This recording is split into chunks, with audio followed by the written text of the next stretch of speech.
Like all of my most successful Zabu decks have had Darkhawk, Sentry, or Shuri in them, which are all currently series 5 cards at the moment. I think Sentry and Shuri are probably the most replaceable in the decks that they're played. But like, for instance, I was watching a content creator and they said you could easily replace Darkhawk in these Darkhawk decks, and that's just a lie. I don't think that that's remotely true. Not only is Darkhawk uniquely powerful and how many stats that it puts into play, but like, look at this deck and every deck that has Darkhawk in it, basically, they all have very specific deck building requirements, right? Like, we're not playing Rock Slide for its 6 stat line or just its disruption, right? Like, we're not playing Korg because of just its disruption. We're not playing Black Widow because of just her disruption. So like, you could build a deck similar to this without Darkhawk, but it's not as simple as, okay, you swap Darkhawk for a different 4-drop and you load up with the deck, right? Like, if you wanted to build a She-Hulk Zabu deck, you would need to swap Korg, Widow, Rockslide, and Hawk if you don't have Hawk. And like, there's some different stuff you could do in there that's probably reasonable and competitive, but like, it's not as simple as saying, one, even if you did swap Hawk directly, like whatever you're replacing with is way worse. And two, just all these details should change. Like a third of this deck is, these are the Darkhawk cards. Hey, Subaru Dax, thank you for the Prime. Tubu's, thank you for the quarter of a year. And Michio, thank you for the quarter of the year as well. I don't know, I mean, a lot of people, Orlando's Art, thank you for the 3 months as well. Hulk, 21 months, good morning, good morning. A lot of people, I feel like, just don't want to disappoint people. So like, they don't say, no, you can't replace Darkhawk, because a lot of people want to hear, oh, you could just sub Darkhawk for Jessica Jones and go off to the races, right? And it's just not how it works. Ben S, thank you for the 23 months. Welcome back. Just like very similar, like you can't really just replace She-Hulk in this deck and have the same idea, right? Like she's kind of core to what we have going on. And her package isn't as big as Darkhawk's package, but She-Hulk goes with Sunspot, for example. So if you were to try and build a deck without She-Hulk, you also wouldn't include Sunspot because Sunspot runs with her, if that makes sense. All right, let's play some games with this. See if we can get some decent ones on recording. Thunder Mug, thank you for the brand new Prime. Appreciate the almost 2 years, Benes.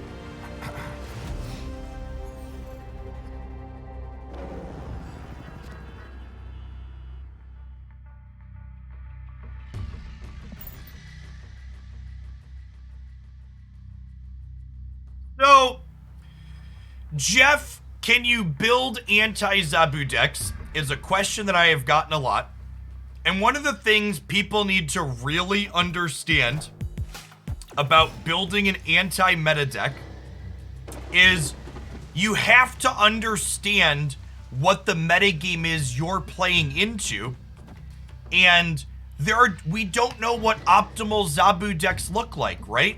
So you're like, okay, I want to build an anti-Zabu deck. It's like, okay, are we building anti-Zabu Darkhawk? Are we building anti-Zabu Spider-Man? Like, it's like, what are the details around what you're actually trying to beat, and they really matter. A snap here with the Sunspot into the raft, then we'll go Zabu into Hawk Slide. Sandman is not a good card for beating Zabu, chat. I'm gonna have to repeat that until I'm blue in the face, I assume. But it really isn't. If you play Sandman on turn 4 and your Zabu opponent plays 2 4-drops, you are behind on tempo. And Sandman is a card that doesn't let people catch back up on tempo. So you have to be ahead when you play Sandman. And it's hard to be ahead when you just spent as many resources as you spent to play a 1-drop.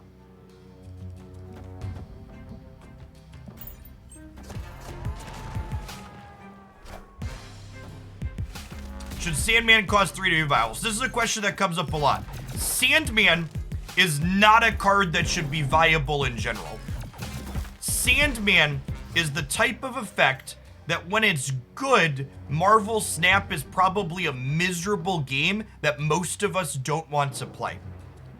And this is true for not just Sandman, but also other cards like Leech as well. In my opinion, cards like Sandman and Leech should never, ever be top meta cards because those cards really suck the fun out of the game. They should be safety valves that you can break the glass in case there's an emergency, but they should never be the best thing you can be doing.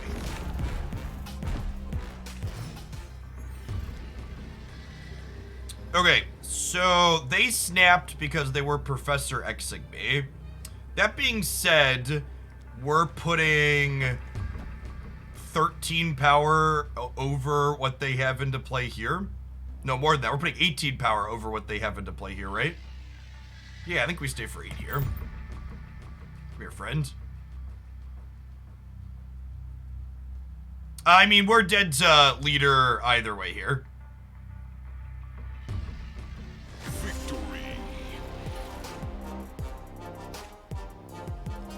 So, the reason why I'm not retreating even though we're dead to leader, chat, we double Black Widowed them the turn they played Electro. There's still 6 cards in their deck despite the fact that I never gave them a rock.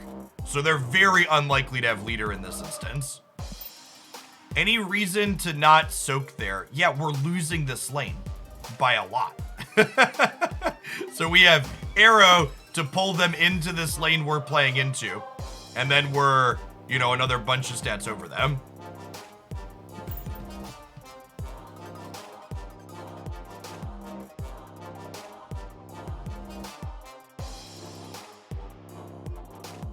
All right, hold on. I'm gonna write that one down. We're a little ranty at the beginning, rambly, but I think that was a good game.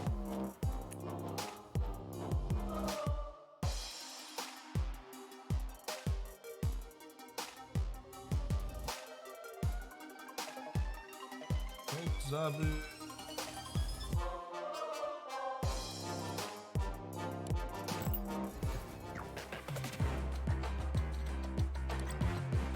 I watched your Infinite video today and felt like you were looking at my soul when you said you're probably playing Snap while watching it. Yep, I know you. I know you people.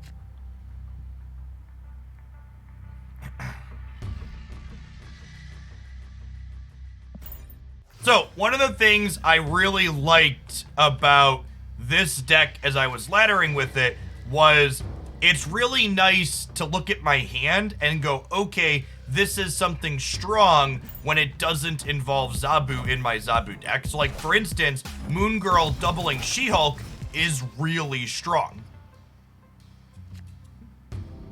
So getting to look and go, okay, we've got a plan B here that's maybe reasonable. Although, we've only drawn one of our cheap things this game, so a little clunky here. And they've got Zabu, so it might be time to go. They've got Zabu, and they had a free Moon Girl. Take your cube. So long, friends.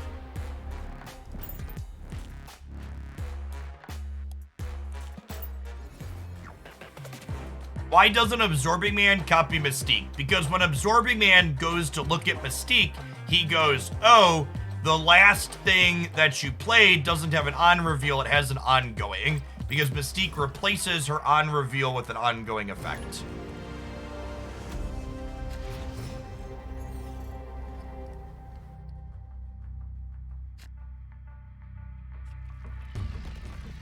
I'd love to put Mr. Korg into the lab.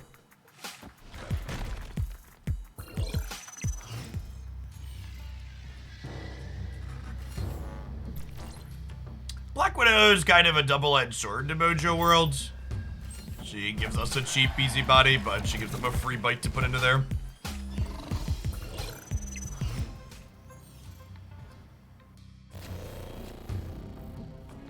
So, my understanding with Absorbing Man on Wong is that, similar to how Mystique works, Absorbing Man replaces his initial on-reveal with a new on-reveal effect when he comes into play. And Wong basically says, do your initial on-reveal twice, so when it goes back to do the initial on-reveal for a second time, it goes, oh, that on-reveal no longer exists, I can't do it a second time. And I think that that's an instance where they should probably consider changing how that interaction works, because it's incredibly unintuitive. I think programmatically it's working as designed, but as far as like what people expect it to do, it's an interaction that should change. Shouldn't that new on-reveal effect also double? I would assume Wong only doubles the initial text on the card when it first hits play.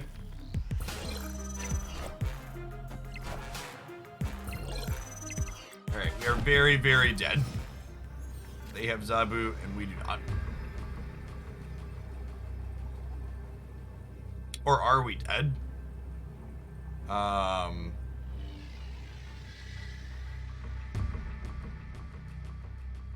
Yes. Yes, we are.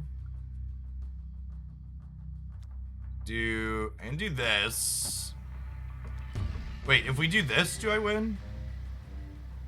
It depends on how many things they have to play. They probably have enough things to play out that Arrow can't pull everything, right? I guess the question is, if I do this, do I win the breaker? Probably not. We're 24 to 24. Let's play Go Fish. Oh, they have priority though, which means we lose the breaker. Okay, close.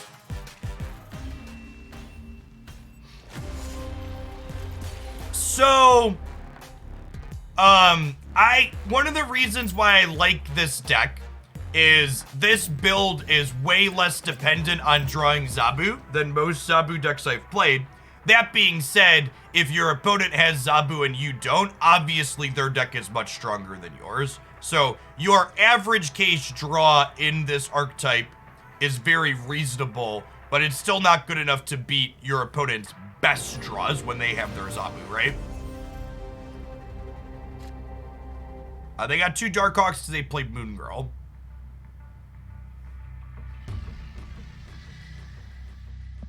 I think it's pretty good.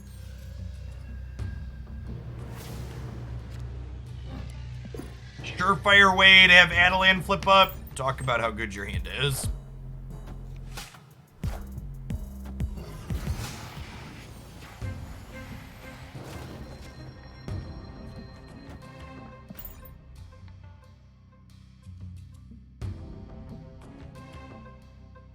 Baron Mordor Gamer here.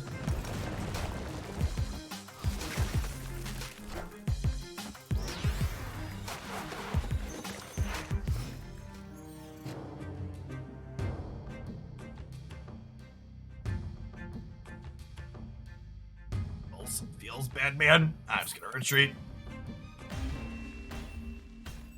Escaped.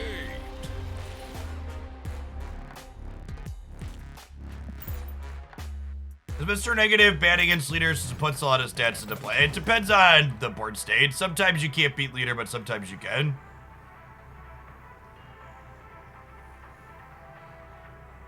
Can you talk about the strategy for floating energy for She-Hulk? Well, you skip your turn 5 and then you play She-Hulk on turn 6. As far as like nuance or when you're supposed to do that, as is the answer with most things, it's just, it depends. I'll play Sunspot and a Carmitage, obviously not getting extra value out of the location, but want to have a safe spot to play him out.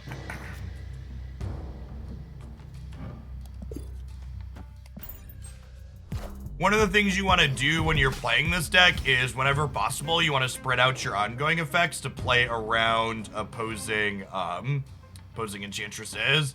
Good to see that Crimson Cosmos is still the featured location today.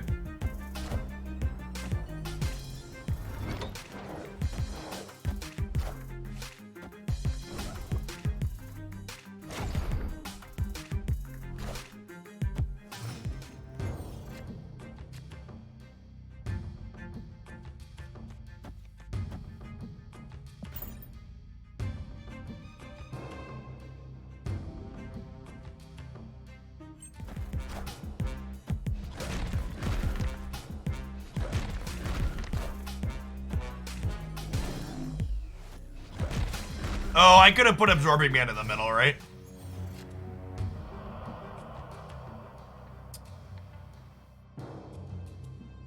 We soak on Sunspot. Hope to draw She-Hulk here. 1 and 4 to do that.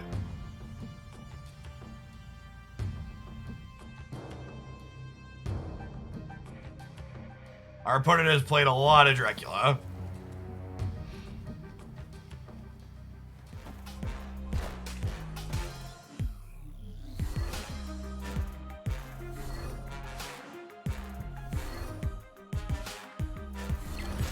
Oh, Swarm actually complicates things a little bit. Makes Arrow less likely to work. And then we're just dead here anyways, right? Because we didn't draw She-Hulk. Crimson Cosmos can't play 2. Random Gambit out of Expansion, discarded Darkhawk. She-Hulk's at our bottom 3 cards. Whoo! I had better variants off stream, chat. That's why we had to do the last of the climb there.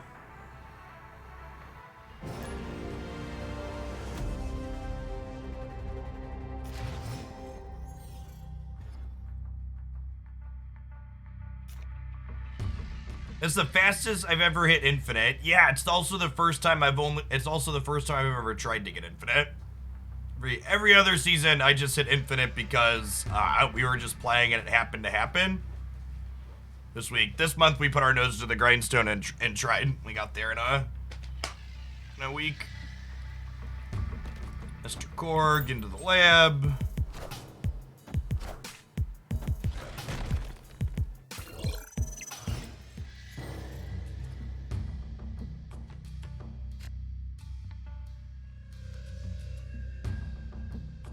Really want to play 2 things into here, but I guess I could put Quinjet into Shuri's lab. I don't really want to put 1 power things into here.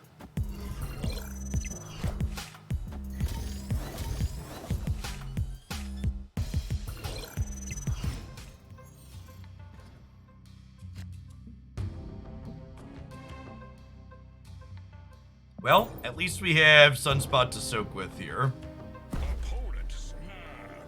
When you say this version of Zabu has better cube gain due to less people leaving a double and Spider-Man and getting more cubes. Yes, one of the reasons why I did not put Spider-Man in this deck was because Spider-Man has bad cube equity.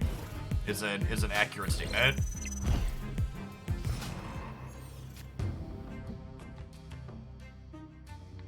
Okay, so I think I'm punting the Avengers compound, and we'll put Mr. Hawk over here. And then, hopefully, on the last turn, Hulk plus Arrow get us there. Okay, and then change of plans. They've played Sandman, so we'll Rock Slide in the center here, which will make Darkhawk 2 larger, so he's going to end up at something or other. He's going to end up at something or other, chat. That's a technical term. All right, so would I rather Arrow or She-Hulk? Arrow is 17 power if I Arrow left. She-Hulk is 10. There's a chance they just beat us with a big thing in Shuri's lab regardless. Yeah, we do die to Taskmaster, but we also gave them some rocks, so they're not 75% to have it.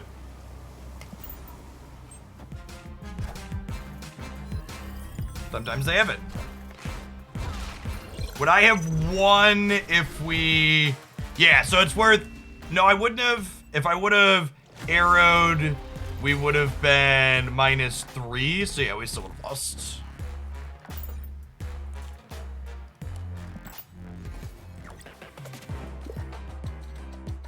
So the snap.fan data is really bad for a variety of reasons that aren't related to just sample size. So part of the issue with snap.fan is the data that you actually care about is really muddled and hard to get to.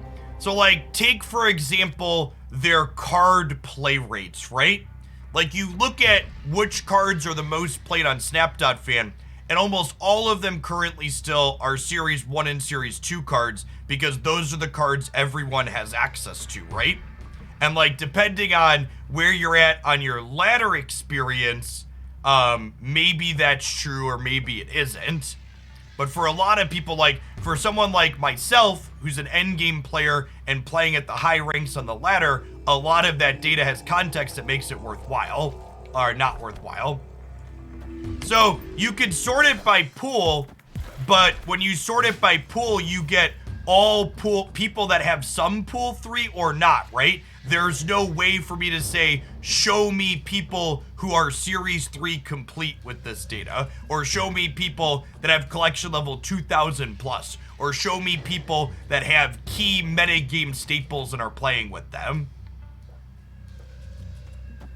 Stuff like that.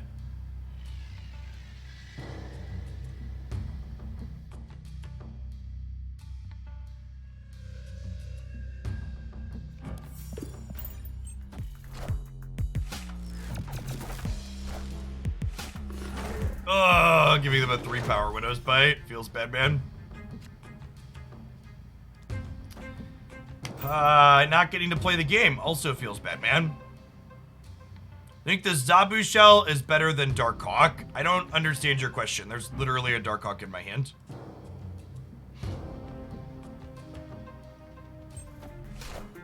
And it's not, the way the Marvel Snap collection system works, it's not even as clean as saying, okay, you need to... It's not even as clean as saying, okay, sorting by collection level makes this fine, right? Because who has which cards, their collection level differs a lot.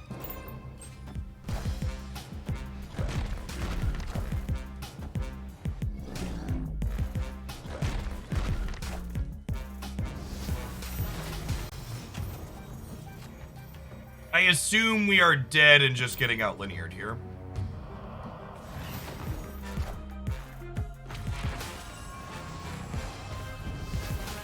Sanctum is a feels bad location. Well, yeah, you could build your deck to not be bad into this location, though. If you want to not be bad into Sanctum, you can not be bad into Sanctum. Well, I thought we were going to die, but then we drew a bully card, so maybe we're good here. Come to mama. Come to mama.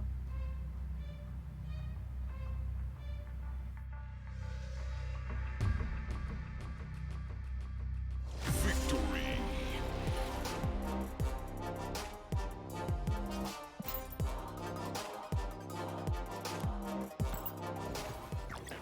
Arrow is another one of those cards that's similar to Darkhawk. When people ask, can we replace this card? The answer is, technically you could replace anything, but your deck is much worse if you don't have it. It is a unique and powerful effect.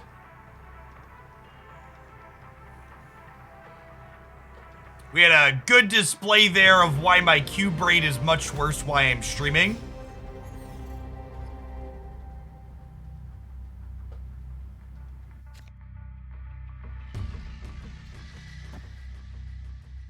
We'll play Sunspot into New York. I'm gonna get them into a location that's nice and safe. Quinjet with Moongirl. Honestly, I think Quinjet with Moongirl and Friends in Hand is a snap here.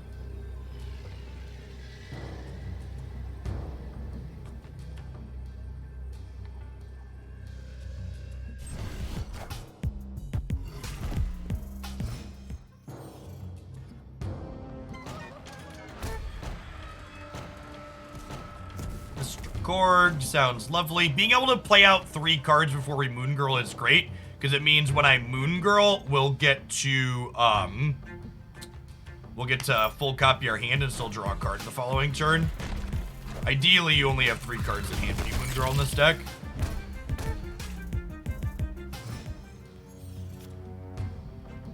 Hey, Veed indeed. Thank you for the 13 months. Appreciate that. Welcome back. Do I Zabu now? I think we Zabu first now, right? Do I? So what does the math look like? So if I Zabu here, next turn I could like Moon Girl and Rock Slide, but then I won't get to copy Rock Slide. But if I just play Moon Girl copying Rock Slide, I won't have time to play both of them anyways. We could Moon Girl into double Zabu on 5. That's true. We could Moon Girl into double Zabu on 5. That's kind of fun.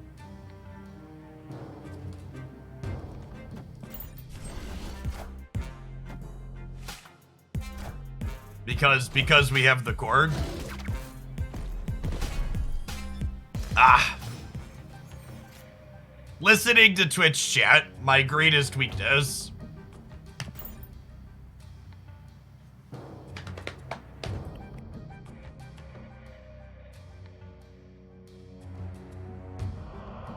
I've only been doing this for a decade. Someday I'll learn.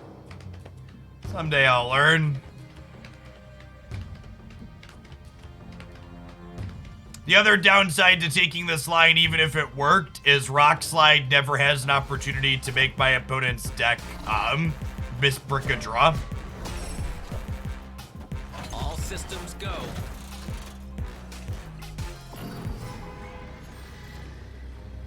So I'll put them up to 12 cards in deck.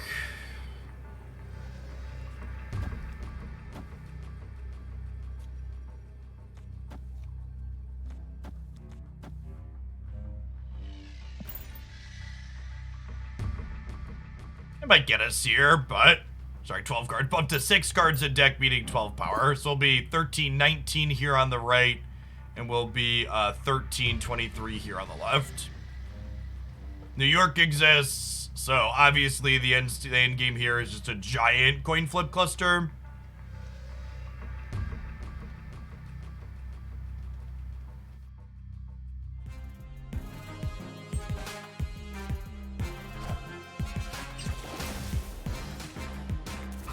Wow, their deck is a fucking greedy pile of stuff.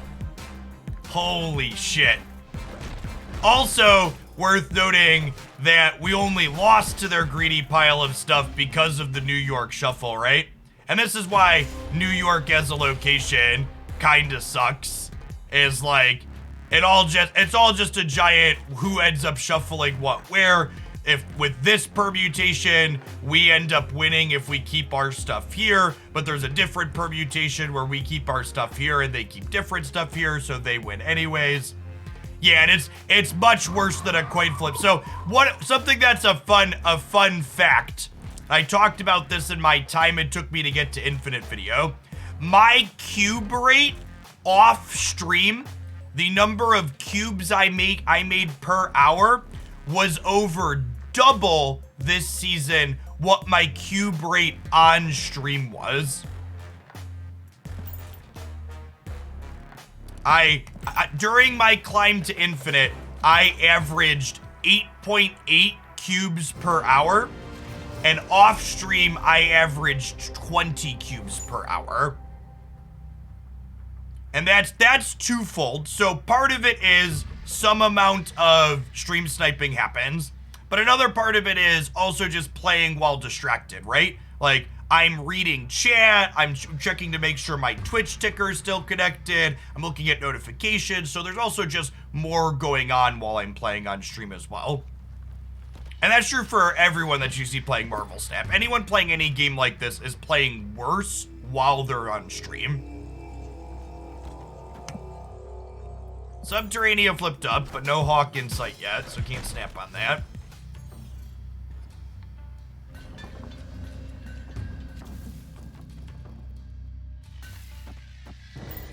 You imagine I retreat more as well. So this season, I was retreating on stream at the same ratio I was off stream. And I broke down all these metrics in my video that I posted this morning on the YouTube channel highlighting my rise to infinite for the season. But I'm just gonna leave. I don't care about my rank anymore. I had a 35% retreat rate almost as my climb to infinite this season.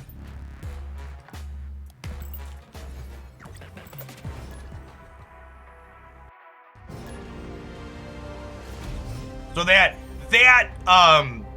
half the cube rate playing on stream doesn't count me throwing games for content, because I wasn't doing that this week. The deck that I'm currently playing is the deck that I used to climb from 93 to infinite yesterday off stream. That's why we're playing it to start, so we can hopefully get some games to post to YouTube highlight with it.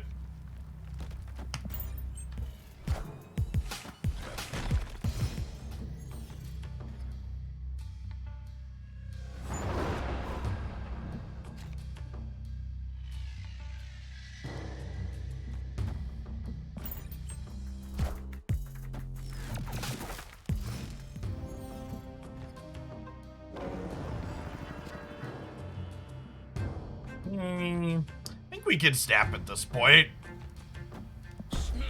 It's a little scary snapping into they've done nothing until turn 3 because they could have a Zabu and I don't have Zabu currently, but we're in a pretty good position to win the Baxter building with this hand, it feels like. So yeah, they have the Zabu, but we have Rock Slide into Hawk into Mystique, and like I Korged and Winnowed them on curve as well. So basically what I'm trying to say is my Hawk is huge.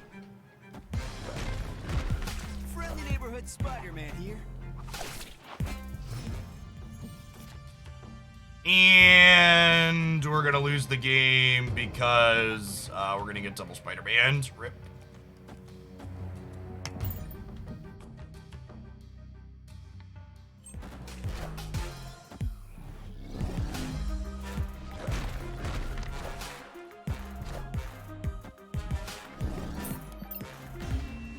Dear Pedro, fuck off with your emoting.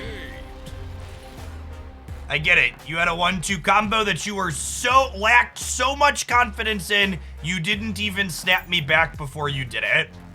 Those are the ones that always get me. The ones that are like, they're gonna emote like a shitter when they tee up their combo, but they had so little faith in their combo, they didn't even snap before it flipped up. They're just gonna be...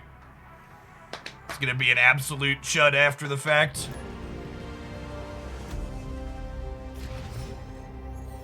I think you retreat more this season because you play a lot with Zabu, and some Zabu decks are useless, so you can retreat without it. No.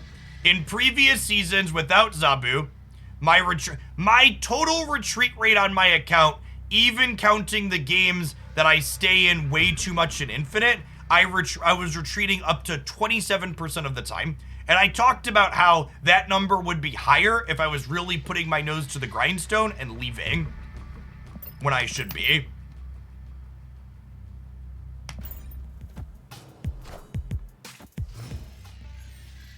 Our hand's all right. Being down Moon Girl is sad.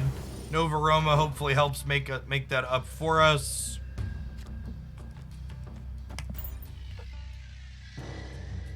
They lost their Zabu. I'll snap that. They lost their Zabu. Our Quinjet doesn't do anything with Moon Girl gone, but the rest of our hand's pretty good. Pick up a Rock Slide and be off to the races.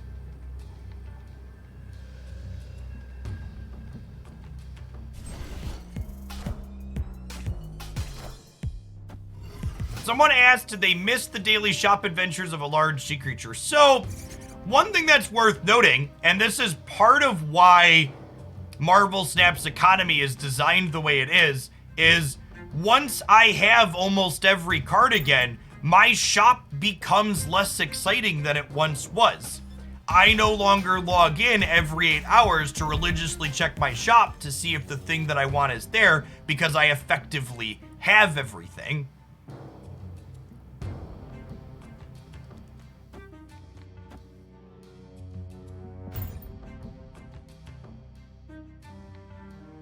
We'll Rock Slide into Hawk, so we can Mystique Hawk the following turn.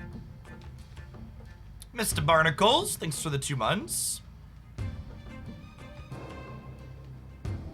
We get to go Mystique plus Korg into Arrow on the final turn.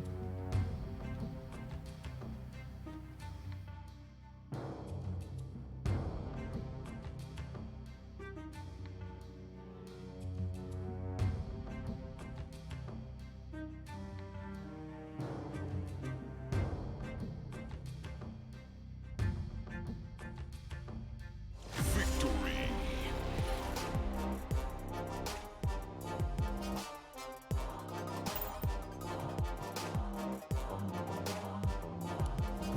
Have you been seeing much Enchantress? So yeah, Enchantress is actually seeing more play with Zabu in the game now.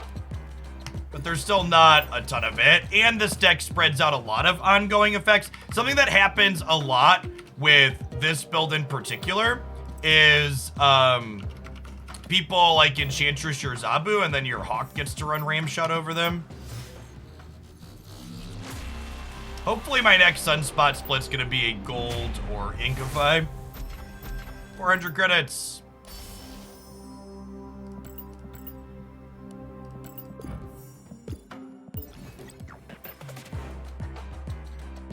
Two, three, four. Almost enough to get the final split on that.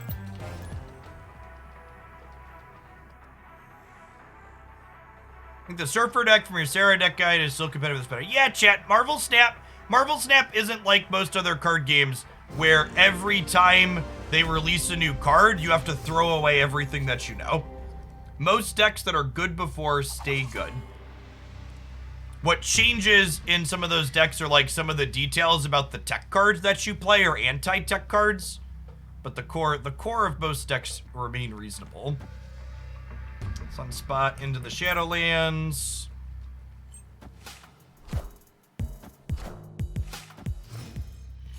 Their Sunspot is cooler than ours. Quinjet is in this deck to discount your Moon Girl copies. That is correct. It's like a budget second Zabu with Moon Girl.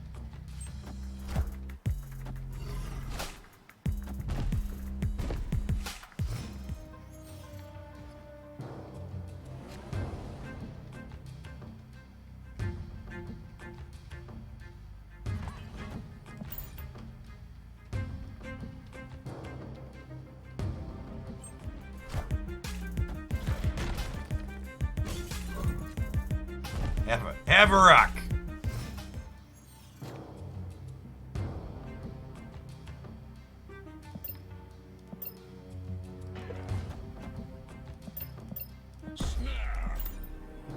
I think we do this, and then we Hawk plus Korg next turn. Or Korg into Hawk, technically. Is that way we get Mystique into Korg the last turn?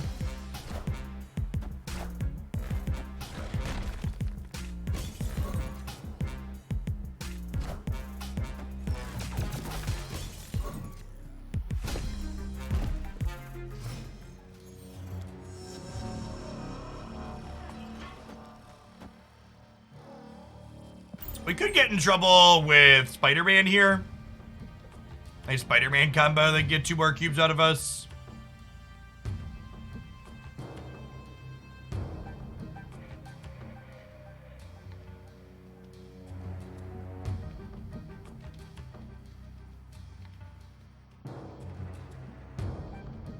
Them getting to get the Daredevil into Luke's bar is a good beat.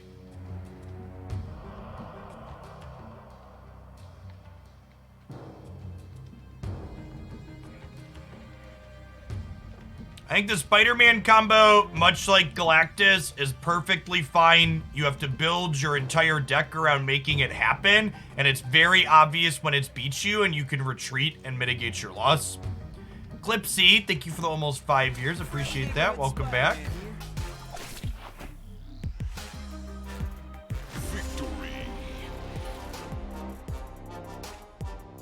I can't tell if they're retreating because they misclicked or if they're retreating because they just like went through all the permutations and decided they can't win. They must not have Absorbing Man, right? We like put rocks in their deck and cut them off and draw, so it's very possible they just don't have it.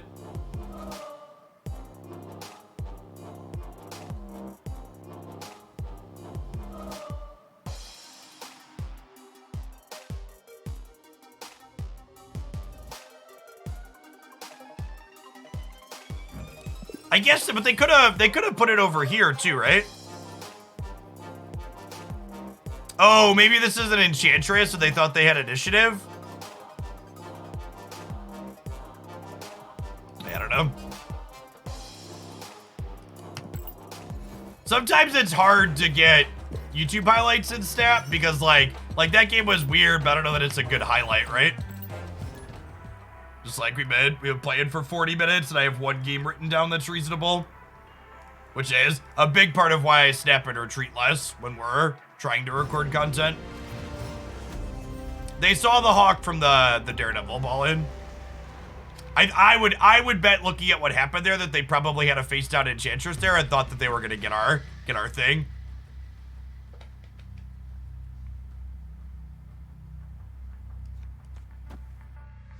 Right, we have Quinjet with Moon Girl here. Sounds lovely. They're playing into Warrior Falls on what is interesting.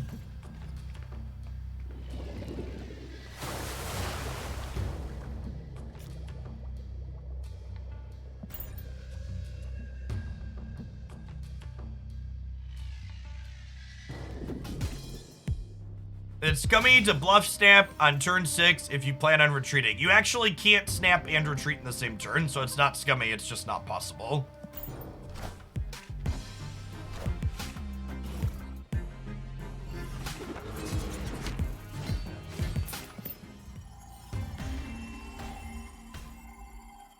Escaped. Oh, maybe we are supposed to Mystique the Quinjet. That's a good call. I think we're still dead because they had Polaris with the Warrior Falls. I'm actually, one of the changes that's coming in the patch is that they're making Warrior Falls. They're making Warrior Falls. Why did you retreat in the second one, Maverick? Did you Enchantress the wrong lane or Spider-Man the wrong lane? What happened there? Oh, you went Shuri into Widow's Bite. Oh, okay. That makes sense.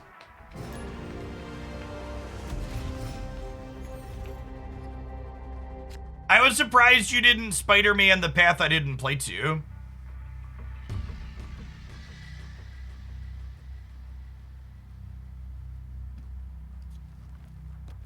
I understand why, but it seems all Twitch streamers using the same are using Darkhawk and Absorbing Man in their deck. I mean, if you just hang out for like, I don't know, another hour, we're gonna spend the rest of the day not playing Darkhawk decks. It's just, this is the deck I used to climb my last 8 ranks to infinite, so that's all people want to see in terms of a YouTube live. They want to know what you climb with, so I need to do this for content.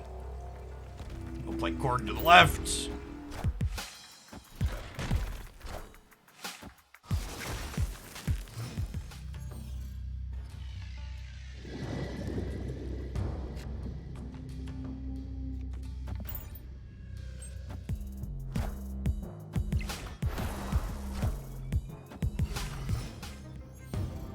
They've got one extra card in their deck. Would love to draw a Moon Girl or a Zabu or a Rock Slide here. Looks like Silver Surfer from the opponent.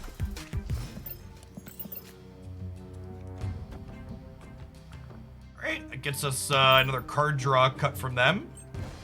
Cedris, thank you for the 32 months.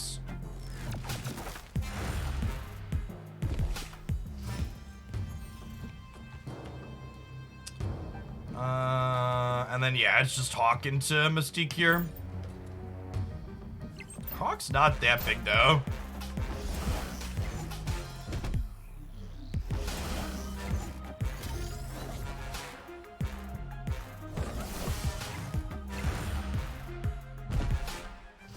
Yeah, this is not enough to be Silver Surfer, huh?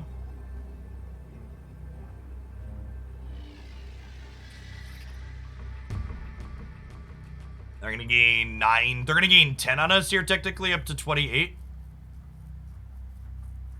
28, 31, and we're only going to 25.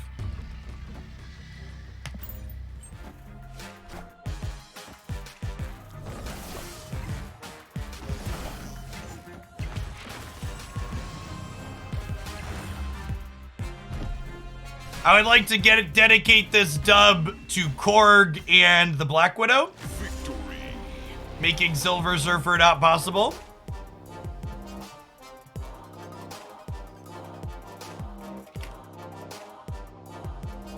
They even played the old rock out here that they got to power up their bishop. Atlantis also helping out here. Someone said, what are you saying about happening to Warrior Falls? They're gonna make Warrior Falls appear less frequently. Was in the link match notes. Burrito Bonanza, thank you for the prime, appreciate that.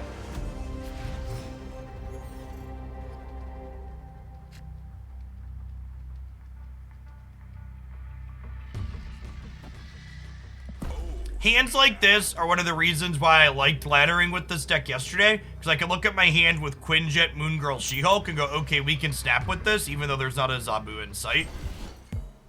Having multiple strong starts that let you go, oh, we're gonna be favored here is great.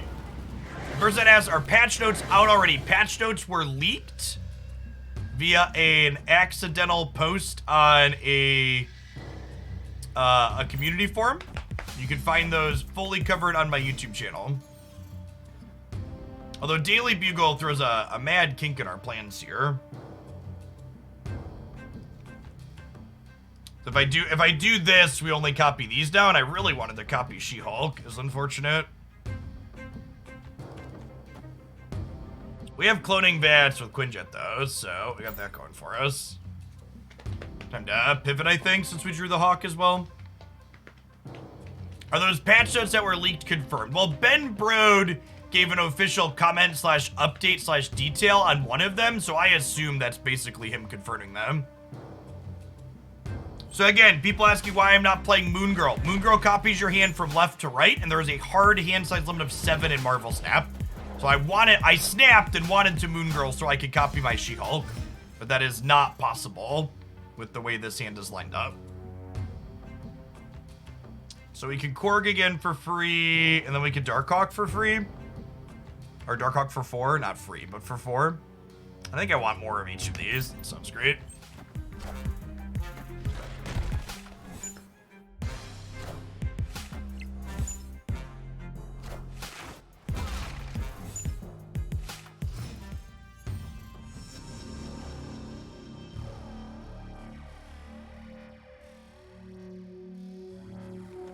Myself the flexibility to play something else over here. We'll play Hawk over this way, just kind of spread out a little bit.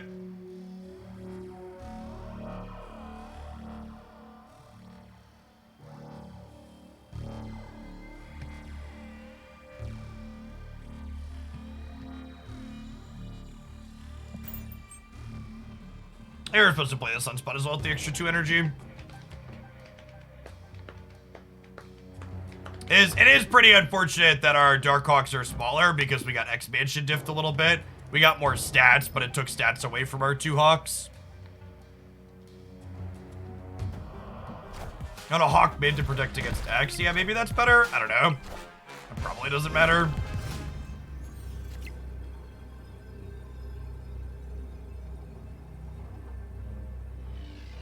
We have priority here, right? So it's just like Arrow here, Sunspot here, call it a day. Here, friend.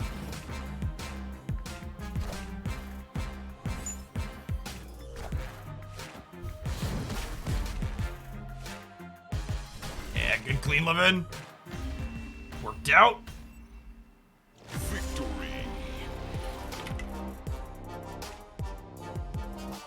Good flexible pivot there with our 2 game plans after the locations messed up our first one.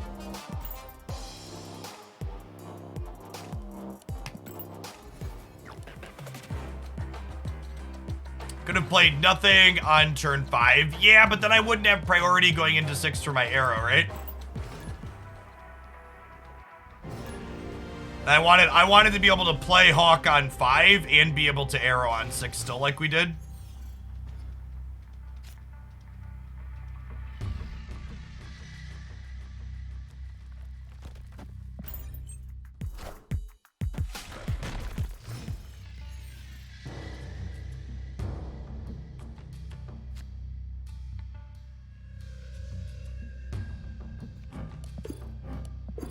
It'd be a really good draw if Crimson Cosmos wasn't the featured location right now. Oh, snap.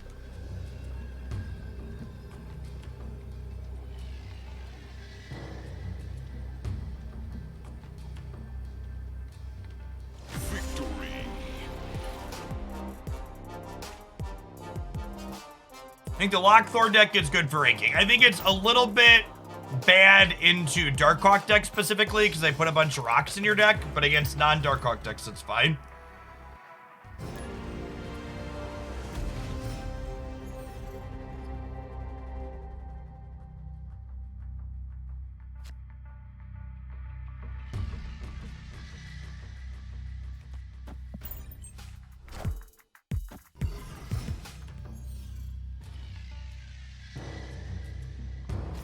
Good for playing center.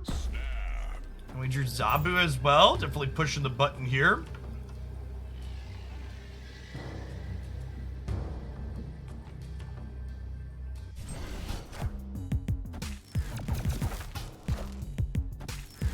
Insert Spider-Man meme here.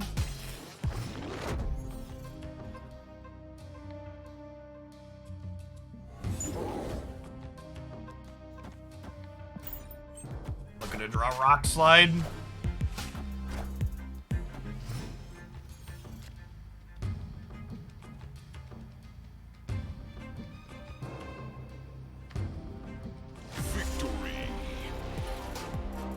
Why do you think they went with Silver Surfer giving +3 instead of +2, like similar cost buffing effects like Cerebro and Patriot? Because Silver Surfer is not an ongoing effect.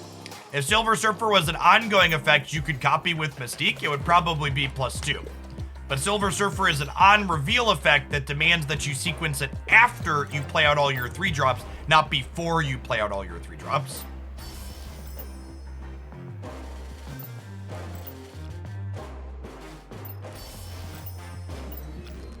It is not good value to spend credits to unlock a season pass level like that, but I want to split my son's spot, so I'm going to do it. They're my credits and I want them now!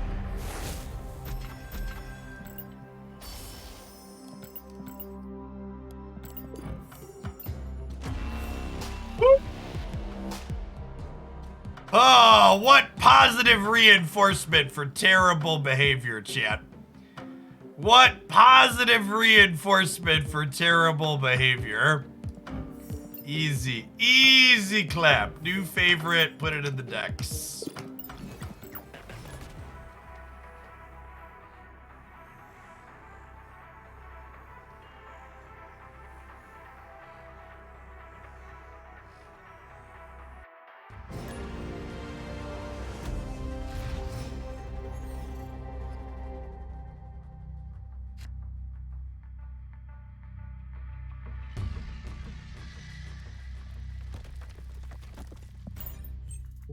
Into DC.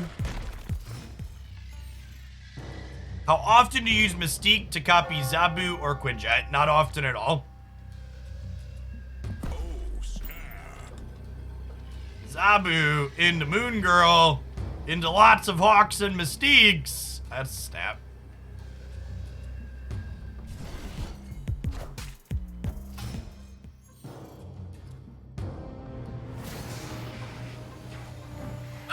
My hand is great. Super excited about it. Adelan. Without fail, chat. Without fail. Angela Brood. Probably Surfer? God bless America. Alright, alright. So you're saying there's a chance. Oh, we're halfway there. Oh, Zabu on a chair, take my hands. We're getting Cosmode, I swear. Do.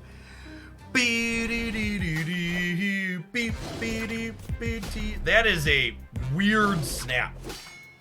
So the rest of their hand must be good then, right? The Killmonger Kill My Korg is not a play that you're snapping.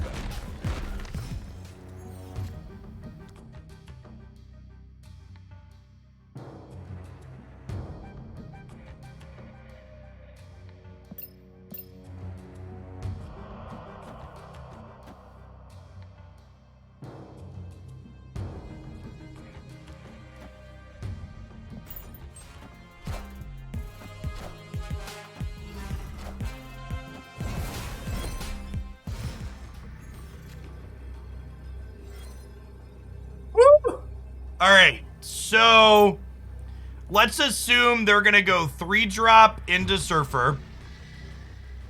That puts this to 6. That puts this to 6, which means they're at 9.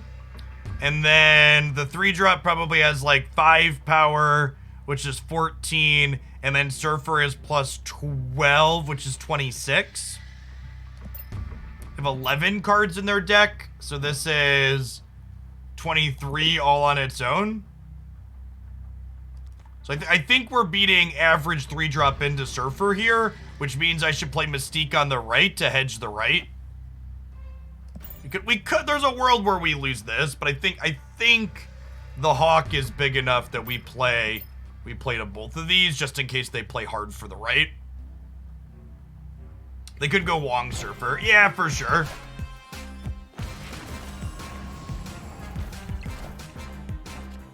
Does Max beat us? Max might beat us by a little bit. I only counted 5. I think I counted 26 though, right? So we're good? Yes, I'll be at 28. Yeah, quick maths. Good stuff. Victory.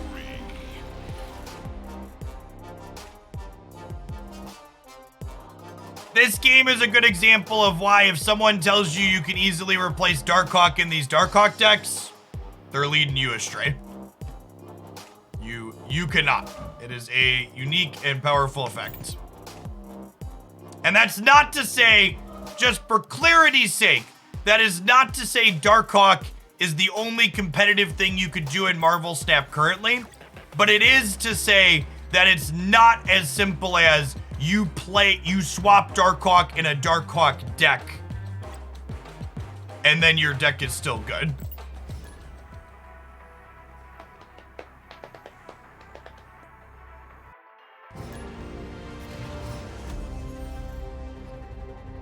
It is. It's like saying replace Destroyer in the Destroyer decks. Agree. Opponent snapped. Our hand's pretty good, but I don't think it's snap back on Subterranea good until we draw Hawks, so we'll cork them on 1, but we're definitely staying in.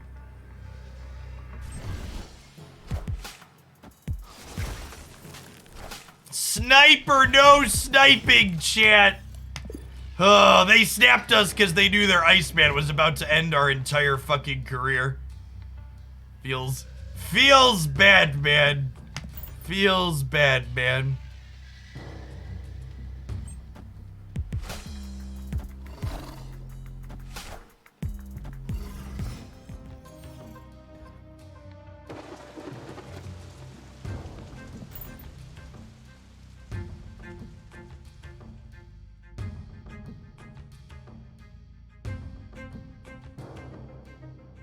Is Quinjet always a good add to decks with Moon Girl? It depends on the deck. If you're a deck that wants to play out multiple things on the last turn, then Quinjet's very good. If you're a deck that just wants to play out a second Devil Dino, it's less good. Well, the good news is they're very unlikely to find Mjolnir between Subterranea and our rocks. What is the counter to Darkhawk decks? Rogue is an excellent counter. Enchantress is an excellent counter. Shang-Chi is an excellent counter. Mjolnir, to me.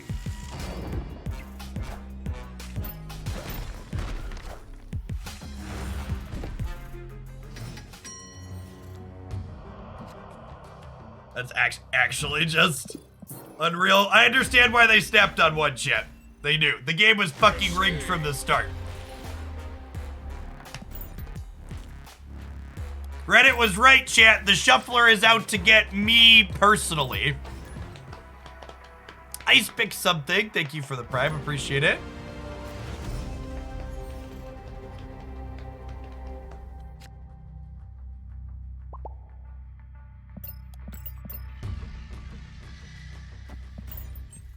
This hand's absurd, except Mindscape is in play, so we can't use the She-Hulk double, which is big sedge. Hopefully there'll be a Palin storm it for us.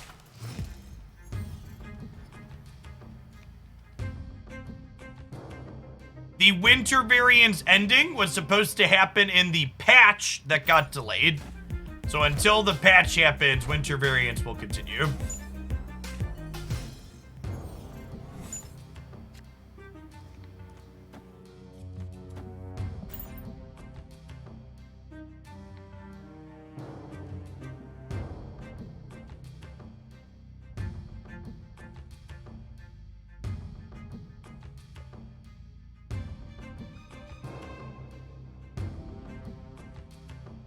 Yeah, the Widow's Bite into Machine World is one of those interesting gambits because it's like, well, you deny me a draw, but then I get to deny another draw from you as well. So 6 in one hand, half dozen in the other.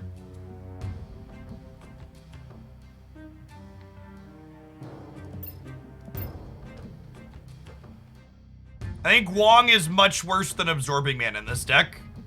I would much rather double my on reveals after the fact, not proactively telegraph what I'm about to do. When this game is done, chat, we're gonna take our top of the hour break. Stand up, stretch the legs, take an ad roll.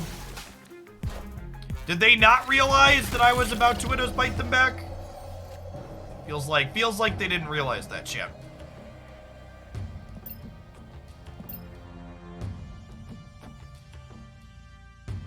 Please play Magic. Please play Magic. Damn. I am. Friendo. Okay, so they're not gonna draw any. They're not gonna draw any Mr. Negative cards. Actual none. And they gave us a Mystique. Papi! Alright, what did we give them? We gave them a Mystique too, though, right? But even if they Mystique in the middle, it's only... How much is Mystique in the middle here?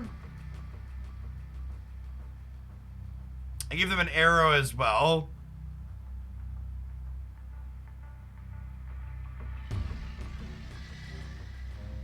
Mystique's only 16. Yeah, so we should be good, right?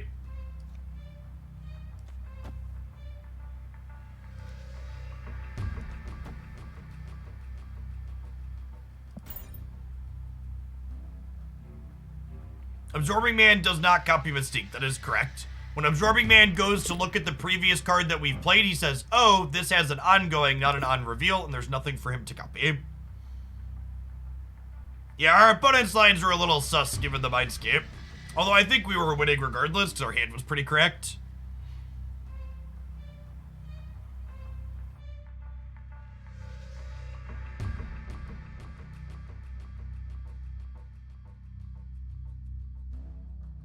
I'm very tempted to pick up the anime bundle. I need Internet Stranger to convince me one way or another. You're wanting it for the account progression. If you only want a bundle for account progression, you should 100% be picking up,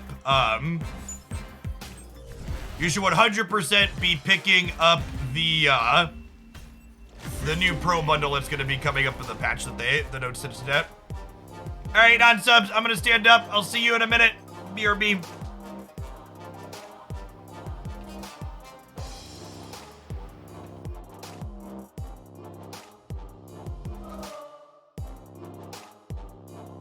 No date for the patch currently. Sometime in the future. They said within the week. If you missed the patch notes, chat, exclamation point patch, we'll get you my review of it.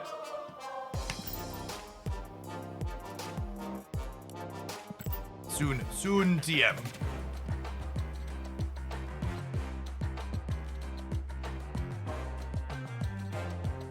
What's the new pack going to include? 12,000 credits, along with boosters to upgrade 8 Series 1 and 2 cards.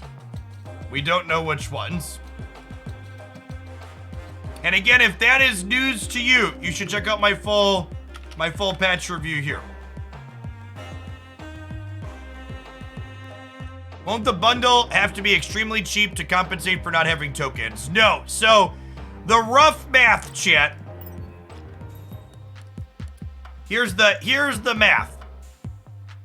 8,000 gold or 100 USD turns into 10,000 credits.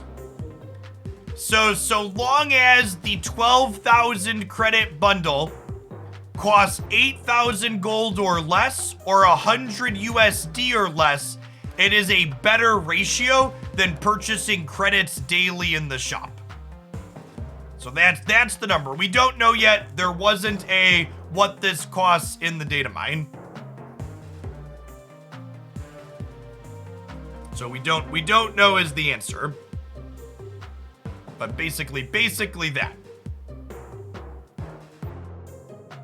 So how it has to be less than 100 USD or less than 8,000 gold to be better than doing this every day, which I expect it will be.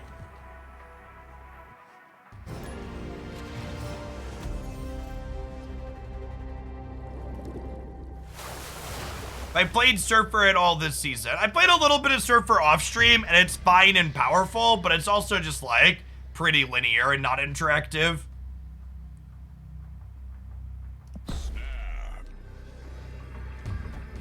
Oh, snap. We've quid-jetted Zabu to Moon Girl.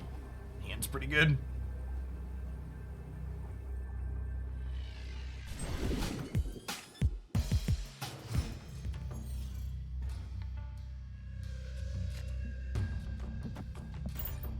Oh god, and we drew She-Hulk. Love it. Love it when a plan comes together.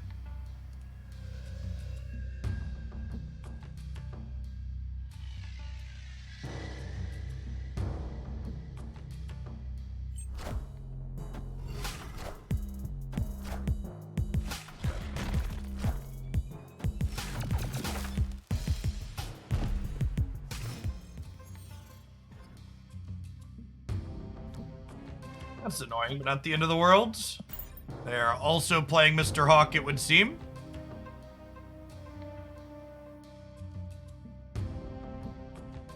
I think the comment about the upcoming bundle being focused on new players simply implies that you'll be able to buy it regardless of your collection level.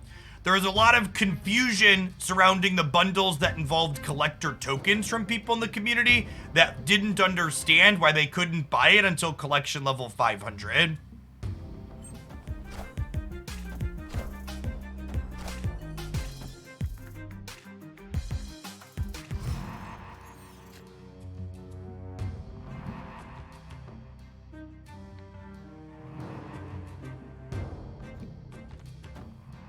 I think this is a we don't play Rock Slide out because I want to copy it with Moon Girl. That's close though. It might be right to play Rock Slide out to just lock up Kiln, but like I assume they're gonna re-Widow's Bite us this turn.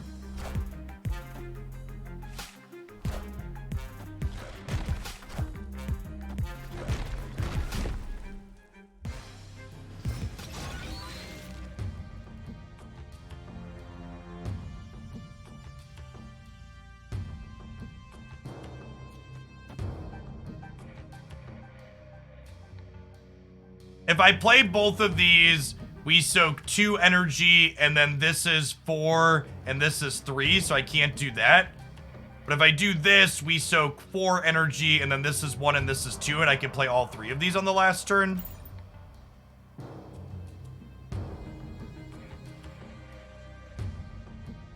So I think that's the play. This is the deck I finished my Climb to Infinite with. I played this from rank 93 to 100 off stream. Is 17 enough to win here?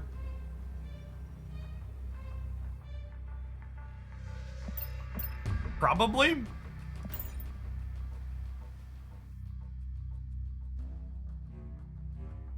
He says before getting leadered. It could be right to play the rocks out, to play around leader a little bit, yeah. Although they have 3 spots here, so I guess that doesn't really matter. We are getting rinsed by leader with this draw. This deck's got your Darkhawk draws are good against leader, and your non-Hawk draws with She-Hulk obviously aren't, but She-Hulk's good into a lot of the non-leader decks.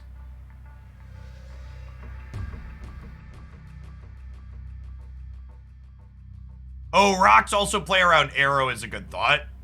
Yeah, I should definitely play the rocks out here, I think. Should like fill here and fill here. They're free. And just take up board space. Yeah, I'm hoping they're taking too long to have leader.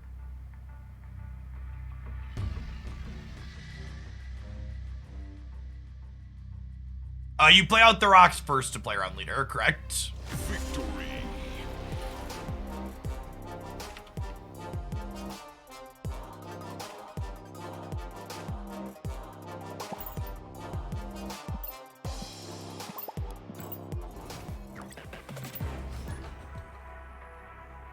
TLSG, the person we were just playing against here, makes a lot of great content over on the YouTube side of things. They post daily stuff like I do. Great one to check out if you're looking to add more people into your rotation.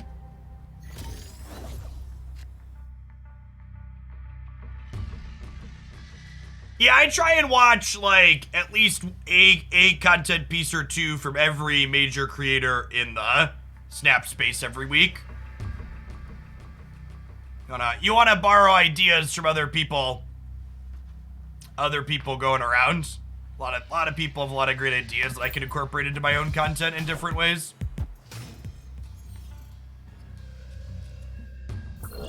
The latest version of the card sheet is the one that has the automated stuff in it, which you can find linked there. All right, not gonna be a Moon Girl game. Our curve is clunky and the hub has not helped.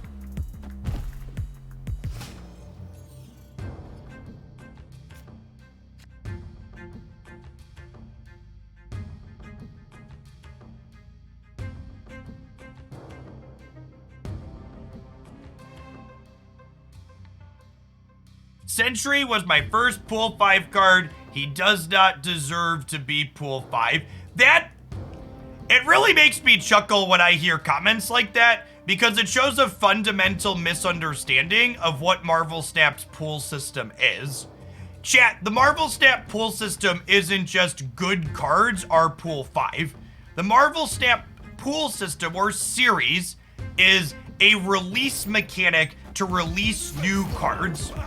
The Series 4 and 5 cards exist in the manner that they do to give players who are in the end game of Marvel Snap something to consistently chase towards. In fact, if you go and look at my review of the upcoming Series 5 releases for January, basically none of them are super powerful.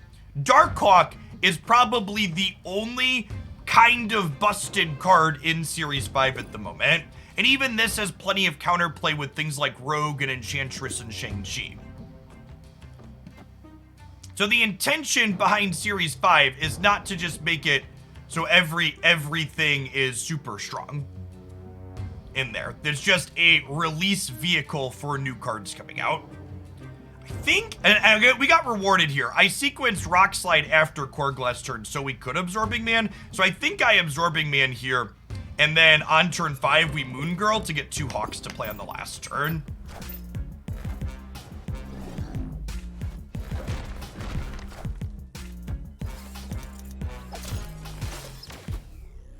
Well,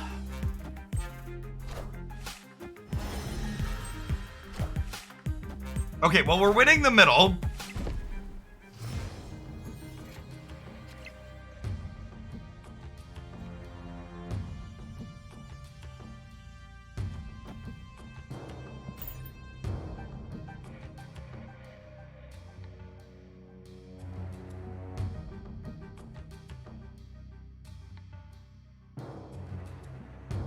So, waiting, not playing Black Widow would not give me Mystique as an out because this Darkhawk pulled into play by Dr. Octopus does not count as having been played here, chat.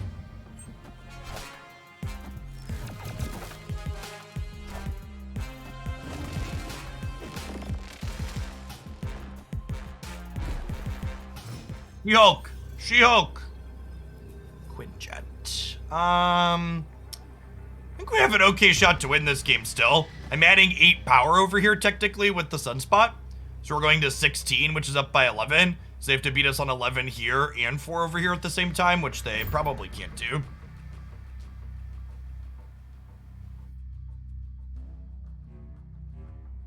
I'm not smart enough to play Moon Miles. If I'm being honest, one of the reasons why the Moon Miles style deck is my favorite is because it consistently makes me feel dumb.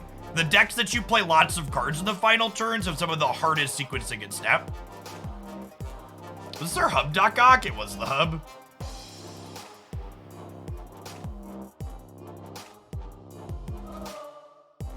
All right, and well, like one or two more highlights with the one or two more good games with this, and then we'll slide along to playing some non-darkhawk decks that I want to work on.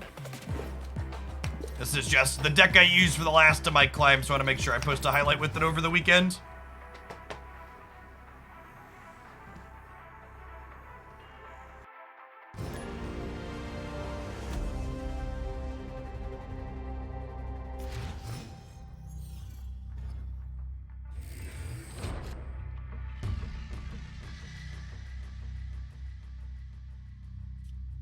Easy Quinjet into the vault. If we pick up a She-Hulk before we Moon Girl, we'll probably snap.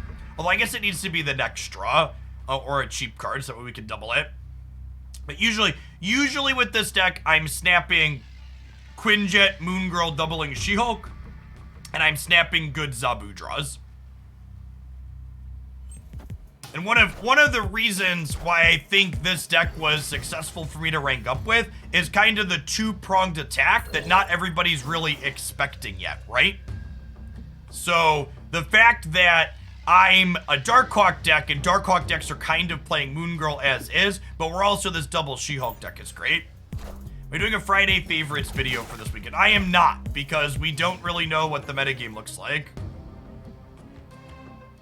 So I don't really have established favorites at the moment. This is a little unfortunate. We drew the She-Hulk, but the hub got in our way, so I actually can't copy her, which really sucks. This Black Bolt had just been any card we could have actually played this turn. Would have been alright. It's the 47-month Saucer Crab. Welcome back.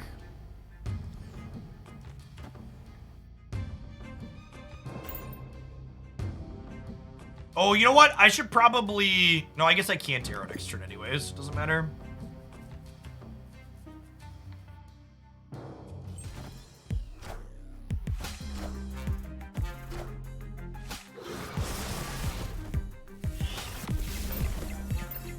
Ooh, we're gonna get the last card out of their hands here. Just a Killmonger. What just happened?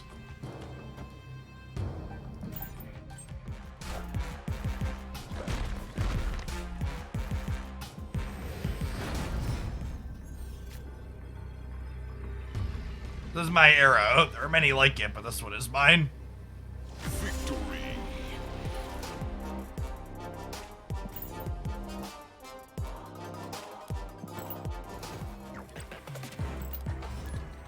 I'm really hoping Stature is February, so I don't have to wait a long time to play with my Black Bolt variant.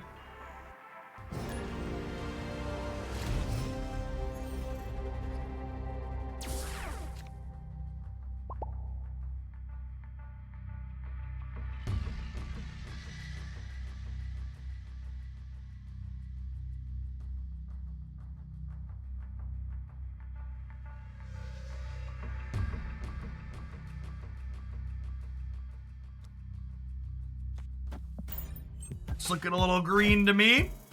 Can you use Black Bolt in any decks? Black Bolt is not currently a competitive Marvel Snap card.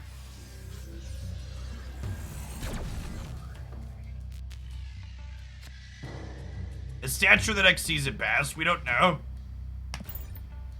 There's no leaks for the February season pass yet. But Stature's on the short list of cards that you can see visibly in the client that haven't been released yet. Zabu's an insane draw with the Tinker's Workshop here, yeah.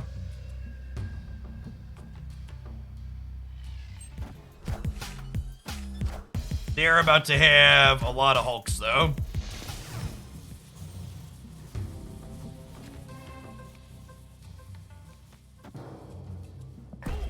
I think we snap them despite the plethora of Hulks that are about to happen, because we're about to rock their world.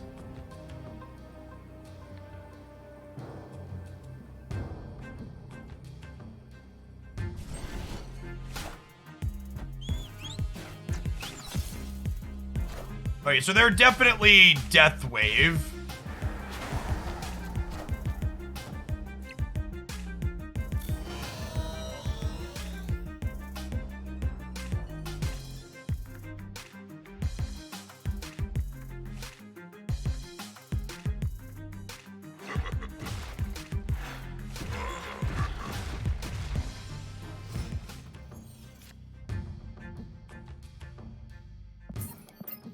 We're gonna be able to beat being down 2 Hulks. We cannot beat being down 2 Hulks with this. What makes them Death Wave? Yondu. Yondu means they're killing their 1-drops and waving. Hey, Burgers, any chance to do some Thanos gameplay today? Yeah, definitely.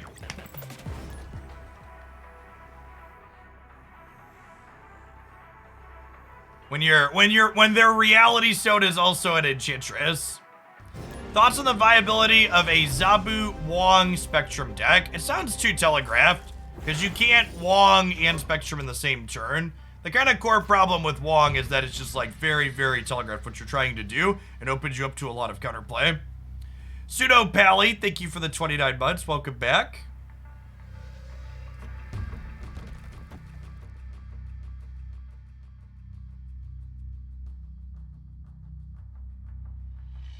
I can't tell if you snap, you should stay to the end as a sarcastic or an authentic comment, so I'm just gonna time it out for now to hedge sarcastic.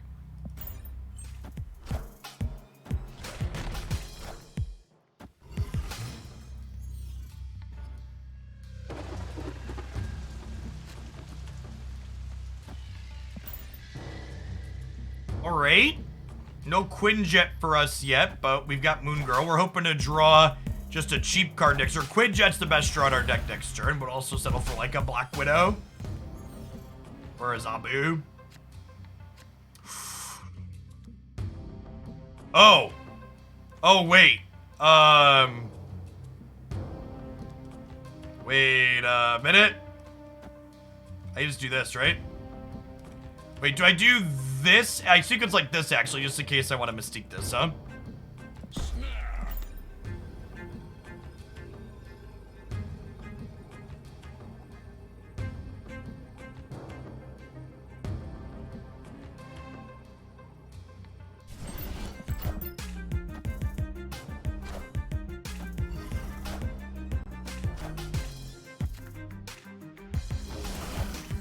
Okay, so another Thanos deck here. Doesn't look like we need to worry about Killmonger.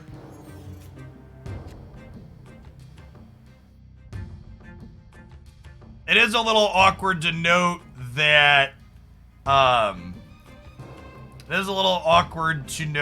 our arrows are not particularly good at the moment. I'm gonna play this out just to discount future things.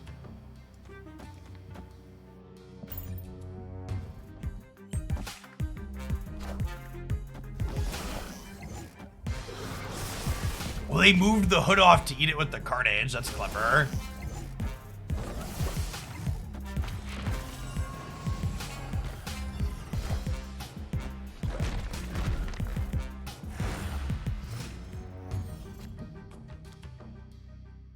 Down by a few in the middle.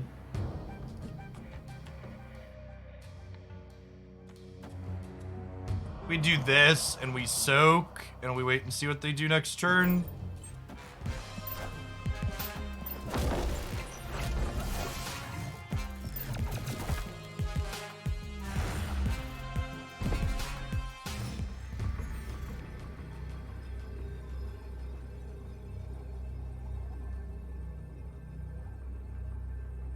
They only have 2 cards. They have a Widow's Bite +1.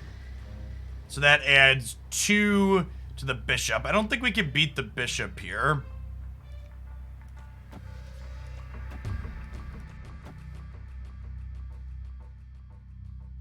Is 18 enough to win left on average? Probably.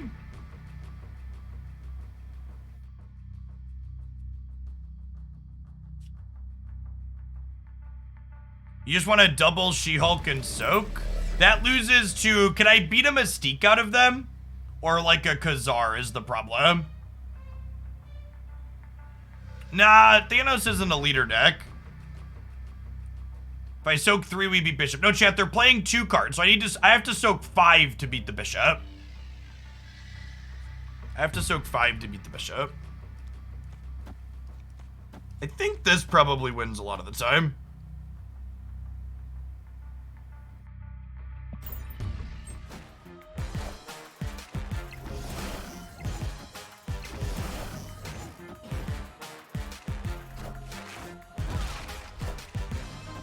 Yeah, clean game.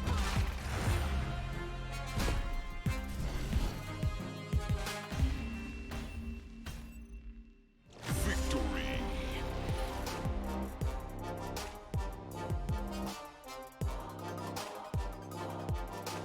Being able to cut them off of a draw in turn 5 and knowing that they only had Widow's Bite +1 was nice. Yeah, we give them 1 less chance to draw the stone.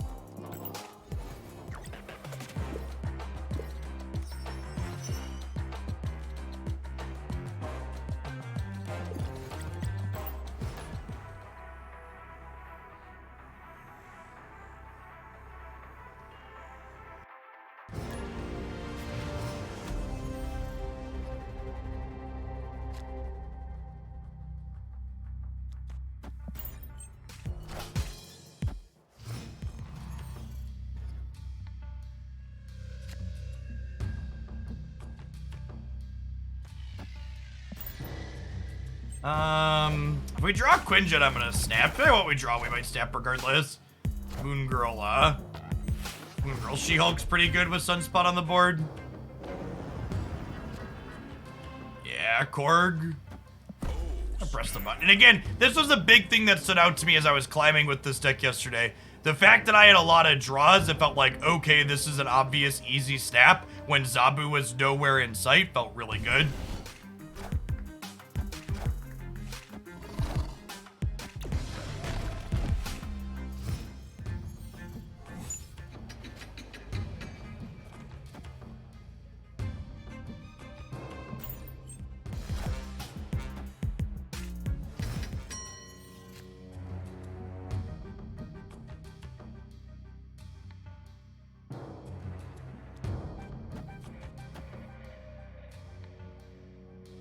If I do this, and then I soak 3, this will cost 1, and this will cost 3. If I do this and soak 4, it technically makes this cheaper, and then I can play this for free next turn.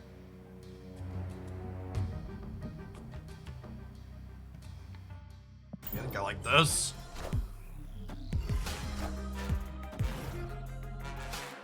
Pulling more things into their lizard path seems like a bold strategy. Let's see how it pays off for him here.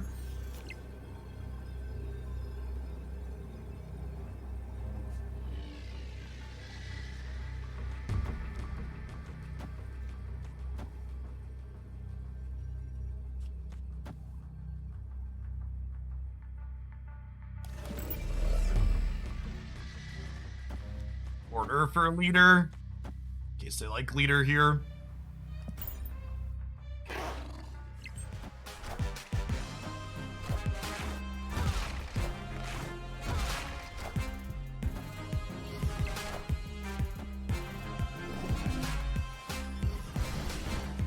Yeah, we thought about the green shitter and we beat the green shitter.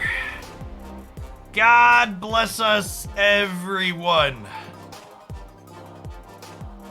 We'd have lost the other way, right? Would we have? Or would we have narrowly won? They'd be +7. We would have won by a narrow margin. We still would have won if I hadn't played around it, actually. Because they'd be 24. But still, it feels good to actually think about it and get it.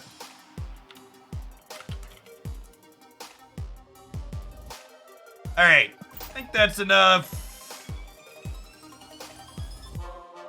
Yeah, I got 8 games written down. That should be plenty. Usually I post 7. All right, what do we gotta do? Made someone request a Thanos deck, but I think I want to do another Zabu deck first. I've had a lot of people ask about this archetype. I think I want to give it a try. It's a Zabu deck that doesn't have any Series 5 cards in it, right? There's no Series 4 in here either. But I've had a few people tell me they think this archetype is sweet with Zabu in it. So let's start with this, and we'll go from there. We're infinite, so we're gonna try a bunch of different things like we usually do. We have no idea when the balance patch is coming. So for people that aren't familiar, when they submit a patch, it has to get approved by the Apple and Android store, and the Apple store usually takes a while. So there's a good chance that Second Dinner doesn't even know yet when their patch is coming. They're waiting on approvals.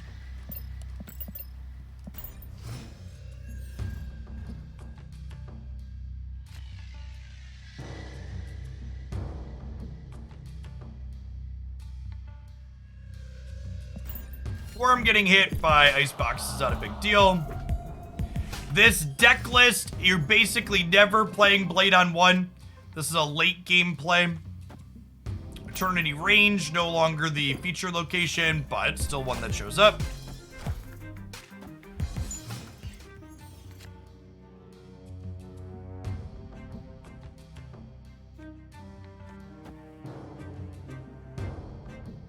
Get Wongers going.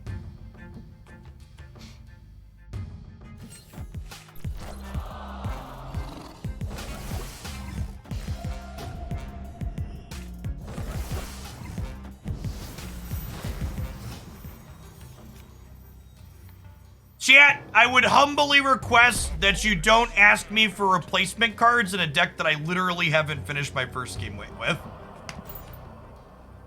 Please and thank you.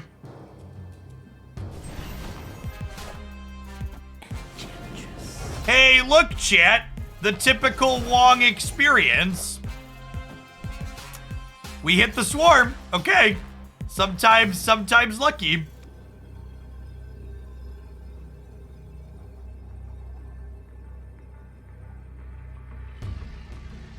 Did hit the swarm.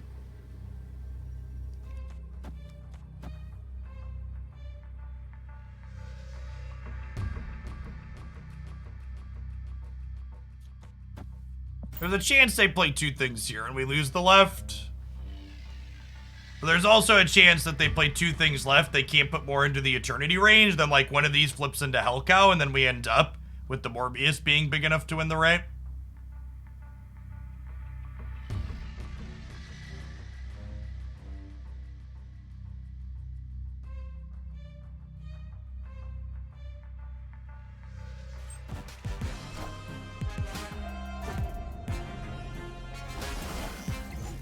Okay. RN Jesus, take the wheel. Of your finest hell cows, please. This Twitch stream is pre-recorded in front of a live audience. Thanks everybody for hanging out today. Is it possible for us to get there actually? No. I think I'm wrong, right? Especially not with another swarm. We could have gotten one more discard here, right? Yeah, we lost this because of Mojo Worlds. If this wasn't exactly Mojo World, we'd be 11-11, and then we'd win the tiebreaker. Sedge. Not bad, considering our clunky start and getting Enchantress on our Wong, as is expected.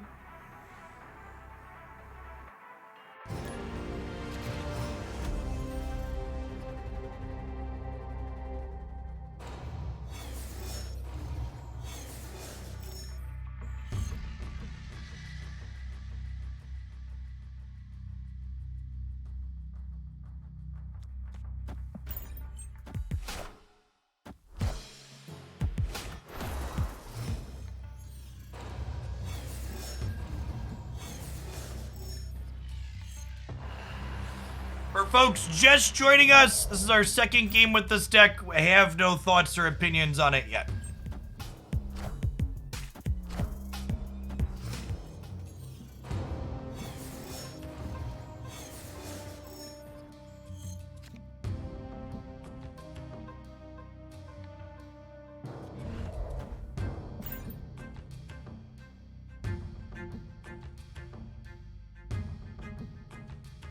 Shandy, thank you for the brand new prime. Appreciate that.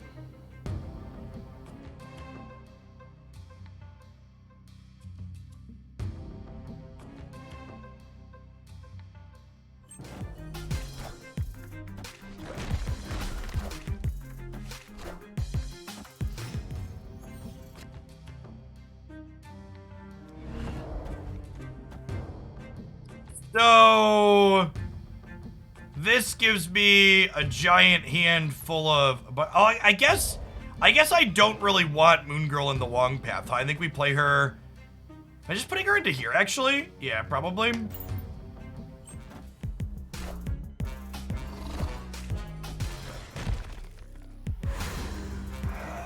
then our rocks we can play into the lockjaw path next turn.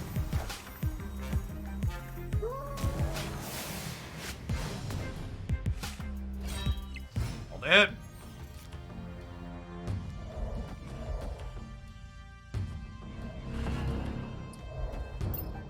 The fact that we haven't drawn Apocalypse yet is a little rough. Friendly neighborhood Spider-Man here. Friendly neighborhood Spider-Man here. All right, if we draw Apocalypse, we can still win this game, right?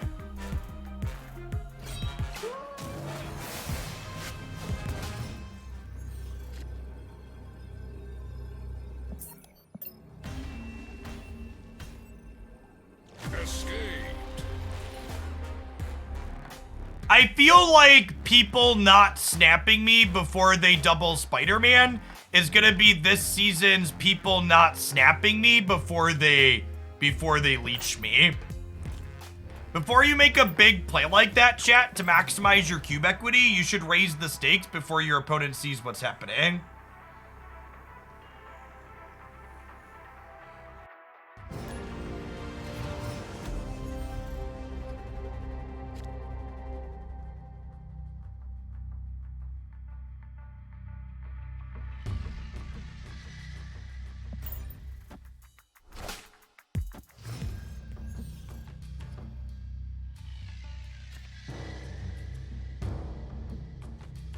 Okay, I don't think I want a Morbius cloning Vaz because I want a Colleen Wing, guaranteed discard Swarm next turn.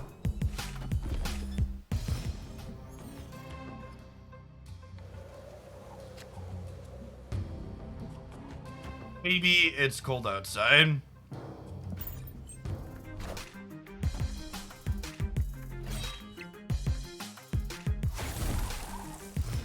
Can you explain adding Crystal to this list over playing Lady Sif? Chat, Crystal is in this deck list over Lady Sif because I've done the unspeakable. I went on the internet and I downloaded a deck list. You wouldn't download a card, don't download a deck. Net decking is stealing.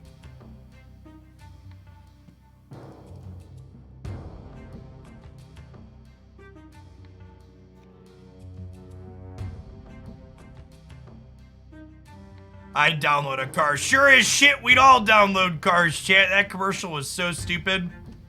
Do the Zoomers get that reference, by the way? Where are we at on Zoomers and the you wouldn't download a car reference?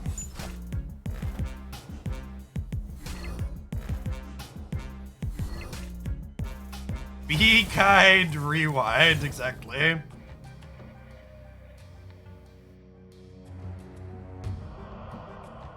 That's true, chat. Every time I go online and I net deck, I fire up NordVPN so no one knows it's me. Make sure you secure your internet connection if you're going to be going out there and net decking.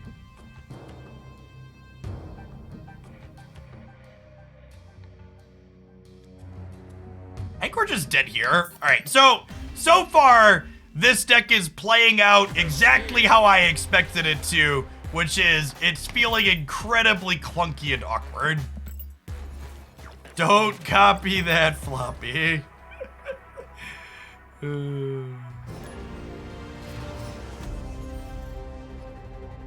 I think I'm the oldest a Zoomer could be. Yeah, 25 is like the tippy top of Zoom in for sure. Can you link the other version that you think plays better, Black Dragon? This was one I had linked to me.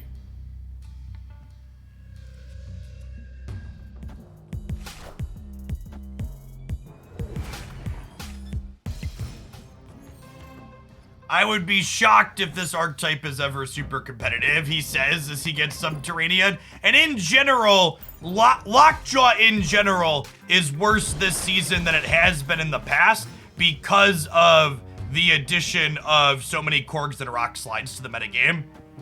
Korg and Rock Slide are not good for this deck.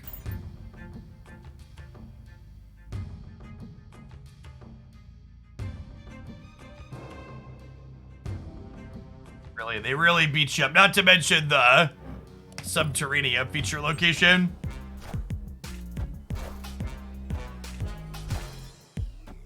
Kobe, thank you for the over 3 years. Welcome back.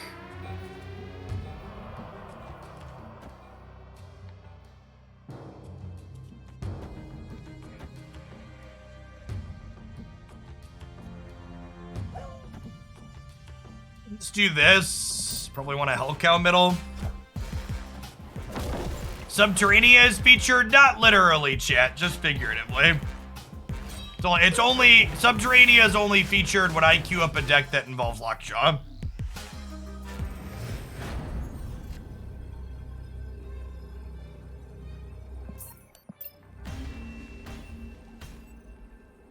Escaped.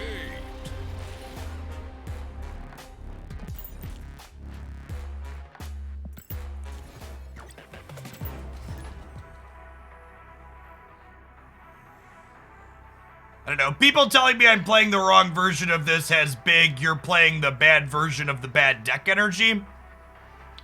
Every time in any card game, when you load up a deck that's someone's favorite pet deck and you're like, this doesn't seem very good. People are like, oh no, man, you're playing the wrong build of this deck, man.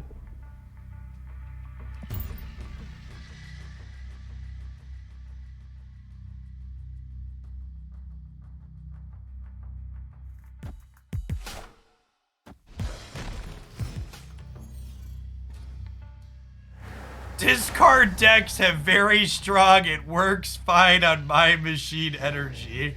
If that ain't a mood, I don't know what is.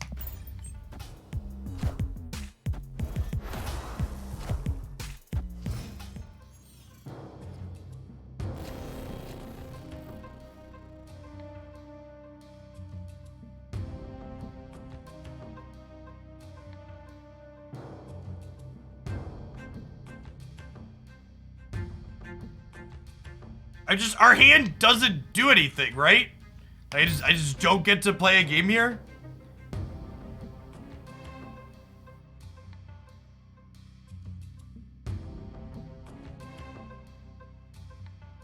That's a very different deck, Blackwing.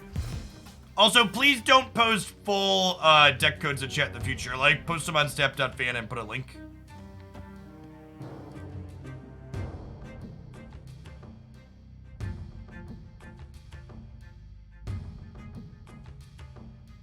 Alright, we'll grab TLSG's list, but I think it's literally one card different than this. Two cards were two cards different. What is he doing? He's playing...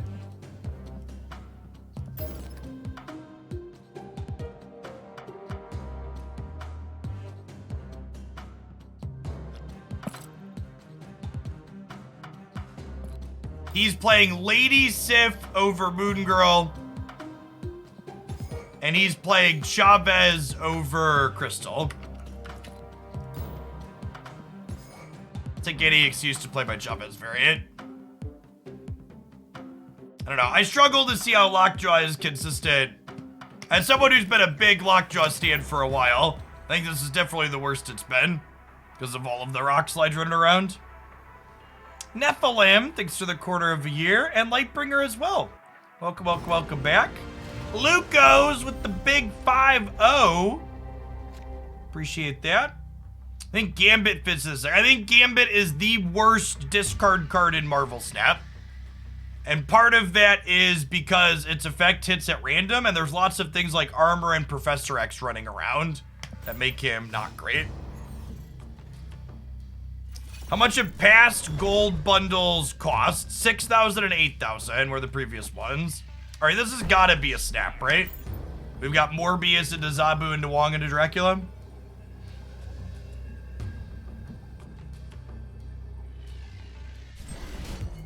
Yeah, I almost wonder with the advent of additional rocks in the format and with the advent of additional rocks in the format and just other things changing a little bit, if this is supposed to not be a lockjaw deck anymore. That's a real question.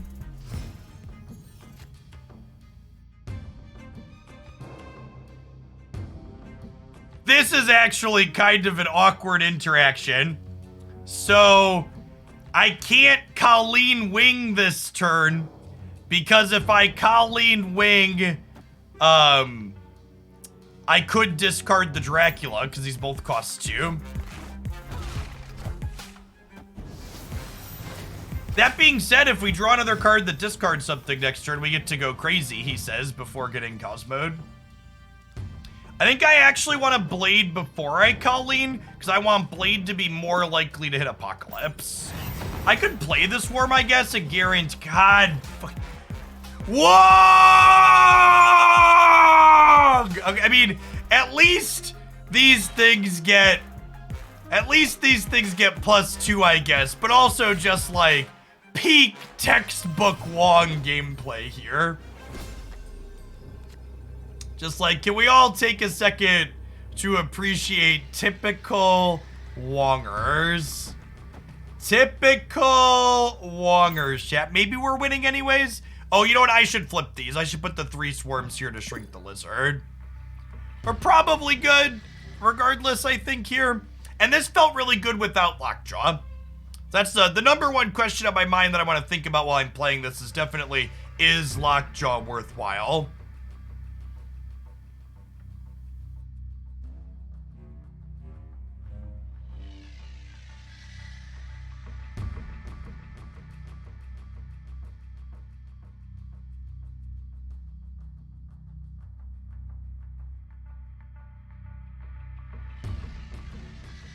Zabu Dracula is interesting. Victory. Ghost Rider Hellcow is cute. I like that idea. We'll try this later. Thanks for the link.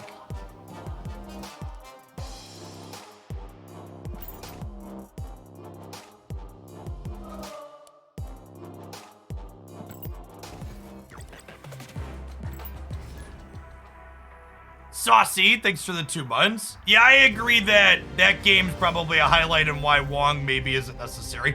Honestly, there's a chance that Wong could be better as Absorbing Man in this deck, right? Getting to copy Lady Sif and guarantee hit your Apocalypse again, or getting to copy Hellcow and get 2 discards sounds kind of nice, right?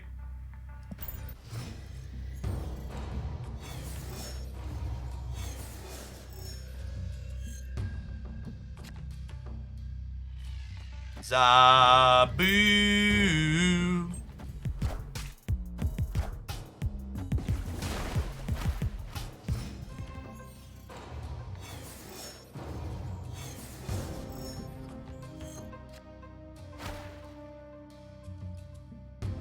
So this might be crazy, call me maybe, but I think we're actually supposed to... No, I have to play my cards out, right? Otherwise... Where are they going, chat? Where are they going? I don't think we can beat... I don't think we can beat Galactus, right? I think they're going in the throne room. Oh, it's just Doctor Doom. Okay, good beats, good beats. Bot, tippy dop, them Doom bots. Really love the Doom bots whipping up some Doom. Yeah, yeah. Actually, we put Miss Wing here. And then these swarms go everywhere. Sounds good. Hey, Ace of Farts, thanks for the 3rd of a year. Victory.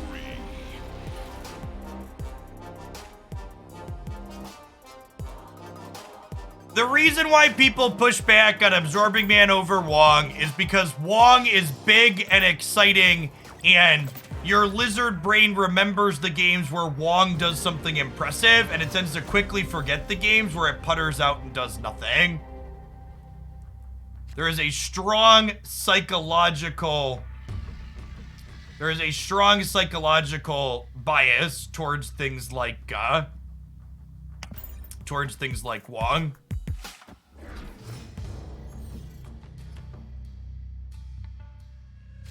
Thanks for the 2 months, Radium Ferox, appreciate that.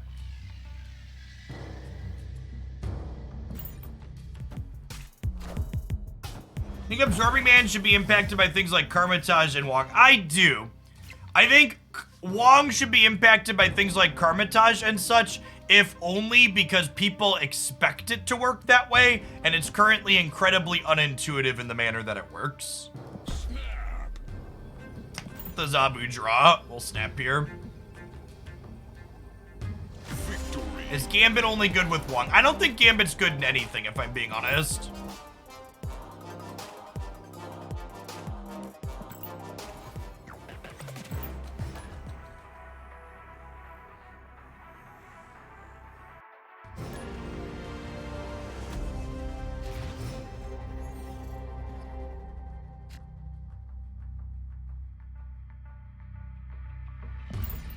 Oh, also, chat, and it's baffling to me that this is something people sit through, and maybe I'm silly, but I'm not gonna say which one, but I had an esports organization reach out to me about partnering with the stream since the Marvel Snap stuff has been taking up, and the contract they offered me involved 4 minutes of ads per hour here on Twitch.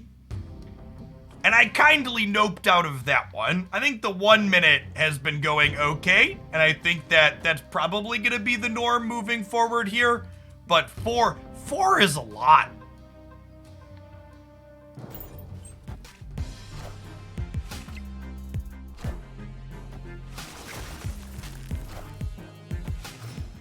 And when they said the number, they're like, yeah, this is the norm. And I was just like, that can't be right.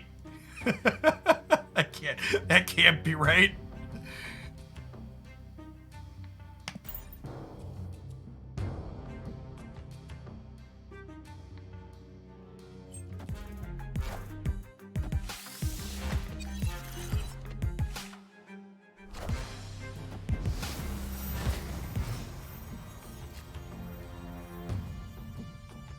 But the money they offered was not enough to make up for it. Was an okay amount of money, but it was not enough to make up for how much it would degrade the quality of the content running that many ads, which is ultimately why I declined.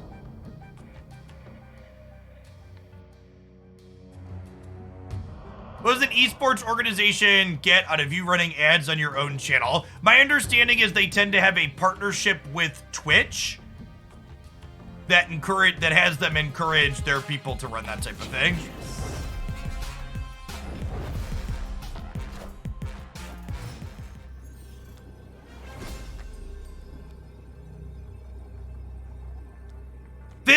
This deck, and Wong especially, feels incredibly clunky every time we don't draw Zabu. This deck feels like all of the Zabu decks I was playing on the first day, where like every draw where I don't have Zabu, my deck just feels like a bunch of cards that don't really do anything. Yeah, we lose the right here.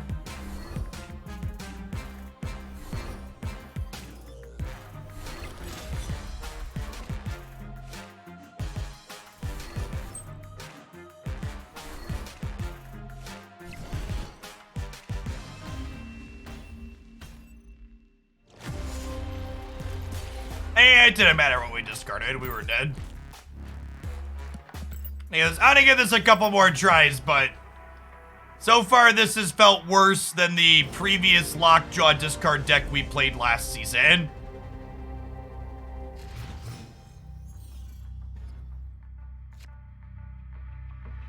So you should just retreat every game where you don't have Zabu. Yeah, I guess. But like also the other discard deck last season was relatively relatively consistent too, right? So like, I don't know why. Like, I'm searching for a compelling reason to play this over the discard lockjaw deck I played last season. Is basically the TLDR. And I'm currently struggling to find one. I'm gambling on Blade here. So I don't want to discard Dracula, but the rest of these are fine. So as what deck would you recommend for someone that doesn't have Zabu? All the decks that were good last season are still good, chat.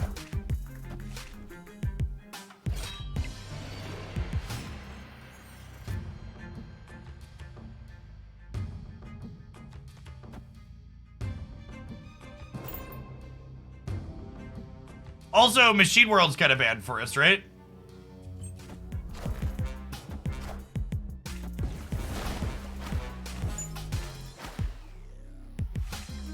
Okay, so we're about to get Galactus at that too. All right, I think I'm off of this. This archetype does not. And still, people kept telling me that this deck was good last season, and we kept playing it, and eventually they all figured out and stopped playing it that it wasn't very good, like my gut feeling said. And this adding Zabu to it does not seem like it solves any of the problems. People were asking Surfer decks and non-Zabu decks. If you're looking for a Surfer deck, this is, I like this Surfer deck. I played this a little bit off stream too.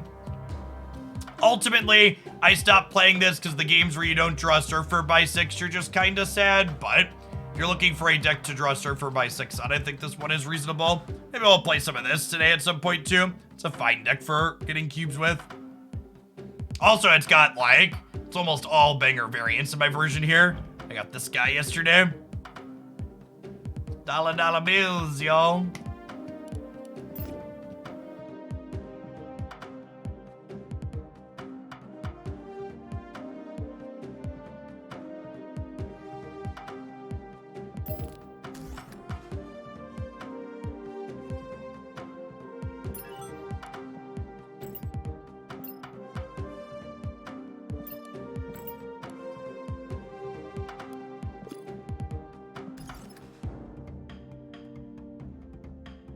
All right, I don't know that I'm convinced. I don't know that I'm convinced that Omega Red is a card that I'm interested in playing, but we'll see. I need Ghost Rider. I need a few more. Oh wait, I actually don't need Ghost Rider boosties. Oh, I must have gotten some from the track. Okay, well I could finally split him. That's great. I do need Omega Red boosters. He's on the short list of cards I haven't split yet, believe it or not. Let's try this for a little bit.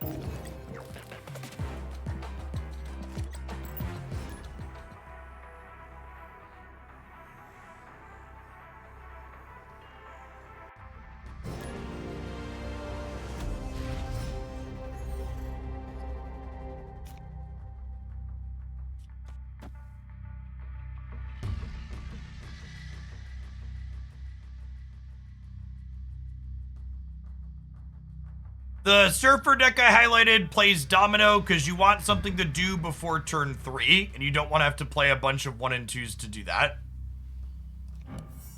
We'll Sunspot in the middle since we can't Sunspot in the Hellfire Club.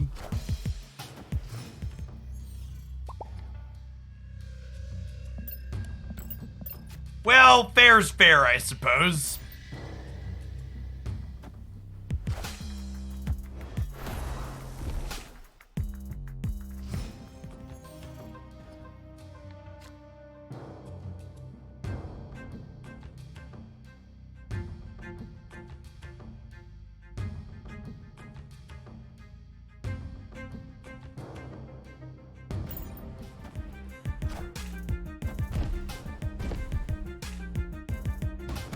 This isn't a fair trade, chat. This isn't a fair trade.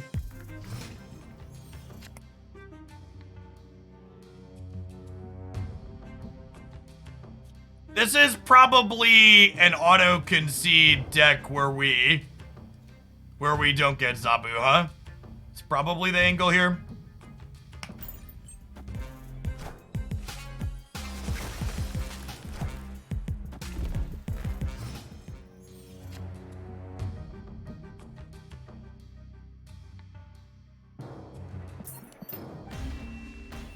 Cinder, thank you for the entire year. Welcome back. Let's get Get you a sword to go with that shield. How much do I put into the game? About 3,500 at this point. But I also haven't spent all of the money I put into the game. So I'm currently sitting on like $500 worth of unspent gold. Because there was a start of the year extra bonus for spending on Android on Steam. Speaking of spending, chat! 60 seconds of things that you should spend some money on. See you in a second.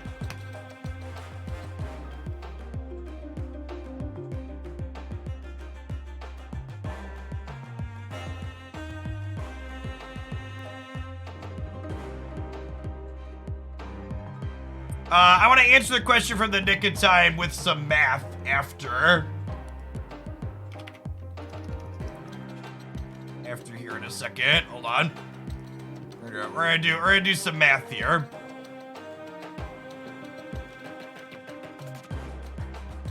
So, what is it? Number of successes in population 1. Sample size is...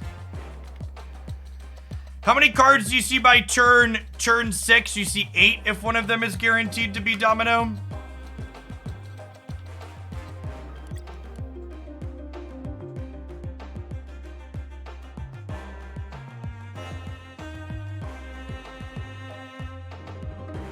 Is that right? What am I trying? I'm trying to calculate. No, because it's 11 as a population size. That's it. Yeah, 72. Okay.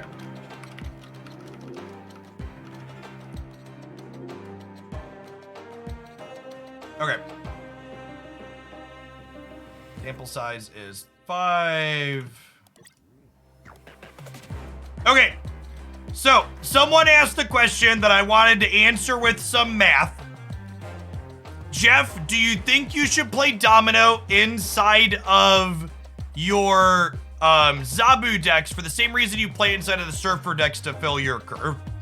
And the answer is, mathematically, it is worse to have Domino in a Zabu deck than it is to have Domino in a Surfer deck. And the reason for this is, Surfer is a card that you want to draw by turn 6, and Zabu is a card you want to draw by turn 3. So when you play Domino in a Zabu deck, you're only 45.4% to draw Zabu by turn 3 because of Domino. Normally you're 50%. So you lose 4.5% adding Domino to Zabu. In Surfer, however, because you don't need Surfer until turn 6, you're 72.7% to have Surfer by turn 6 with Domino, as opposed to 75%. So Domino only reduces your chances of having Surfer on time by about 2.3%, as opposed to reducing your chances of having Zabu on time by about over 4.5%. So you lose twice as much equity having Domino in a Zabu deck as you do having Domino in a Surfer deck. So you do lose equity regardless, but you lose a lot more equity having Domino with Zabu as opposed to Domino with Surfer. And obviously you can make the value calculation, okay, I'm okay with losing this amount of value, but the reason why I haven't been putting Domino in Zabu is because it's much worse than putting it in with Surfer. Can you explain how this calculator works? This is a hypergeometric distribution calculator, and I have a video from a really long time ago breaking it down here. Don't be afraid by how terrible my setup is. I should probably re-record a hypergeo breakdown video at some point that's snap focused. But yeah. So yeah, so the loose math is that Domino and Quicksilver make you less likely to have your cards on curve early in the game, whereas Chavez makes you more likely to have a card early in the game on turns 1 through 5, but less likely on turn 6. Kneel before the Galactus.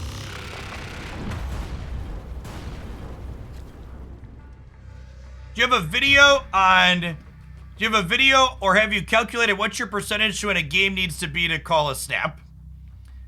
So that's a kind of complicated question that also makes the assumption that you know what your exact percentage is to win a given game, which is often not the case. Okay, so now we're just gonna soak with Sunspot and then play Infinite, right? And I'm gonna snap, and then we're gonna die to Shang-Chi. Schmeat Brett, thank you for the prime.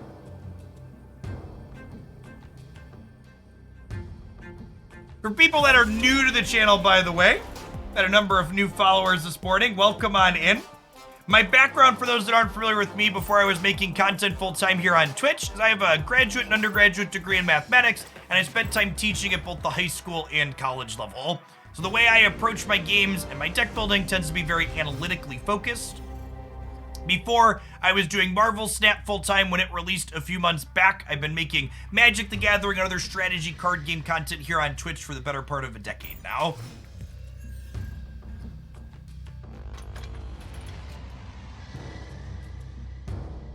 I'm gonna snap and die to Shang-Chi should be a title. It describes my life.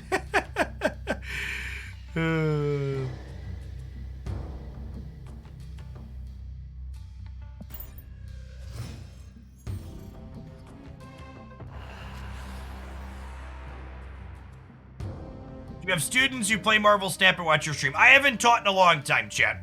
So, Marvel Snap content, making content here on the internet has been my full-time job since the beginning of 2018.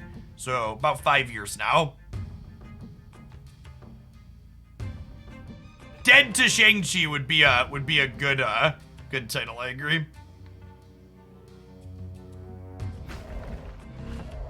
Jubilee the Death's Domain, huh? Ever teach at Normal West? No, the high school teaching I did was in the Chicagoland area. I did my undergraduate degree when I lived up there on the south side.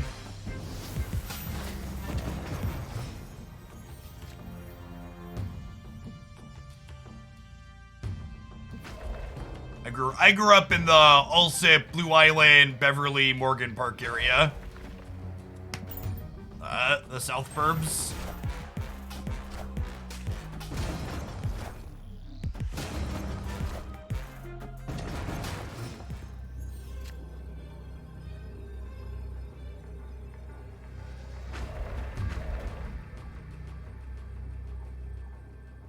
There's no way this beats whatever they're about to double Shuri, right? So we gotta leave. Although I guess we could win the middle, huh? Opponent snapped. Alright, I'm gonna feed some cubes here because we're infinite. Oh, I can Vibranium the Death's Domain. I don't think I should, actually. I think I want to Vibranium here because I need to win the center path.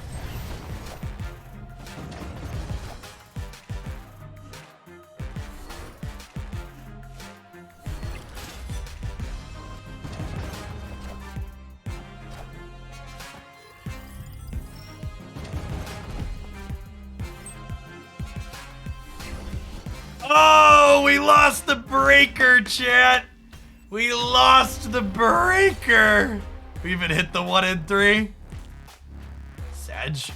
Sedge.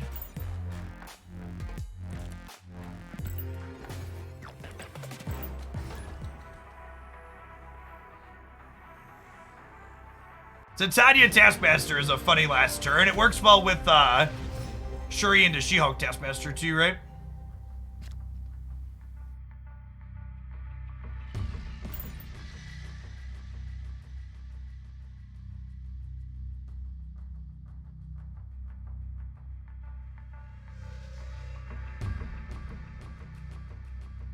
Oh, hey Cortez.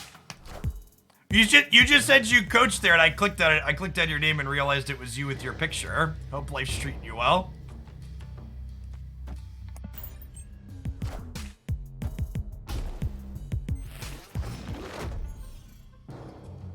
Zabu?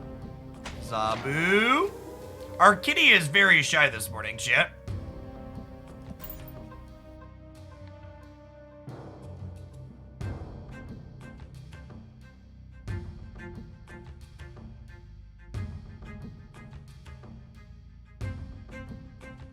Yeah, usually I play negative in that instance, Zog. If I Psylocke on 3 into Sarah and then draw negative instead.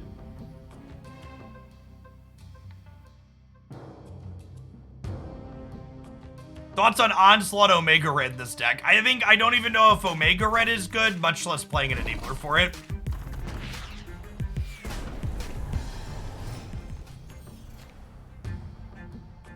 Okay.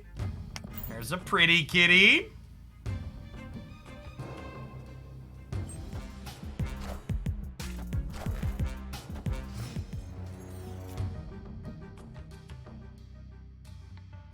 All right, so I have Hulk in my deck here. My deck right now is Hulk, Ghost Rider, and what else? Hulk, Ghost Rider, 2 more cards, Jessica Jones, Omega.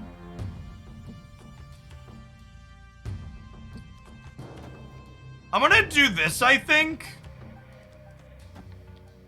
And this way, if we hit Ghost Rider, we could bring back an Infinite or a Dracula here, potentially.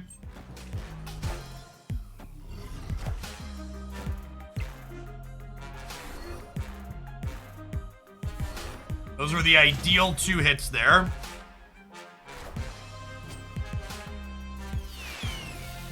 Okay. Okay. Just like we drew it up.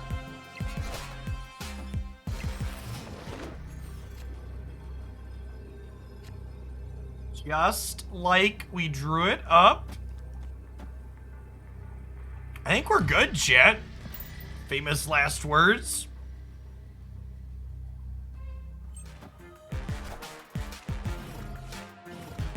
Oh no!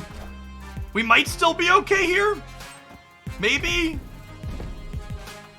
No, we're a little short. Wait, do we tie? I think we tie, right? Because we get 16? Got him. The first and only tiebreaker in Marvel Snap is total power. Down by 3, up by 22. Easy win, chat.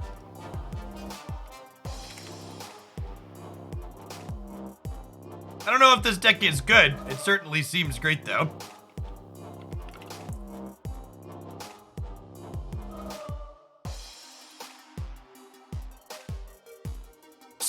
Someone said they liked the piece at the end of my YouTube video. Chat, I feel like I need to make a confession and come clean.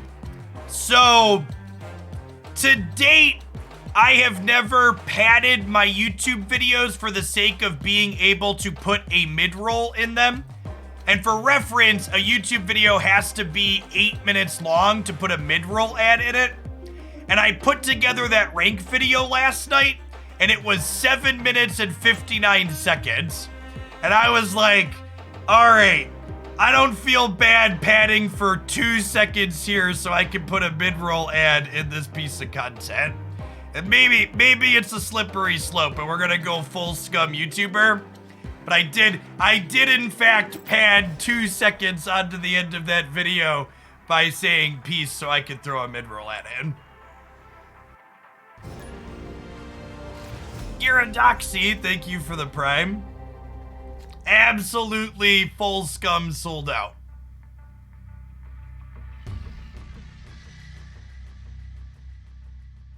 What a shill. Yeah, I mean, like, I'm not gonna, like, beat around the point and, like, add minutes to something, but, like, and it's so dumb, too. Like, if you've never had a monetized YouTube channel before, you can't put a single mid-roll ad unless the video is at least 8 minutes. But then as soon as you post an 8-minute video, YouTube recommends that you put like 3 mid-roll ads in it. So it's like a 7-minute and 59-second video is not long enough for 1 mid-roll, but at 8 minutes, load it up, ship it off, you're good to go. It's just like, I don't know what kind of algorithm they're using to compute that, but it's very silly to say the least. Cammy Whammy, thank you for the prime.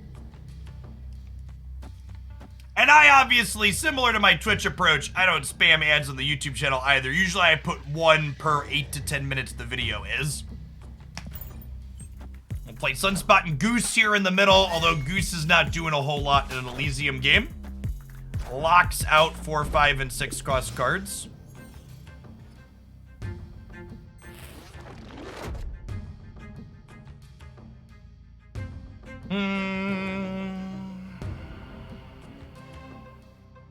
I'm gonna YOLO the Jubilee on the left, I think. If we hit Hellrider, I'm a little bit sad, but anything other than Hellrider is a pretty solid hit here. Ghost Rider, and naturally.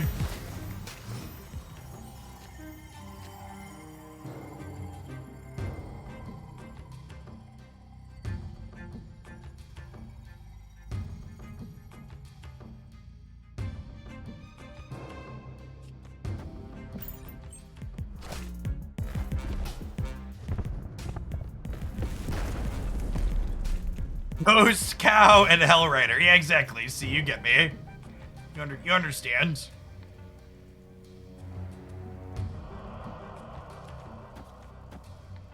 I'm gonna put Dracula into the holopath here, so that way we can hopefully have Omega Red be enabled.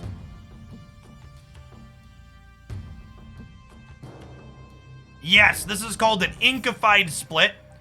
And you can get it, you have a chance to get an Inkified Split for the first time when you split the same card for the 4th time. 10% chance. I believe this was my 5th or 6th Sunspot split I got this one on.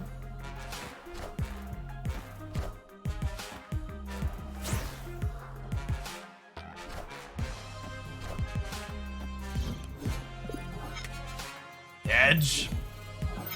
Alright, whatever is in their hand right now is huge.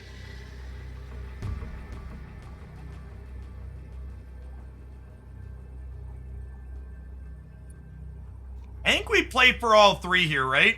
We'll Hellcow right, discard these, and then Sunspot will soak 5 going to 12 mid, and then this will discard Apocalypse gaining 16, so it'll be 25 on the left. So it'll be 25, 12, and 6.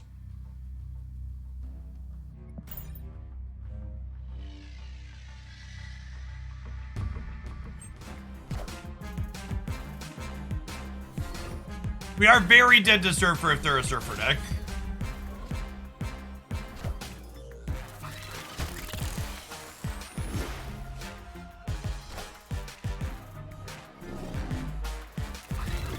We're good, right? No, it's gonna be a breaker and we lose the breaker? Damn. So close.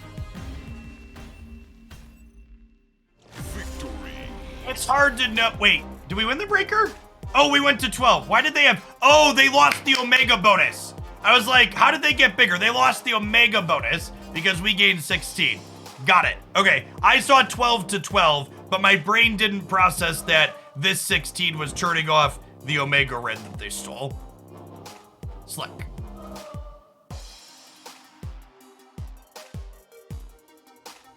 Is it better to play Apocalypse and let Dracula discard Infinite? So, if I don't play Hellcow, I have a 50-50 on this, and then I could possibly lose.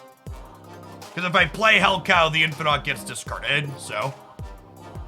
I'd rather play the Hellcow and guarantee the Apocalypse here.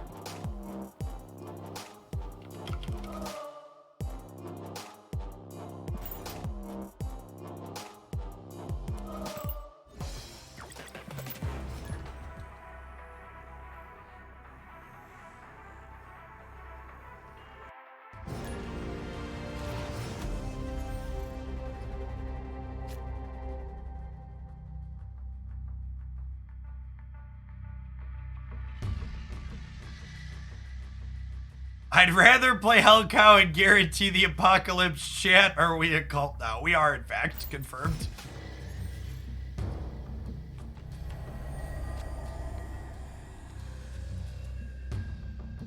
I think I'm not gonna play into here because if we ride her into here or, if we ride her into here or Jubilee into here, that's fine. Although Goose is also a little awkward for us if we don't draw, Zabu here soon.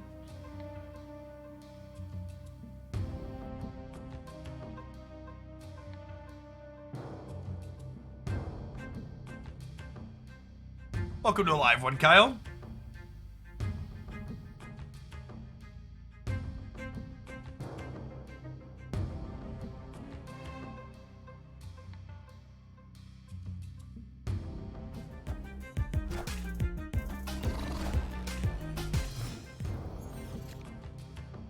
Zero Lizard Colossus, eh?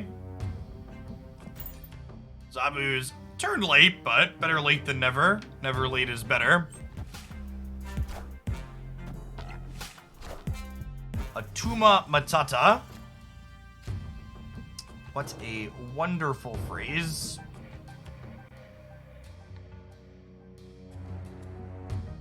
We have both Infinite and Hulk and Apocalypse in our deck currently.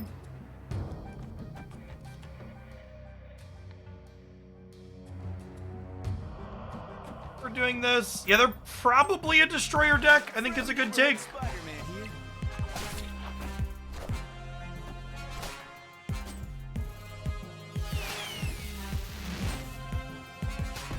Yep, should have played for the Baxter building.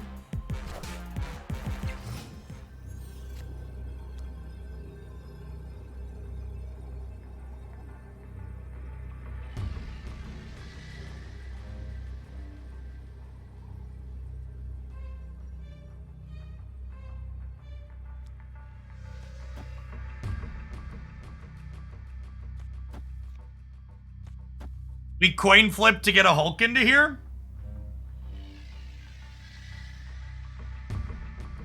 Oh, Omega in the middle will work, right?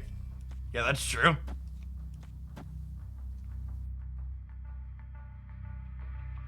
And we're a coin flip for Ryder to put the Hulk in. Or leave in. Victory. That's actually kind of fun, chat. It seems a little clunky when we don't have Zabu, but when the kitty is going, it's got some pretty unique play patterns. Build your own Baxter building, yeah, basically. I bet the Goose actually locked them out of playing too much more into here, and we're gonna turn their Lizard off either way, so yeah, I bet we're good to go here. There's no Series 4 or 5 cards in this deck either, right? Other than Zabu? Someone asked earlier we're gonna play non-Zabu decks. I think I'm vibing with this one enough that we're gonna play a full highlights worth of games with it. So probably an hour or so. And then we'll play a non-Zabu deck.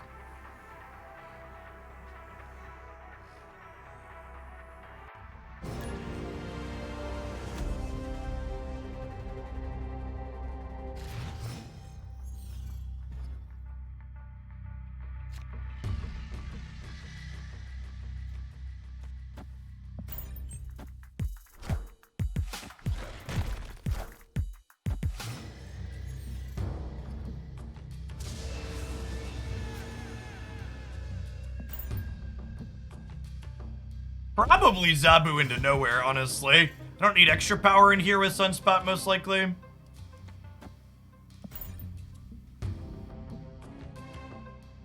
Victory. Okay.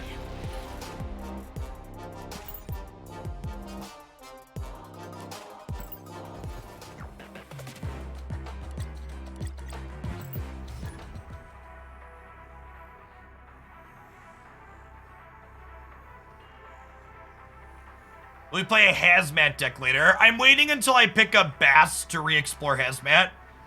The Hazmat deck I have sitting in my brain/editor really wants Bast. I am excited to try Hazmat in Cerebro 2 though once the patch drops. That sounds like a ton of fun. Hazmat and Wong will both be 2 power plus Luke Cage. Sounds great.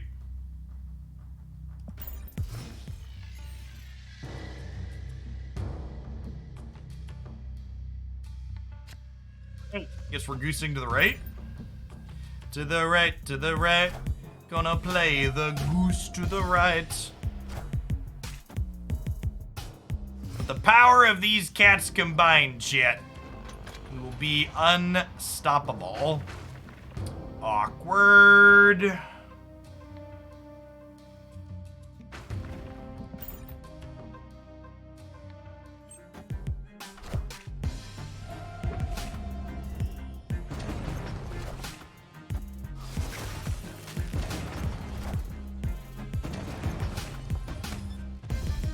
I guess Vibranium can help us fill our curve here. So, because we drew Apocalypse, we totally just Acula the middle, right?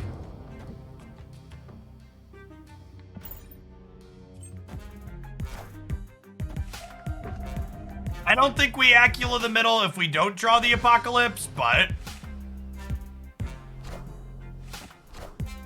with Apocalypse teed up and ready to go, slot these bad Mamma Jammas in here.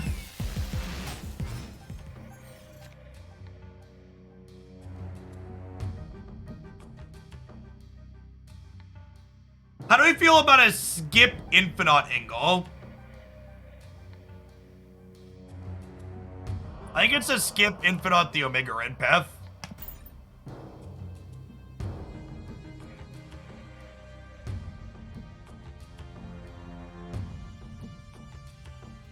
I think Hazmat and Luke Cage are okay with negative. I think it's probably worse than the other things you can do with negative.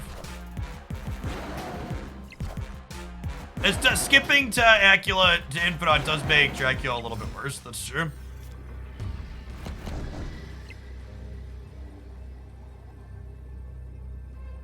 Do we pivot, chat?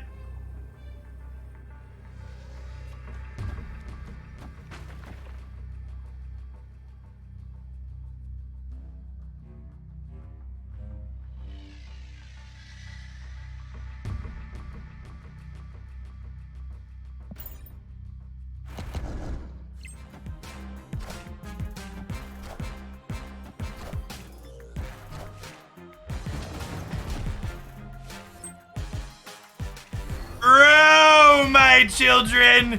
Grow!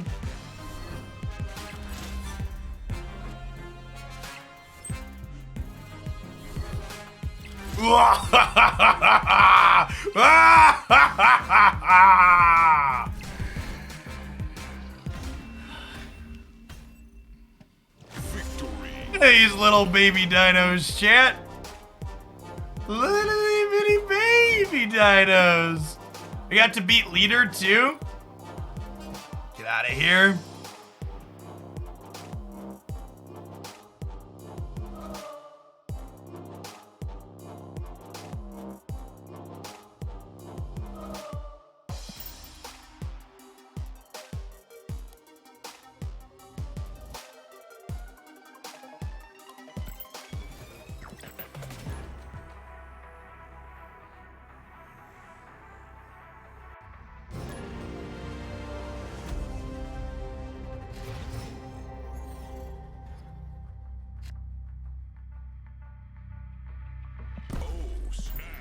We snapped the turn 3 Zabus, right?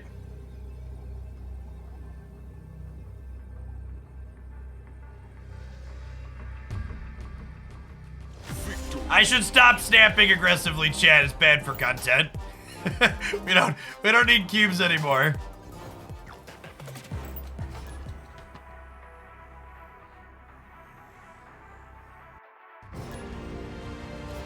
By the way, for all the regulars, just a reminder that I will be off all weekend.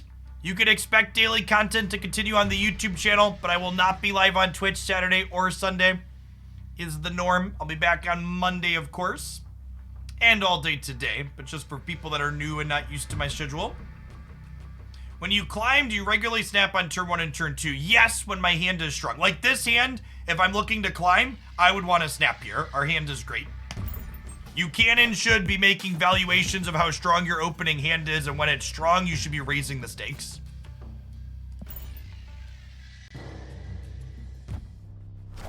If you did not catch any of my streams from earlier this week, Tuesday, Wednesdays, and Thursday streams were all me doing my best to climb efficiently if you want to see what my snapping and retreating looks like on those days. Much longer do I normally stream for?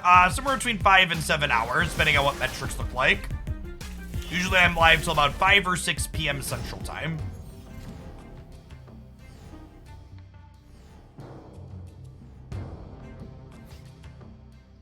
Put Dr. Acula over here. Opponent snapped. I gotta decide where I want to Omega Red. I kind of want to Omega Red and Acula on the same path, but I don't know that that works out. We're definitely staying in for the snap. Our hand is good.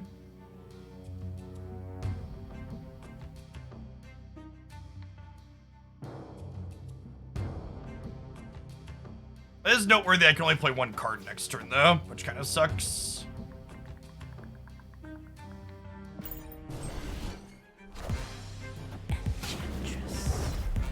Fine, we can only play one card anyways. Good beats.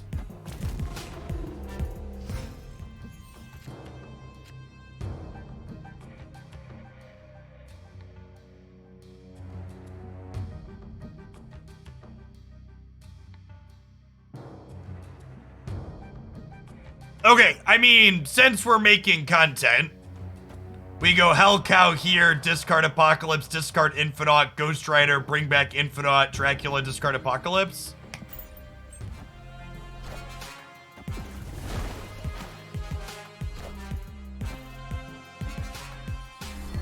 Hit me, baby, one more time.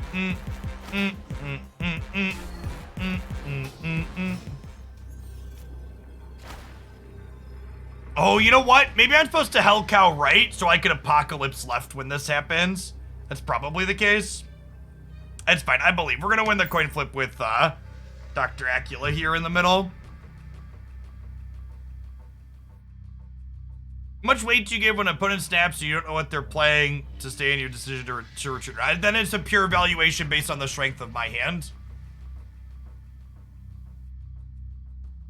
The Nova nerf is almost pointless. So, I was definitely on the Nova nerf is pointless club until I thought about it some more. We actually would have won this game if we hit the Infinite, right? If we hit the Infinite, Omega Red gets turned on and we win the right. Close game, lost the flip. I think the Nova nerf is relevant to counterplay into the Destroy archetype, right? With Nova only being one power, it means the opponent will have priority to armor the Nova path more frequently. When you go Nova into Winter Soldier now, you're very likely losing priority in that path if your opponent has an armor or a Cosmo.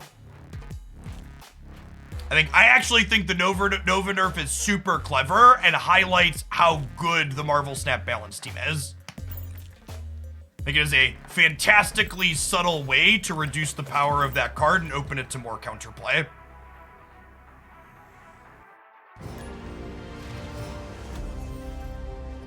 You always tell people that ranking is not about cards and decks, but snapping or shooting properly. Your most recent YouTube video showed that you gained 30 levels while your win-loss ratio is almost 50%. Yeah.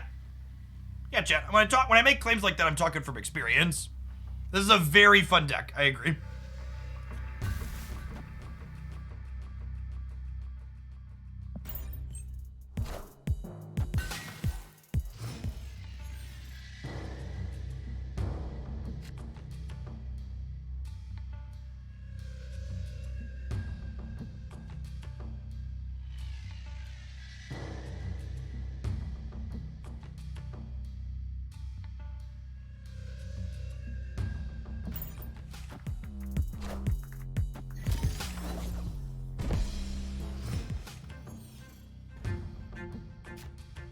Do you have a favorite board game? I have a giant wall of board games, so it's kind of hard to pick out a single favorite one, if I'm being honest. With Titan here, this might be a soak on 4, play Infinite on 5 angle.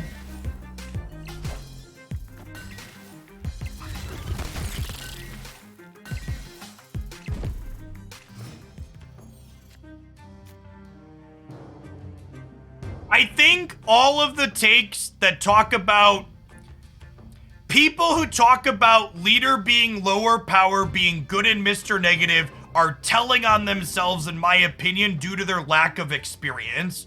Mr. Negative doesn't really want to play the opponent's cards after they play negative. They want to draw their own busted cards, and Mr. Negative is typically already filling their paths. So leader being better in negative isn't really a thing because negative doesn't want that type of effect. Yeah, I don't think those people have played a lot of Negative. Mr. Negative is probably one of my most played decks in Marvel Snap at this point.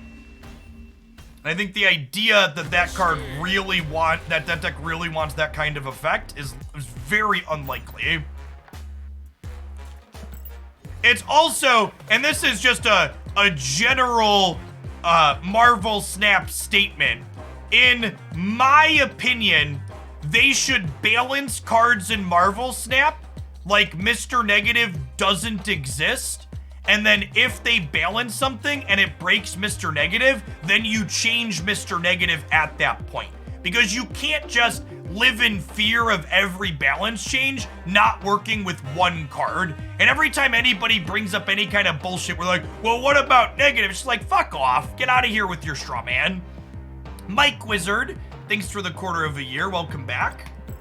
Can you see a Mr. Negative deck? Now, I'm playing this one for now. Mr. Negative is one of the handful of cards I've done an ultimate deck guide for, though.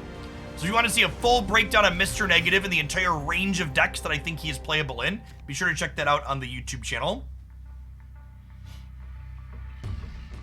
Does pulling one card in a cache reset the loot pool for the next 4 caches? It does not. All of your caches and reserves are set in predefined groups that I break down here.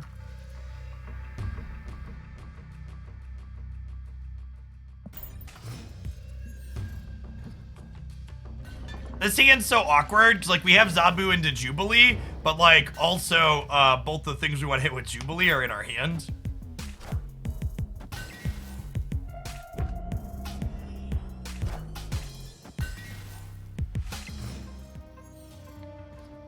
I think Nakia is likely still fine post changes in Mr. Negative, yes.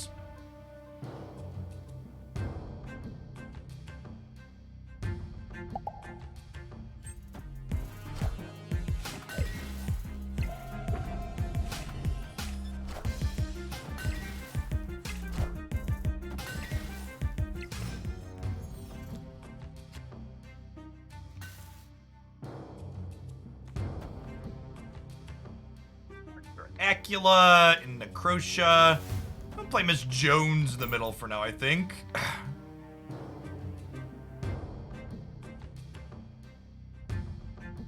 What I say is the best Series 3 card. I have a full tier list on everything here. The long and short of it is, though, there's really not an objectively best card. As is the case with most things in life, the power level of cards in Marvel Snap is context dependent, and certain things are better or worse in different situations depending on the cards that are surrounding them. I think this is an Omega Red Necrotia angle.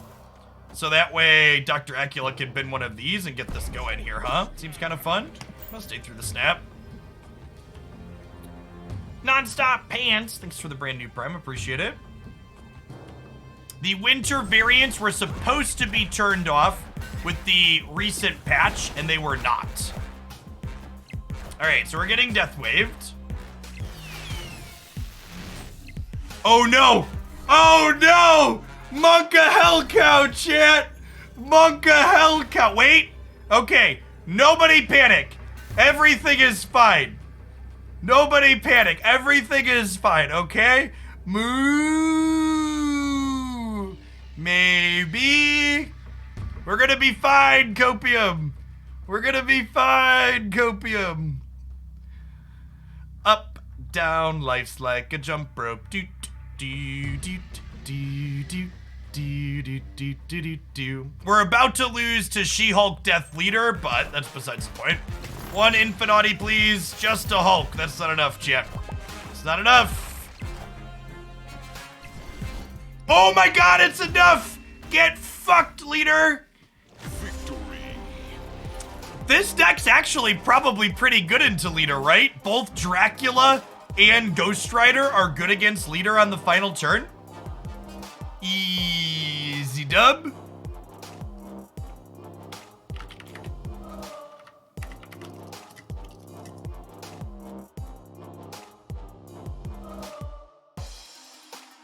Leader middle would win. They couldn't play Leader middle, chat, because Goose is here locking it out.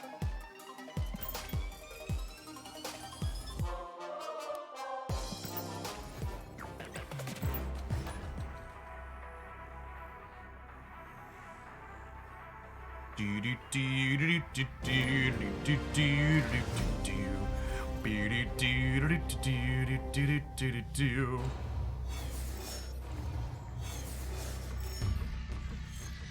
thanks for hanging out, Riump. Yeah, I think you do need Helka. I think the only the cards that are optional in this deck are probably Omega Red and Goose. I think you have to have Dracula, Hellcow, and Ghost Rider to make this deck work, unfortunately. I know that that's not an answer people want to hear, but because it sucks to be missing a card for something that you want to play, but I think those 3 plus Zabu are things you need to make this deck functional. Sub for Goose, just some other cheaper card. Pick your favorite cheap thing you can play on curve. RGM, thanks for the 21 months. Honestly, probably Armor. Armor's like another tech card, right? That can protect your Sunspot and your big things. Armor or Scorpion, just pick your other favorite 2. All right, well, obviously not playing Sunspot into Vormir and not playing him in the Super Flow, so we'll drop him right.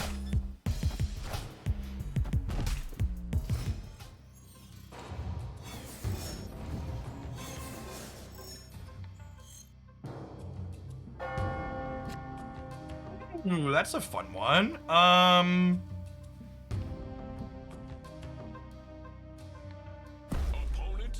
Where are we Zabuing? I'm staying in through their snap. I think our hand's pretty good. We'll Zabu the right. We'll Zabu the right, and then we'll Jones the right. We'll like go Jones Dracula next turn, probably.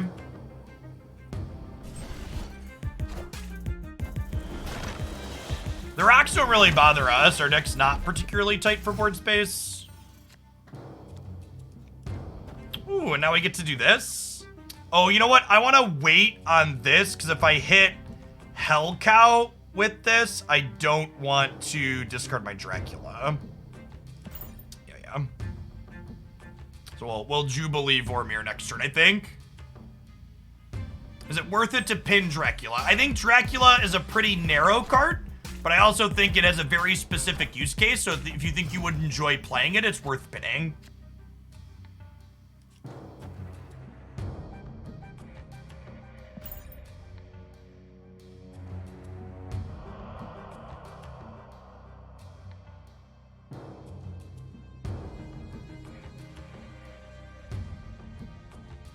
The rocks do make our Ghost Rider a little bit worse here, because if Jubilee hits Hellcow now, we can knock Ghost Rider it back, unfortunately.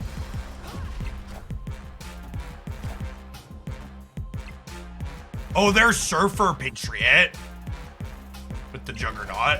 It could have gone either way up until this point, but they're definitely Surfer Patriot with the Juggernaut.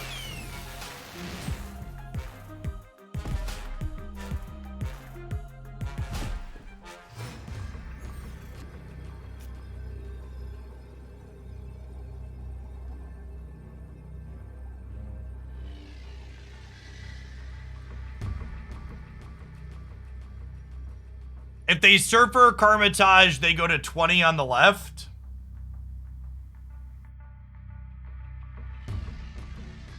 I think this is a Hulk the right, take my 1 and 3 here. Hey, AJ Land, thanks for the Prime. I think if I wasn't Infinite, I probably wouldn't gamble the cubes on the 1 and 3, but I think we'll take the 1 and 3 to win this.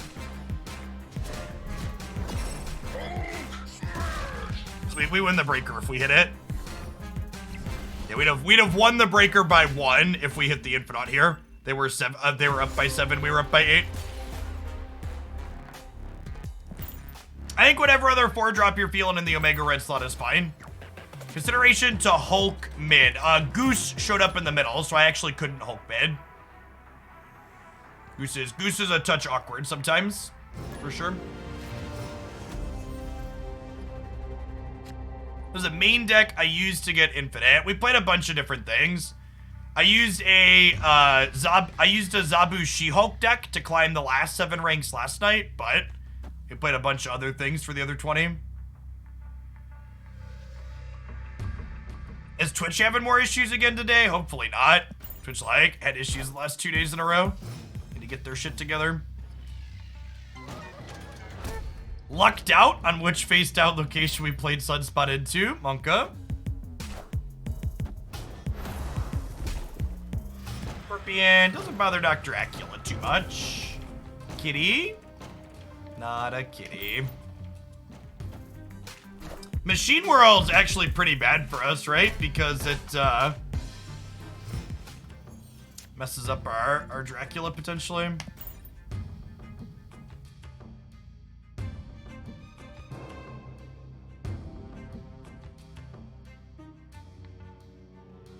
I'm not really a huge fan of Negative Surfer in general. I've always preferred the stock Negative, as I've called it. I think it's the more consistent build. Opponent snapped. I'm gonna leave. Pretty likely to win here. Yeah, we played the Zabu She-Hulk deck first thing this morning. If you want to go back in the archive of this video, and there'll be a highlight with the best games in a deck tech on the YouTube channel this weekend. Zabu Daredevil and Zabu She-Hulk were the two things I climbed the most with, I believe. I've got things teed up to work on those.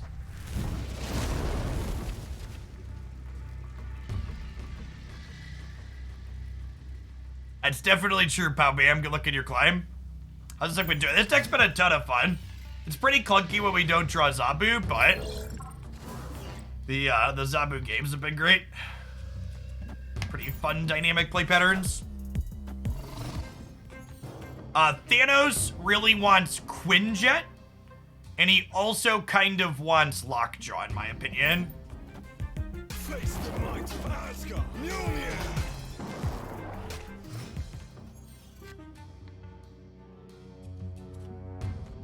So Dracula here. Sunspot lets us get into Morag, which is nice. Okay.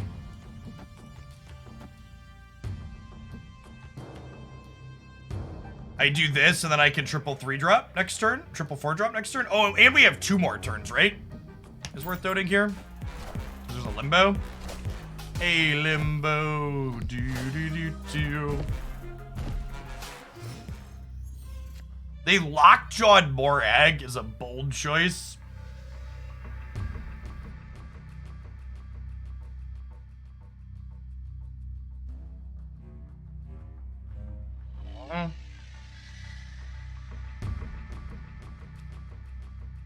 There's a Hulk and an Apocalypse in my deck still, so this Jubilee over here is pretty good.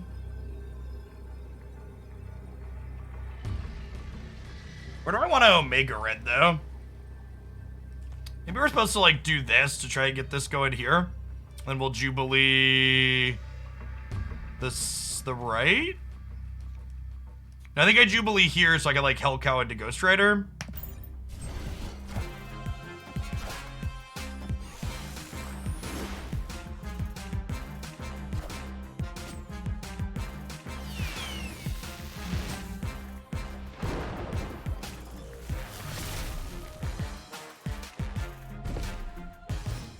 Apocalypse. Holy crap, chat. Oh, man. This Twitch stream is pre-recorded in front of... We were 50% to find Apocalypse there in my defense. There's like one other card in our deck, but actually just insane. Insane in the membrane. Do-do-do. Do-do-do. Beep, beep, do-do-do.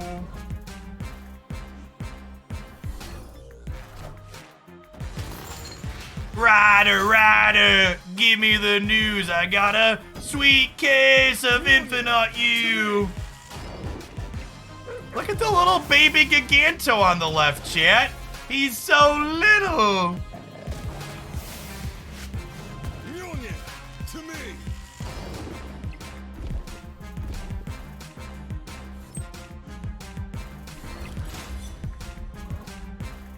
Omega.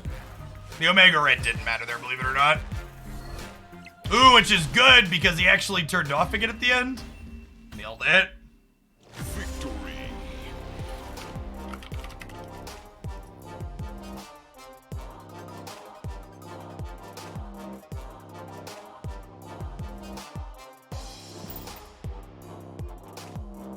This one's been a treat. Shout out to the deck suggestion from chat. Is Thor Lockjaw a decent deck? Yeah, I think it's reasonable. I think it got marginally worse this season since there's Rock Slide. If you're in a bracket where people have Darkhawk, Rock Slide and Korg does make that archetype a bit worse.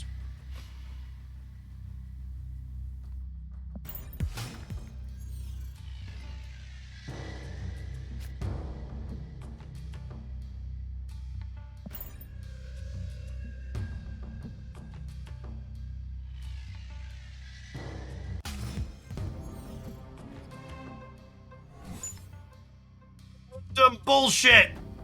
Go.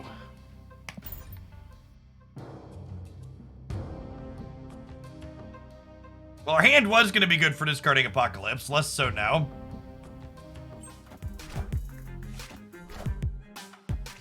Claw is an incredibly high Q break card. It is very good at taking people's lunch money.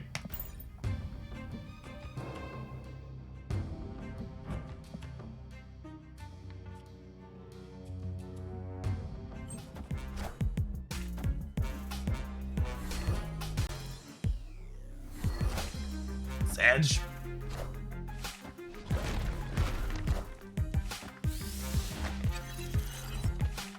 No, I don't think Valk's very good in Cerebro 3. I think it solves any problems that archetype has. Escaped.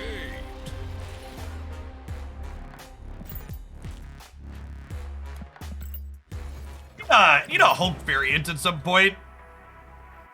Have enough boosters to split him again. Just haven't had a variant I like. Having the strangest sense of deja vu, chat.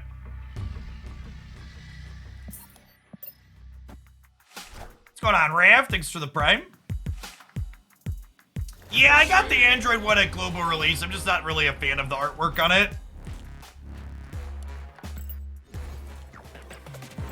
We're for Claw or Iron Man in the 5-drop slot in Spectrum Destroyer. Definitely Iron Man. I think you want that slot to help you win the ongoing path. Destroyer doesn't usually need the help.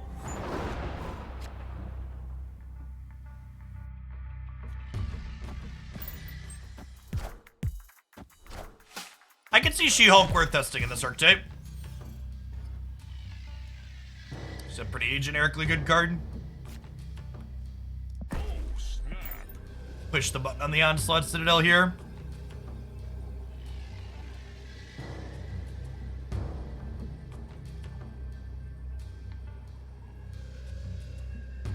Yeah, people are talking about cards over Goose. Lady Sif could potentially be good in here too. Sif could help your non-Zabu curves potentially. You curve like Lady Sif into Ghost Rider and put a big thing into play. So for Sif or Armor would probably be what I'd test in the Goose slot if I was missing Goose. I might even just be better. And I'm only gonna play a couple more games at this point, so I don't think I'm gonna change anything, but it would be something I would explore if I was looking to work on this deck more. Zenray, thank you for the 2 months. Welcome back.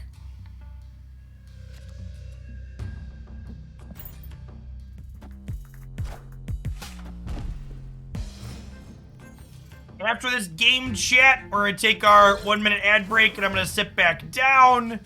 And then I think we're gonna play some Thanos for a little bit.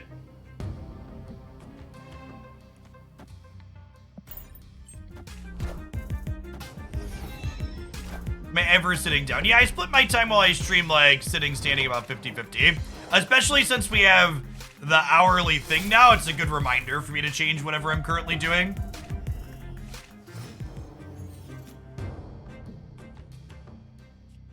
You say Thanos is out a climbing deck. I would say I would be shocked if we had figured out optimal Thanos decks by now. I think it's a card that's pretty complicated to figure out what exactly to do with it. I don't think anybody's really tapped its potential fully yet. Brendo, my friendo, thanks for the quarter of a year. And Bearded, thanks for the brand new Prime. I'm excited for any of the new Series 5 cards. I don't know, really. I don't know if there's any of the Series 5 cards that are like super must-have, which is probably a good thing overall, if we're being honest. Chat, how does Dracula under Invisible Woman work? Does anybody know?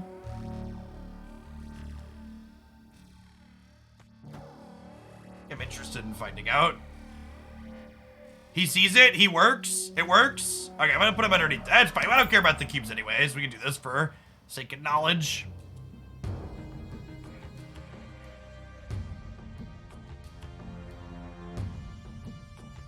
I think Dazzler and Shauna probably pair together in a deck all right that I'll be interested in trying to build, but it'll also be a deck that's really inaccessible for a long time, needing 2 brand new Series 5 cards, so that's probably not content I'll spend a lot of time on.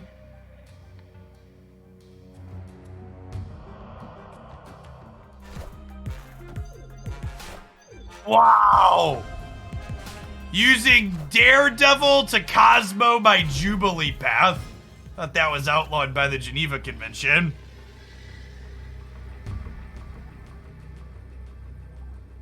Daredevil can see through Invisible Woman, yeah. Because this would have even made their Darkhawk smaller, right?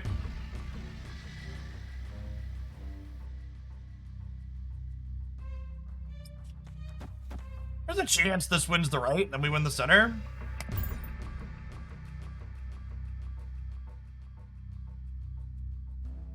Yeah, Zabu plus Khazar, Shauna, and Dazzler is a very obvious. This is a thing they want us to be doing. Yeah, we're actually good to go here, right? We win the right, and then we're getting at least 12 in the middle.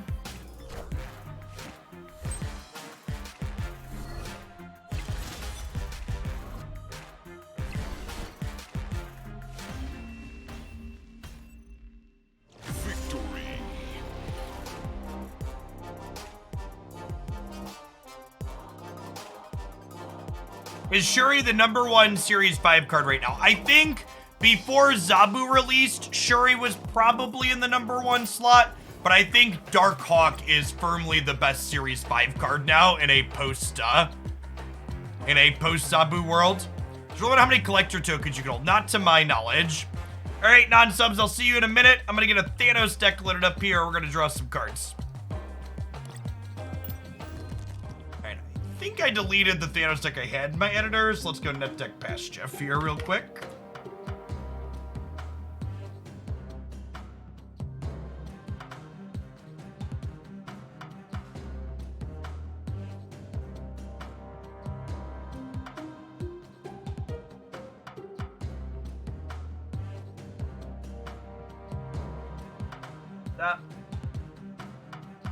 Apologies for the stereo. Oh, no, you didn't hear me. Good. My audio setting's correct.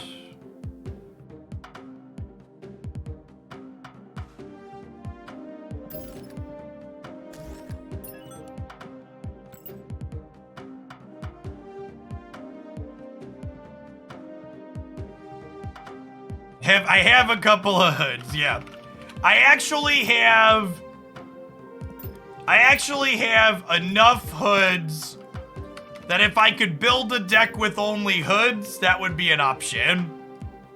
We have a full 12 hoods, chat. It took me a long time and a lot of splits to hit the ink variant.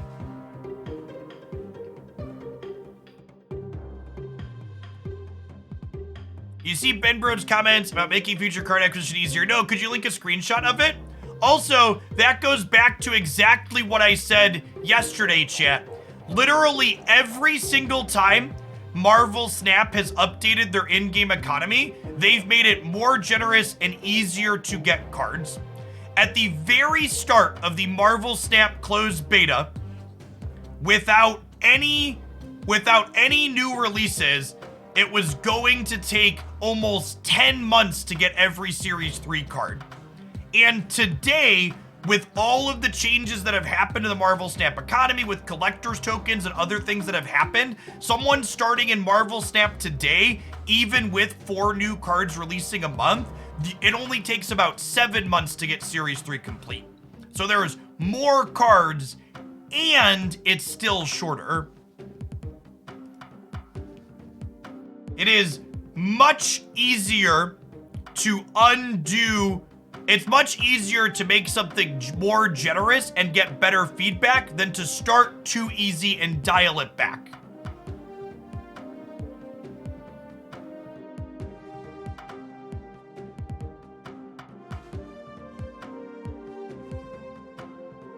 So here's a comment for Ben. Actually, and I'm sorry this isn't gameplay content, but I want to take a second to talk about that. I want to take a second to talk about this. So in the end game, and this is what I've referred to in Snap a lot too, end game Marvel Snap players. End game means you have all Series 3 cards. Players get an average of 4 new cards per month. As a free-to-play player, you'll be able to choose whether that's a Series 5 card and Series 3 cards that have just been demoted, or 2 Series 4 cards and Series 3 cards that have just been demoted. I'm curious to see how this feels once we start getting to that rhythm. It's unfortunate right now that most folks aren't able to meaningfully engage with Series 4 and 5, and something that they're talking about. So, part of the issue is that we're only halfway into their release cycle, right? At a certain point, there will be 4 new cards in every series every month.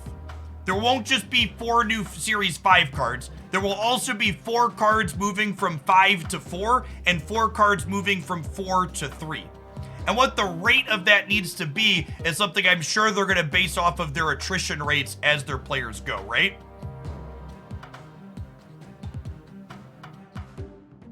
Seems like a lot. So, for people that are new to card games, when we talk about that rate, I'm going to get into a game with this Thanos deck. When we talk about that rate of new cards, that's 1 card per week.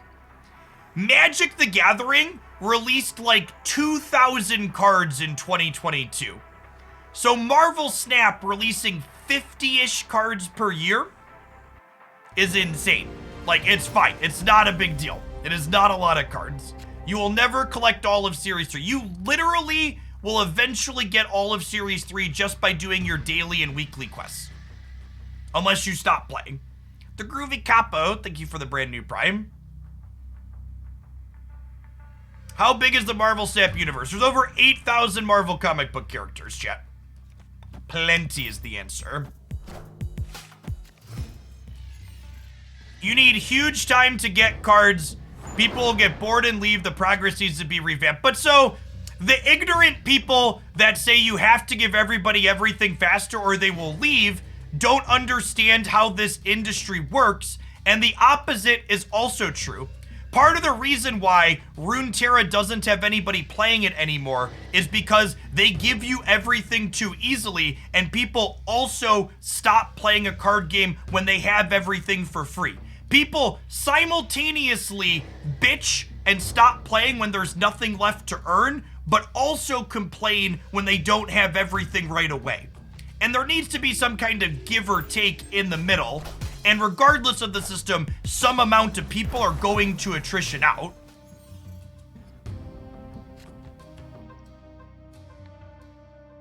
No system is perfect or generates an 100% ideal everything.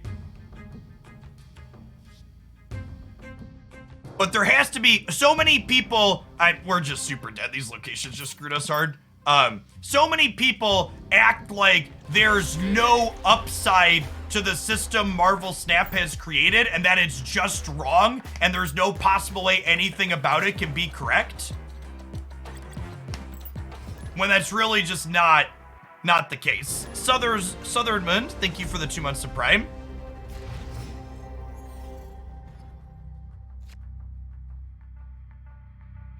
And again, for all the bad faith shitters that will make what I'm saying now out to be Jeff is defending everything Second Dinner has done and is saying everything's perfect, I'm not saying everything is perfect, but I am saying they have good reasons for making the choices that they've made, and they definitely need to be able to massage the details to get it to a good spot.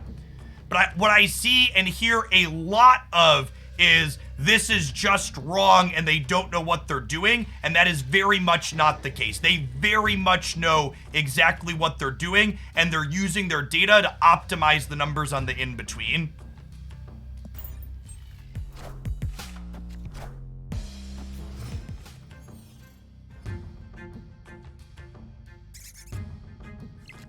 Someone asked, is this deck a good one for climbing? This deck actually suffers a good bit from location variance, like Dark Dimension and Central Park and things that lock us out. We have kind of a rough time with it all. We have all of our ongoing stuff, though. I think I'm chilling here. We might have a decent shot.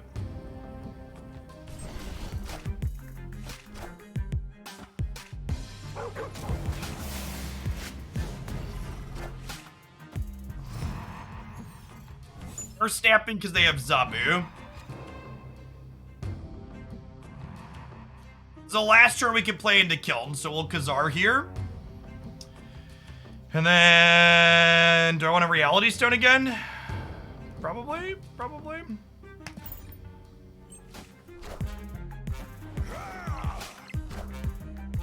Yeah, correct, Harlan. Alright, that reality doesn't matter. Mr. Baku, not the hit we're looking for, but it's fine. Oh, there's Zabu negative. Interesting. Sick with the crystal combo. Okay, so we gotta win left or right here. Marvel into Thanos might do it.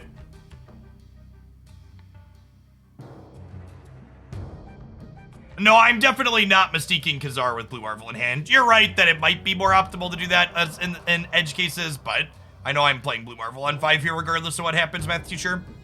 Thanks for the 2 months, bobble hat. I forgot to sit down on our last break, Chip.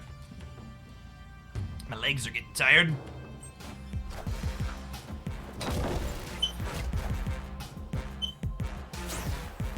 They rogued our Quinjet instead of roguing our Blue Marvel, which is great for us. Okay, so they're a Surfer deck, it looks like. So we should be good here. If they Surfer, they go +9 over here on the left, and Thanos is +8. Agent Nil, thanks for the quarter of a year.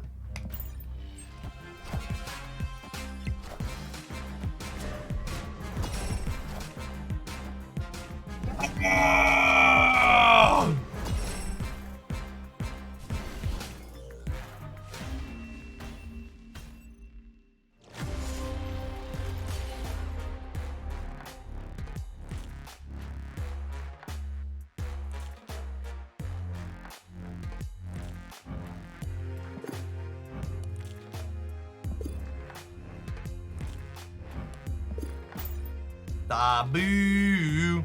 They actually didn't do anything with Mr. Negative that game, right? I guess Rogue was... No, Rogue was technically a Mr. Negative card, huh? Mystique would have won that. Would Mystique have won the right? Would Mystique have won the right? I think you're right. I don't know if it was correct to necessarily Mystique there.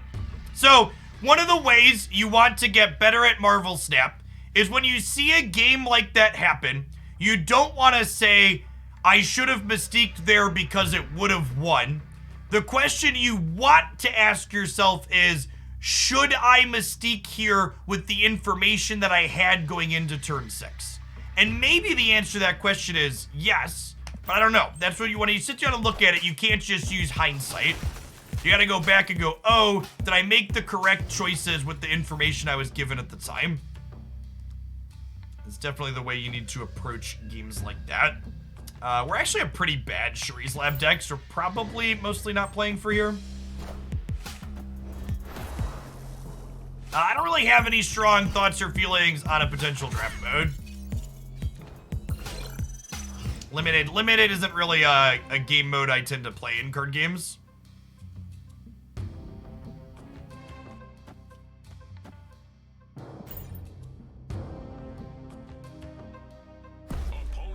Okoye's head is floating in the screenshot. That's funny.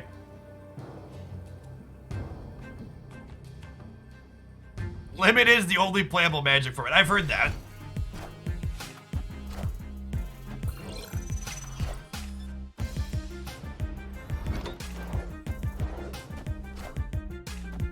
So someone who commented, I just got to the stream. Can you explain the deck? Exclamation point deck in chat. I'll pull it up for you here.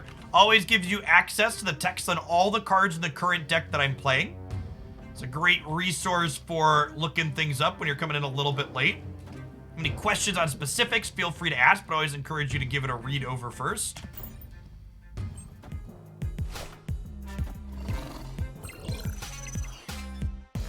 Cardboard Tech, thank you for the 31 months. Feeling a little dead here, chat.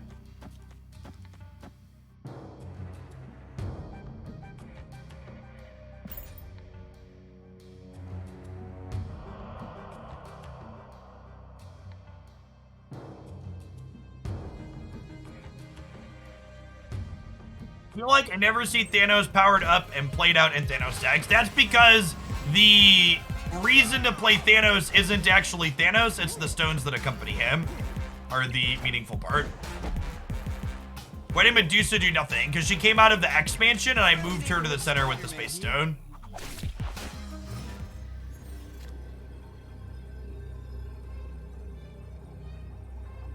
I think I'll do this to take the shot at getting Blue Marvel. Victory.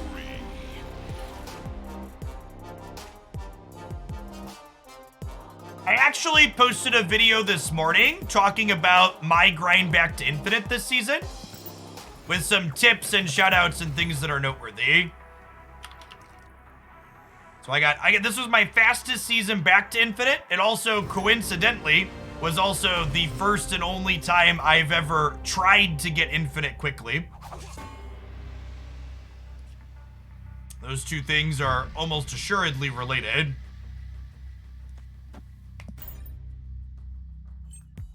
Here for high roll decks or more consistent. I enjoy decks that just I have fun playing, which kind of includes a little bit of column A and a little bit of column B. So we'll want to Okoye first here to make our deck bigger. And then we'll play the Soulstone out to draw a card after things are made more expensive or more powerful.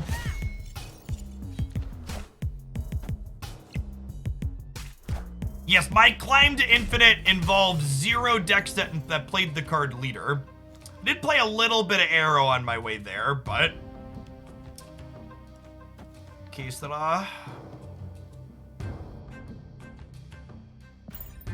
I climbed from 93 to 100 in about 3.5 hours last night off stream. Oh God. Reality sucks sometimes, chat. In fact, one of the things that I pointed out in my video that I posted today was the fact that my average cube rate while climbing off stream is over double what I saw while playing on stream. While playing on stream this season, I averaged just under 9 cubes per hour of games played. While playing off stream, I averaged 20 cubes per hour while playing, which is a really big difference. Oh, I should move a Koye in case of Killmonger. That's a good shout. I don't think they're a Killmonger deck because of Sunspot. That's a good thing to shout. I think it's less so stream snipers so much as it is just playing while distracted. Friendly neighborhood Spider-Man here. I don't think I can... Playing like I play off stream isn't possible to have good metrics during, because it's far less engaging or interesting. You're definitely not getting sniped. I don't know, chat. While I was playing on my couch last night, there were at least 2 different points where my opponent was clearly outside my house looking through the window. Victory.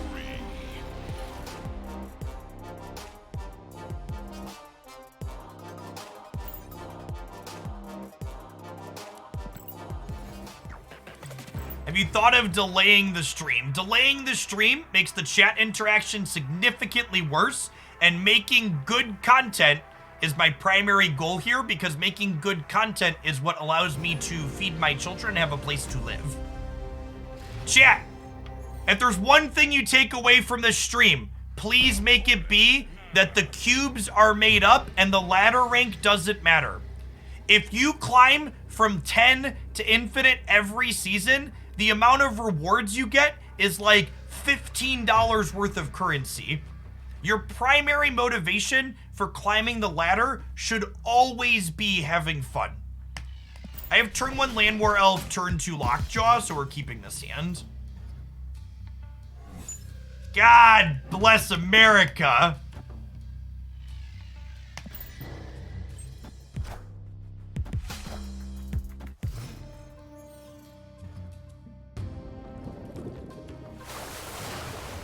Classic Rockjaw gaming, chat. Classic Rockjaw gaming. some say $15 worth of currency is a lot if you're free to play. I mean, it is, but also the perspective you need to look at it is, if you find the grind to infinite extra frustrating, you should instead focus on playing Marvel Snap for fun and go pick up an extra hour at your job and just spend the $15 from your job, or an hour or two, whatever you make, and go like buy the stuff. Don't let not enjoying the game, don't let playing the game feel like a chore. If ranking up makes the game feel like a chore, you need to play the game in a different way that makes it fun. Games should be fun, chat. Okay, and Reality Stone will unlock the Space Throne here for us.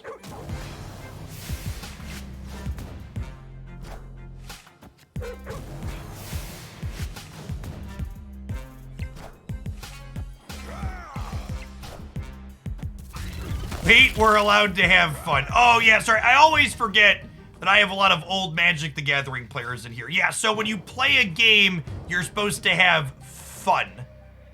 I know it's a tough concept for some, but I promise you, you could do it. I believe in you. Actually, with the Devil Dino draw, do we just do this? These are the last two stones, right? I think I'd do this and snap them back, and then we'll Dino in the Space Throne for huge. Yeah, good stuff. No, I don't even think I want a Thanos left. I think we just like play these here, and then next turn we'll have a 15 power Dino to drop in the Space Throne. We have a huge stat here. We have decent stats over here.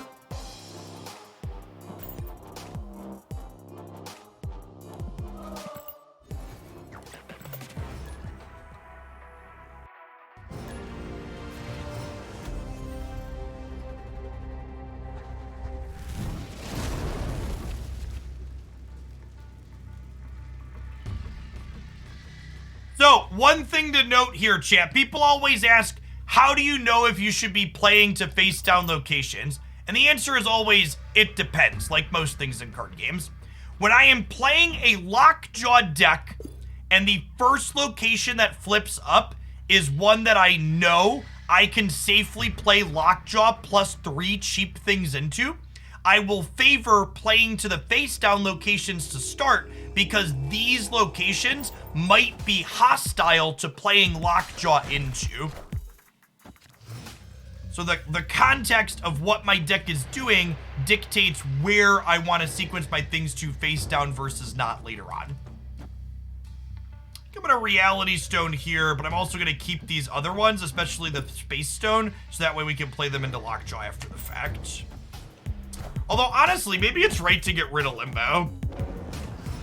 Our deck usually fills the board before turn 7. I have regrets, chat.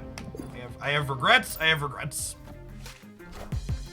Lucas, thank you for the 2 months. Okay, sweet. So I get to go Okoye into Soulstone into Space Stone. Want to Okoye first, that way she makes all the stuff in our deck bigger before we flip things out.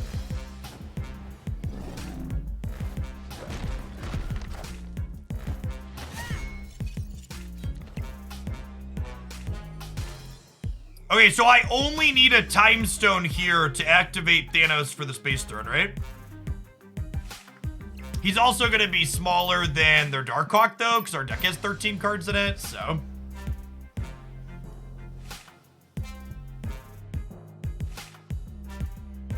Lockjaw needs a minute, chat, okay? He's overworked and underpaid. He's living under capitalism like the rest of us.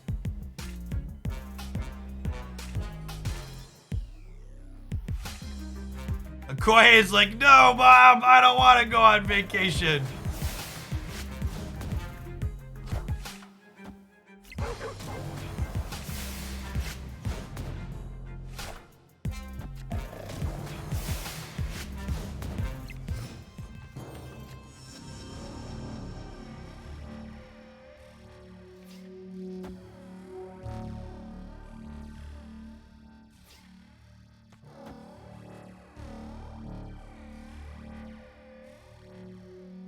I think we're probably dead here, right? I guess they technically haven't stabbed us yet. We're so flop. I used my reality stone poorly this game. I should have waited to see what the other locations were before playing it out.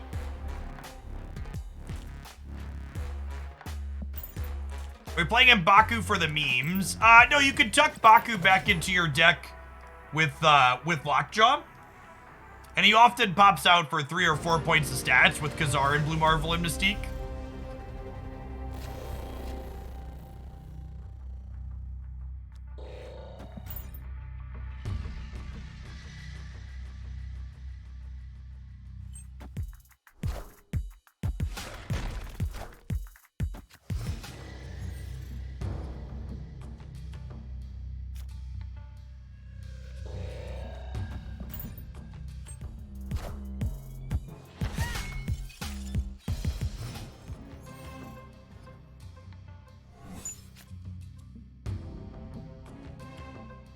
We don't play District X games once I'm infinite yet.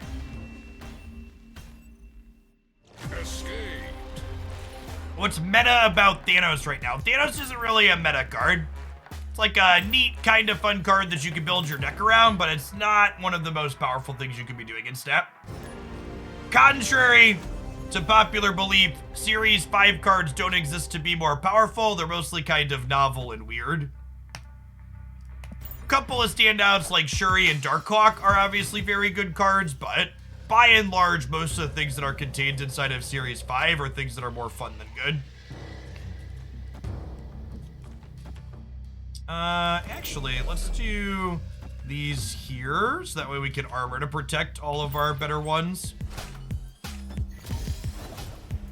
I'm not really a fan. I played a lot of different Thanos decks when the card first released, and this build is definitely my favorite.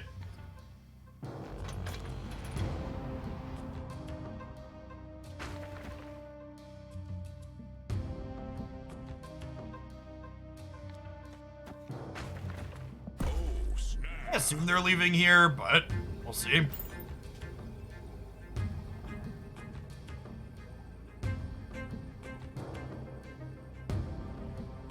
Hey, Dump Truck Revenge, thanks for the prime.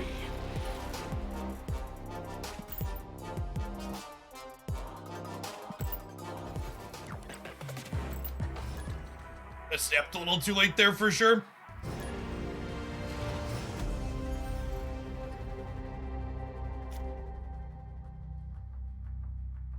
Hey, glad to hear it. Hope you're having fun with Snap. How much do I typically play off stream? On the weekends, I do all of my dailies. But outside of that, not a ton. I play a lot on stream. Yesterday was kind of the exception. I decided last night I really wanted to get Infinite out of the way. So I played for 3.5 hours last night to go from 93 to 100. Honestly, this is probably a Snap.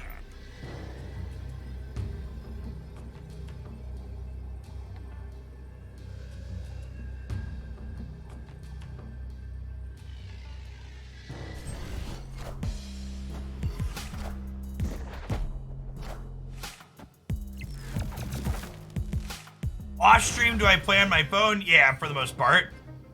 Oh no, chat! They gave me a zero cost thing! Oh no!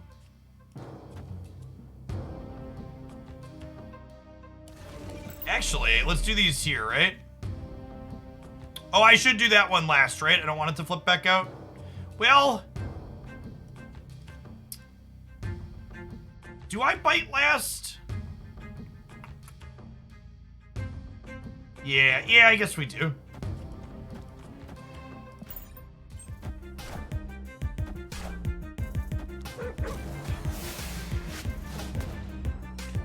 Never luck game.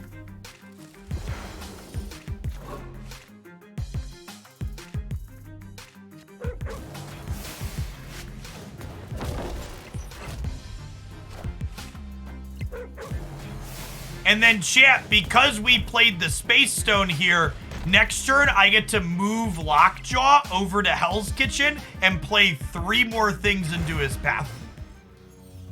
I definitely don't think this deck is amazing in terms of power level, but good golly if it isn't a good time.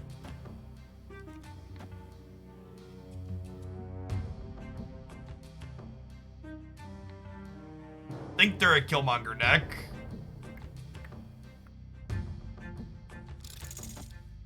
I'll play Ant-Man rather than Armor here because of that. Oh yeah, I should put Baku back into my deck, right? It's a good show. It's a good show. Although, it's looking like a no room for M'Baku game.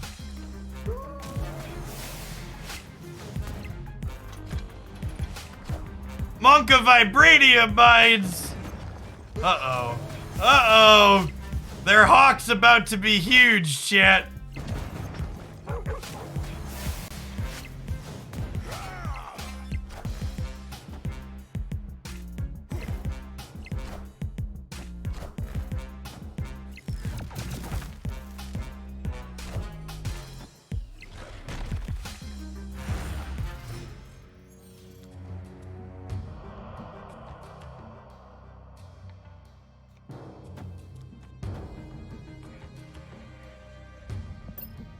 Her deck has 12 cards in it. LOL.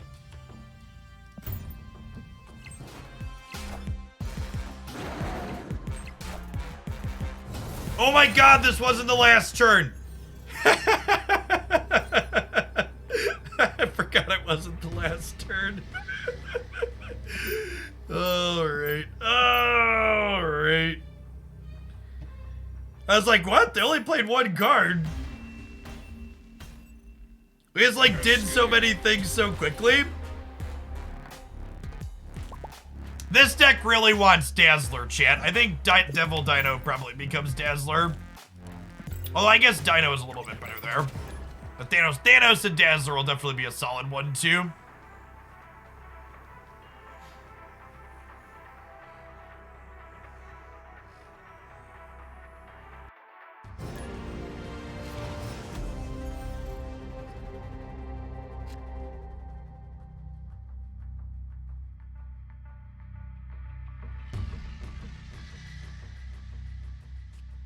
I'm probably gonna pump the brakes, Kraken, on opening my reserves until Orca gets added. But Orca should be coming soon. Can I explain why I retreated? Yeah, because my opponent was playing a darkhawk deck, and there were 12 cards in my deck, so their darkhawk was going to be 25 stats. And all of their 4-drops cost 1 because of Zabu and Sarah. So my opponent was very likely going to add like 60 plus stats to the board in the last turn. That was 0% to win.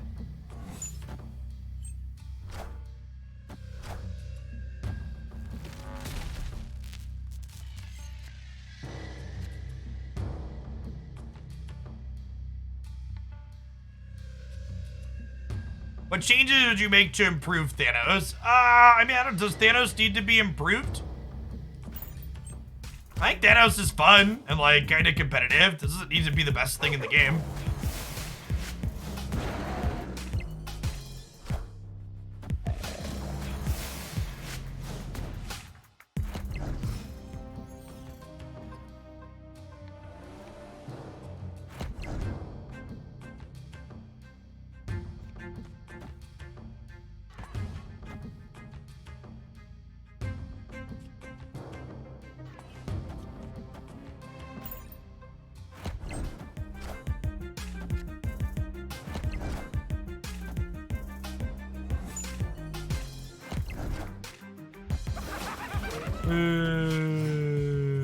Well, shit.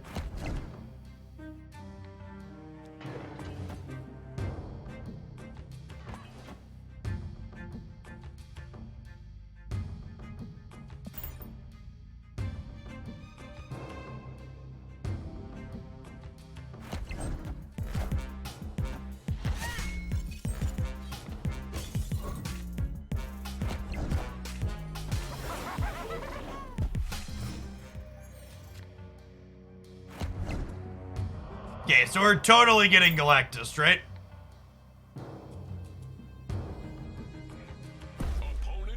Yeah, bud, like I'm giving you another cube. Fostrel, thanks for the prime. They were too much of a coward to snap before their hobgoblin shit. You gotta snap before your head. I probably would have given them a cube before the hobgoblin. I mean, they weren't getting another cube out of me either way. Their mistake was not snapping before the hobgoblin happened. I don't know, maybe I take on it and leave anyways, but they definitely should have chilled. I don't know, maybe they don't have Galactus and it was a bluff and it was a great snap. Maybe their brain is huge and it was a bluff.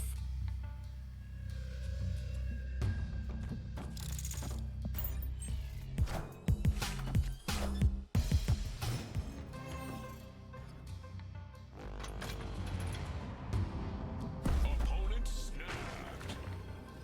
I think they're snapping because Kunlun just showed up, but we're gonna reality stone the shit out of this, so definitely chill here.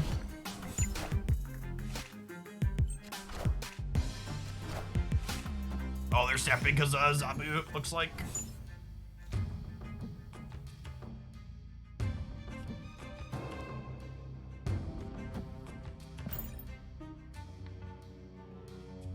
Gap is a Hoaglandia regular. Long time sub.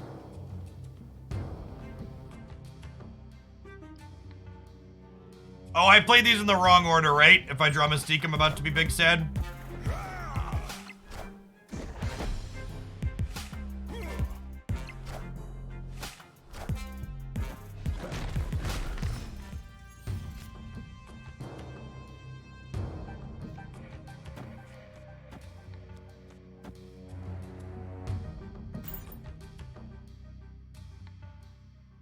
Does Collector work with the stones? No, because the stones are drawn from your deck. They didn't start in your deck, so they work with Quinjet, but they're drawn from your deck, so they do not power up Collector. I feel personally attacked by the 2 pixel cards here, especially the gray bordered, the inkified pixel. Gap certainly chose violence when they built their deck list.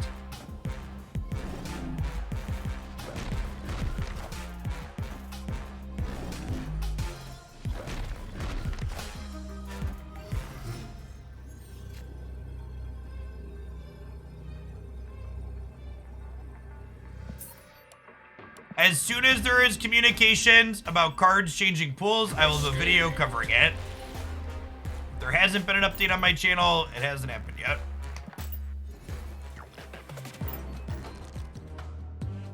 All right, I think I'm done playing Lockjaw into people putting rocks in my deck.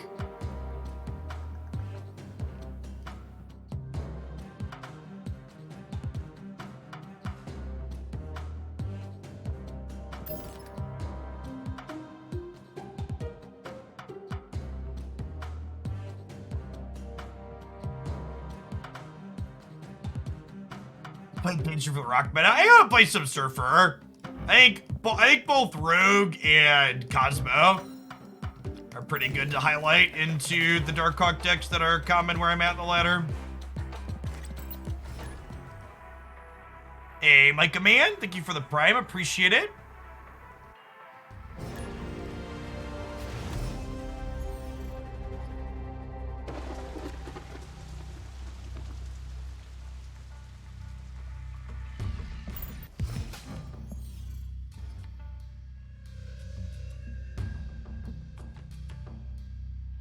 We suspect this deck is good. I think it's fine. I think it's relatively linear. So take that for what you will.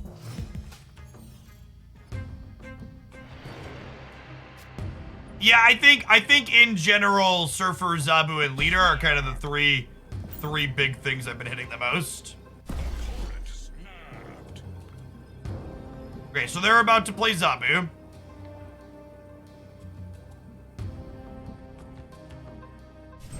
Chat, I would be lying to you if I didn't say part of the reason we're playing this deck is because, well, look at my variants. Aren't my variants amazing?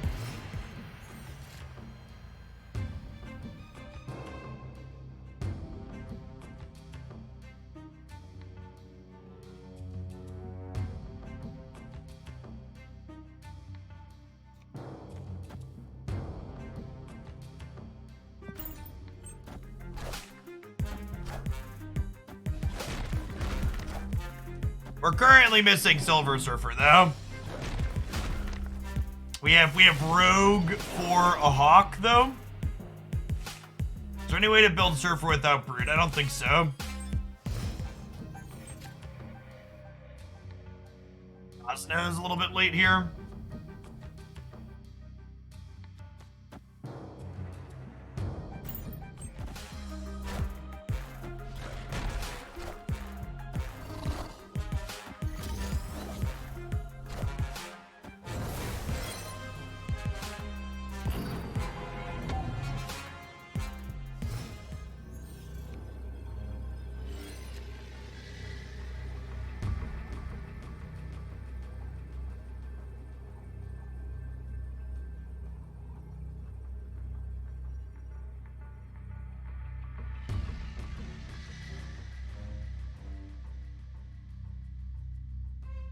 Yeah, Brood's the one card that really makes Surfer, really turns Surfer on. For sure.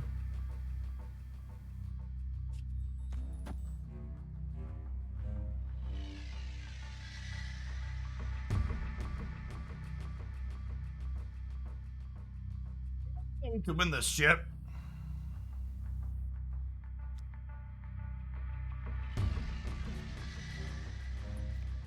We do this, and then this. This, and then this.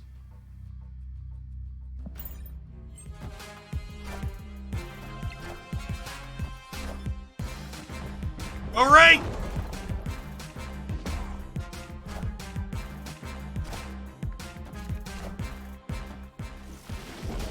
Did we do it? I think we did it, chat.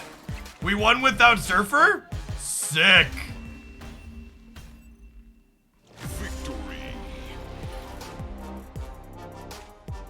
Because we Juggernaut here, kept them out of here, and if they had like a Mystique for here, Rogue would have dealt with the Mystique.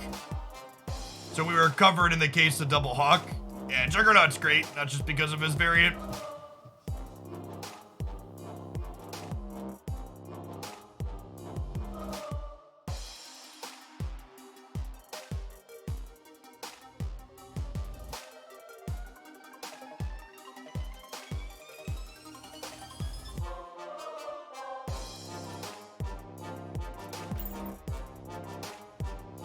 To explain high level what you are looking for to snap with this deck, probably just Surfer in hand, I'd imagine. I don't know. I think this is one of the harder decks to know when you're ready to high roll. Don't snap on turn 6 is probably. How close are we on the Oops All Foils deck? I have a combination of 12 gold and ink cards at this point, but I don't know that the deck is particularly competitive with it at the moment. AJ Greaves, thanks for the prime. Appreciate it.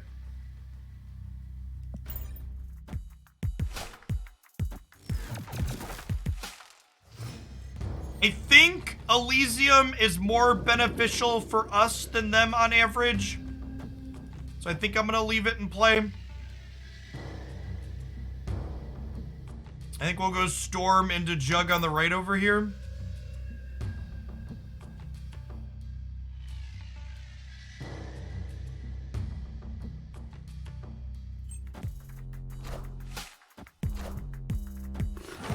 Zabu Bast. Okay, you have my attention.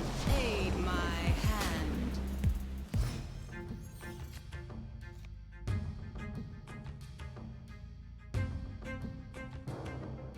That's tough. I think we're supposed to Juggernaut and win the flooding.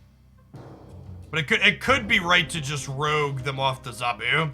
It's gotta be right to just rogue them off the Zabu, right? And then we just hope that we peel Surfer to win this path down the line. Yeah, I should snap that before we do for sure.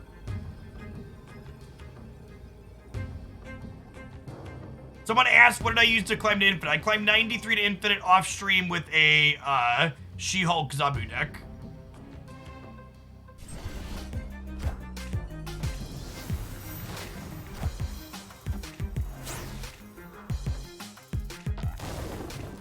Weird play.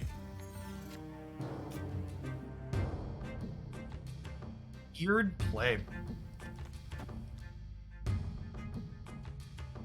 I Cosmoing this game? I might not even be Cosmoing this game. At least not this turn.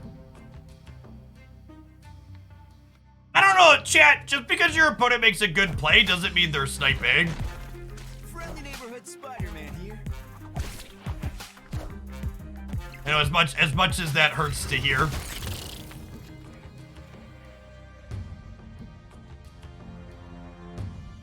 This is, they're setting up Absorbing Man, the Spider-Man in the middle. So I think I just do nothing. So I can, I think I do nothing so we can have a chance to draw Surfer next turn. I pull that Spider-Man variant up. It's a sweet one.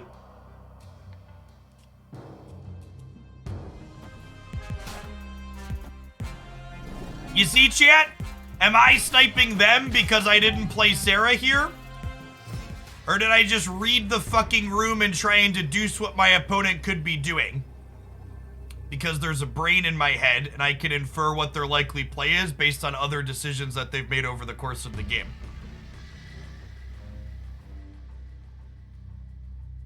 So we're dead and we can retreat. How do we just draw Domino? They turn 1 Black Widowed, so we didn't have a draw on 2 to draw Domino. So she's just randomly in our deck and can be drawn after the fact. No way, you're definitely sniping. It's true.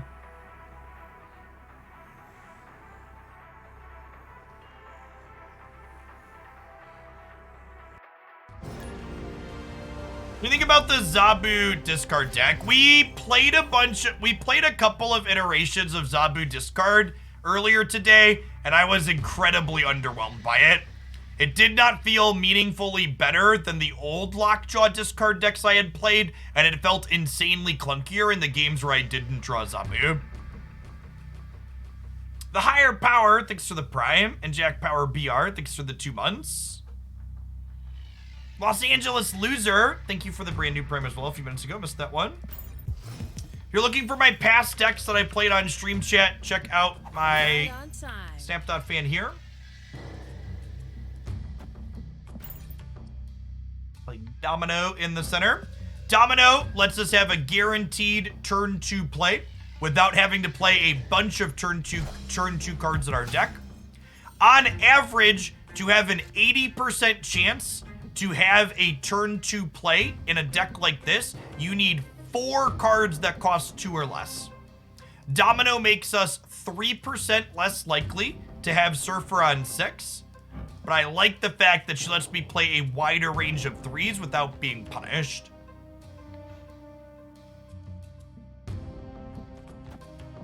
This might just be Jug the Vats a bunch, yeah.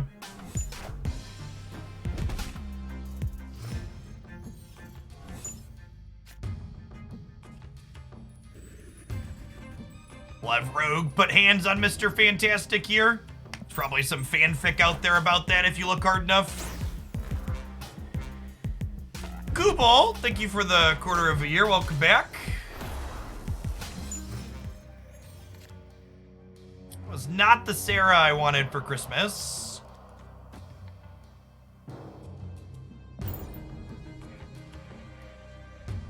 What rank am I? You can always find my current rank by typing !rank in chat. This is a very serious competitive stream, so we keep that up to date.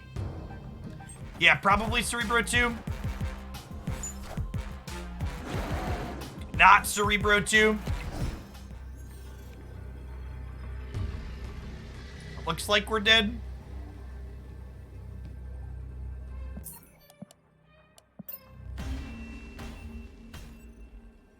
Escape.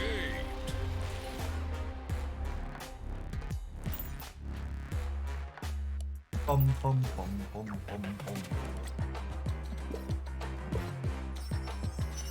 1 o'clock just rolled over, chat. If you're waiting for things to appear in your shop, I've got Bast pinned in mine. 3,100 tokens, slow and steady.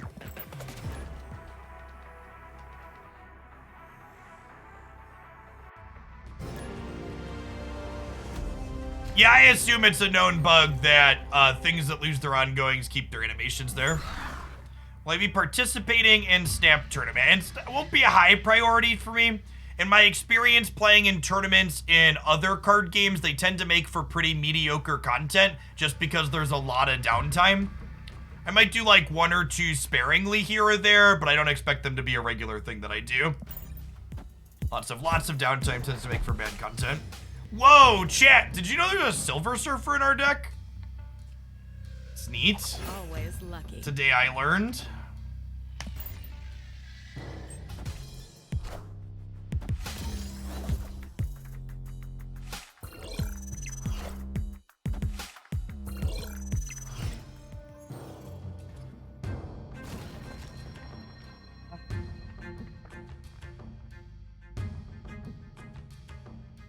No priority here.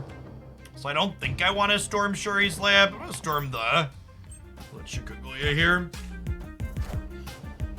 Wind, aid my hand. Dude is actually just the best draw we could have.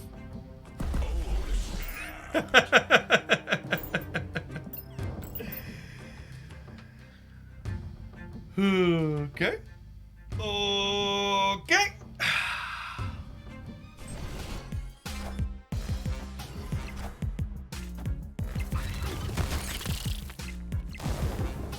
They snapped Red Skull in the flooding. Interesting choice.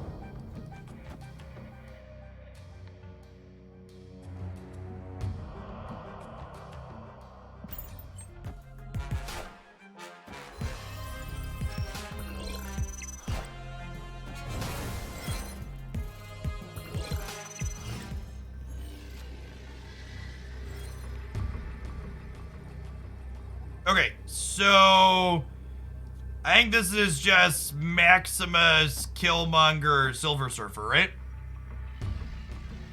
This is putting 10, 16 power into play over here. They've already played their Taskmaster.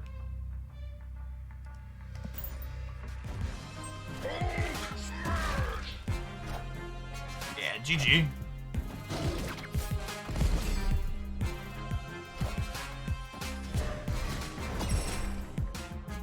I don't know that I wanted to jug over Killmonger, because there's a chance whatever we kicked out of here could end up here and end up beating us, I think. So I think I like just putting a mess of stats into play here. Because, what's a good example? If this had been a Giganto, Giganto would have lost here being 15, and it would have won here being 29, right? So I think this is better than jugging them. We also kill the Nightcrawler if they don't move it, is noteworthy.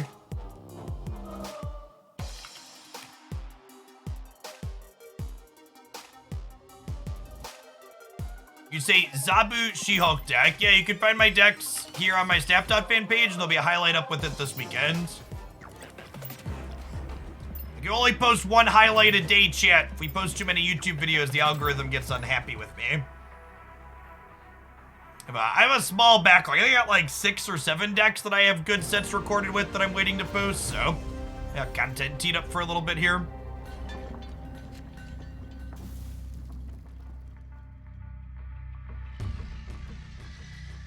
Yes, a card cannot have multiple ongoing effects. YouTube enforces work-life balance, something like that. Steady, steady drip.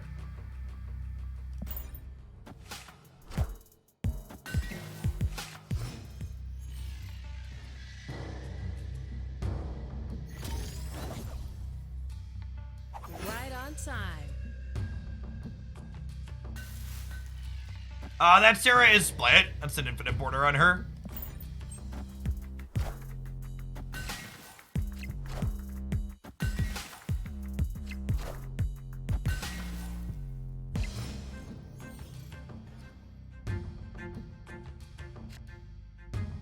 It's unfortunate. I can't Sarah uncurve.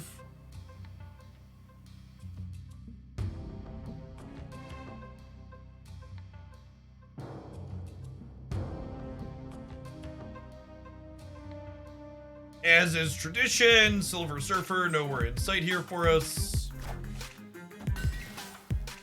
Carnage eating the Nibbler stuff. It's an interesting choice.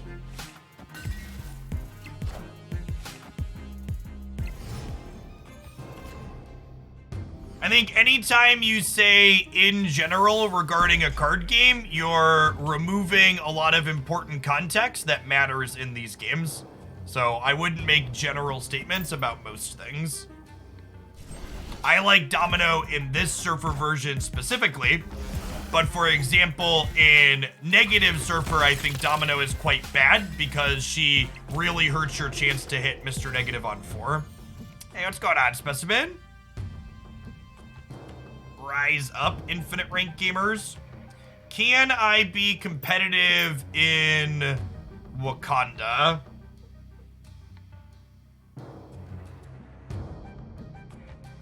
Basically, I have to ask myself, am I playing for here by playing Max in? Or do I play here and then, like, plan to Killmonger Surfer on the last turn? We just do this here and punt this location.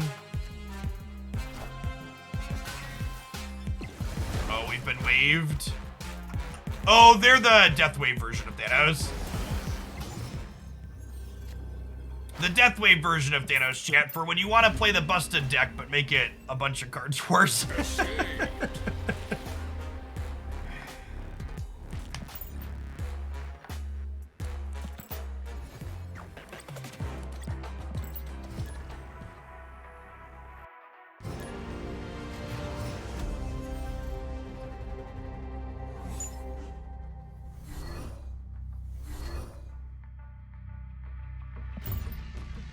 Okay, Silver Surfer's not shy. That's lovely.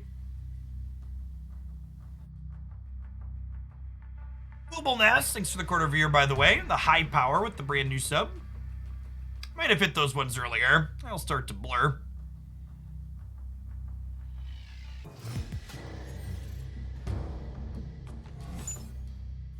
Always lucky. Domino, popping out despite the Subterranea. Always lucky. What's going on, Duffy? Thanks for the 14 months. Is Death Wave Thanos the best version? So, one, I don't think we know what the best version of Thanos is, but two, even if Death Wave Thanos is the best version of Thanos, I also think it's just a worse version of Death Wave itself. So, I'm not a big fan of playing like decks there's like okay, but worse versions of the other good established thing, if that makes sense. It's like, I don't know that it's necessarily bad, but I do think that it's much worse than just playing like the stock Death Wave deck. Wind, aid my hand. Yes, generally speaking, Swordmaster is the budget Thanos, or the budget Maximus replacement.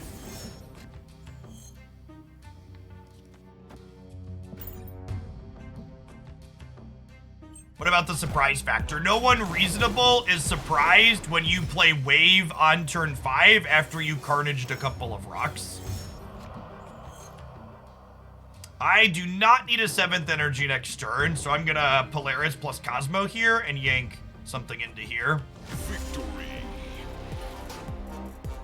I think Death Wave is good for climbing. I don't know that the Death Wave deck is good for climbing regardless, because it's definitely a 2-cube Andy, right?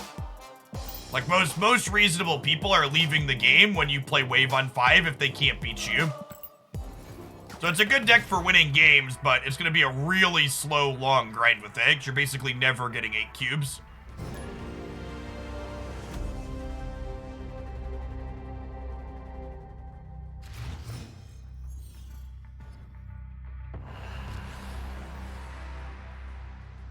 Do we snap Brood into Death's Domain with Surfer in hand? We do.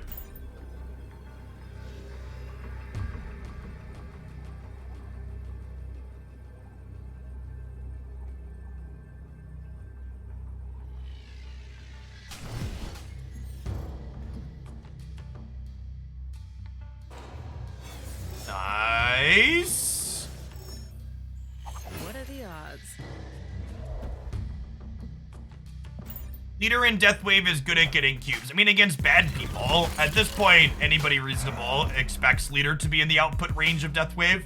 And if they're not playing around it, they deserve to lose.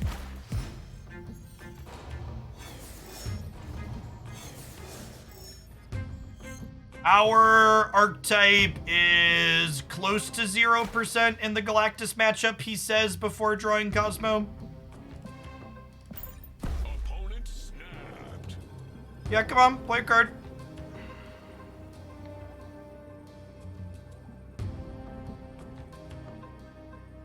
Red Keg, thanks for the prime. Ooh, juked us. Okay.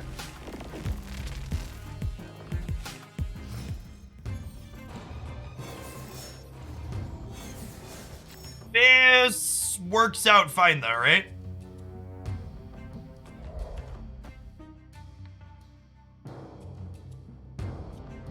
Am I playing Domino anywhere? I don't think so.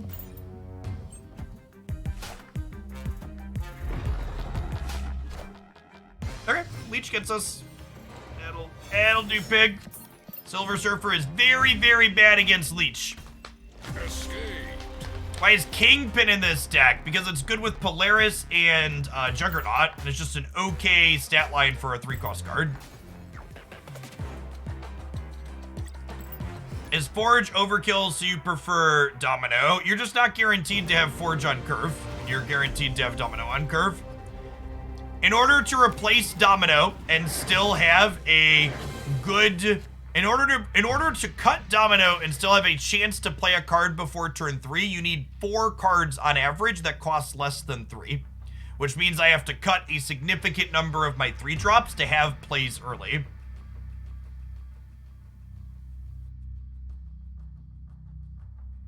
Would this deck work nicely without the move package? I don't know, I haven't played it without the move package.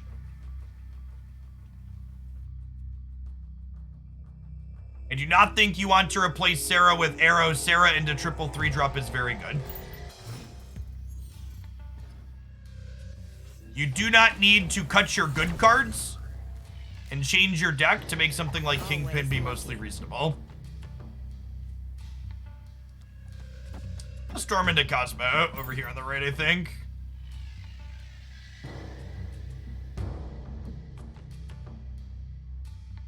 Is Zabu viable without Series 4 and 5 cards? I don't think so at the top of the ladder. If you're like sub-rank 80 or 90, it's probably fine and you can do whatever, but the more I play with Zabu and test with things, I think you really need some combination of Sentry, Shuri, or Darkhawk Wind for aid my hand. Zabu to hit max potential.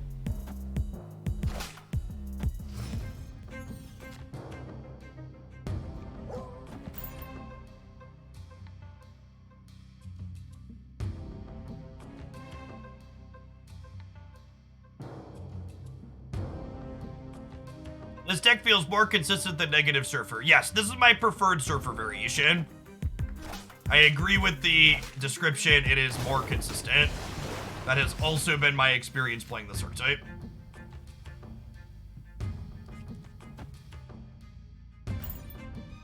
We'll play 4 center and right here. They could literally have anything here.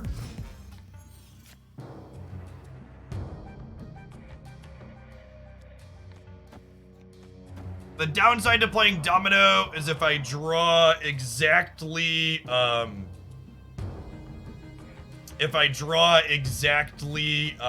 Brood next turn, I'm a little sad, but getting Kingpin set up here means if they don't move Vision proactively, he can't sneak in, which is great.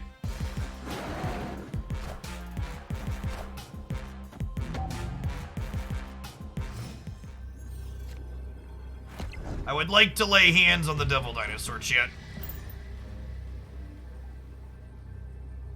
Rogue is great in this metagame, by the way. Oh, wait, this is their Rogue. That's funny. I was like, wait, isn't my Rogue Infinite border? They also have a Rogue. I was like, what happened to the border on my Rogue?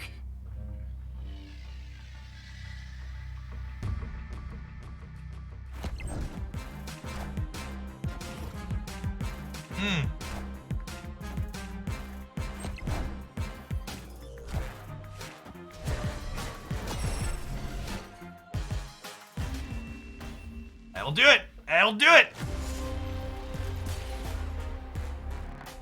I don't know. I assume it's just a recency bias and people are complaining because it's new. But in all honesty, the best cards in Marvel Snap right now, and probably after the nerf as well, are still like Arrow, Sarah, and Leader. Zabu's like neat and novel, and I'm enjoying playing decks with him with the various Series 5 cards that make him competitive. But a big part of the reason why you need Series 5 cards to make Zabu competitive is because of how incredibly powerful and fucked up things like Arrow and Leader are. All right, non-subs, we'll see you in a minute. BRB. It's Tankier. Thank you for the 14 months. I'll admit I was wrong. I haven't been around since the Magic days and never downloaded Snap, so meh. My buddy got me to download Snap on my phone, and wow, this game is the best. Good to have you back. It really just hits different. And I believe you, like, when you see the gameplay for the first time, you're like, nah, there can't be anything too special here. And then you play it, and you realize, like, wow, this is, like, one of, if not the best card games that's dropped in a long time. Shady Carrier, thank you for the Prime, appreciate it. I think Shuri's up there with Arrow for the best cards. I think we don't have enough data to make any claims about the strength of Shuri just because she's not accessible enough. I think Shuri's pretty reasonable, but I would be I feel like it is hard for a card like Shuri that only puts big numbers into play to be as powerful as things like Arrow and Sarah and Leader are.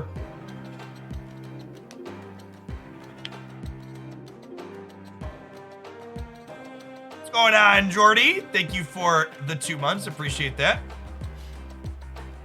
Do you have a specific strategy concerning the raft? It really depends on the deck you're playing and like what your hand looks like based on your likelihood to fill it.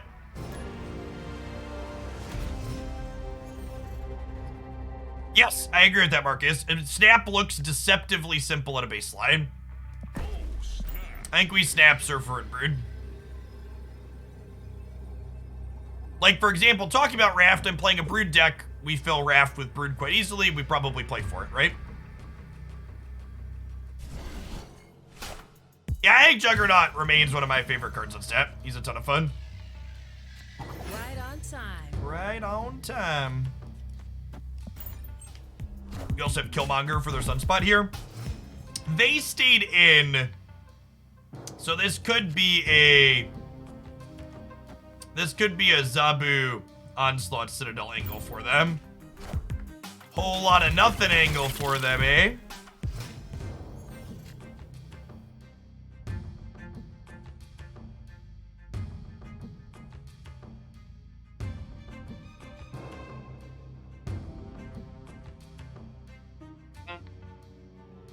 Probably just Kingpin somewhere, right? It could be right to, like, Cosno, the Citadel or DC as well, though, because it could be, like, put rocks in my deck.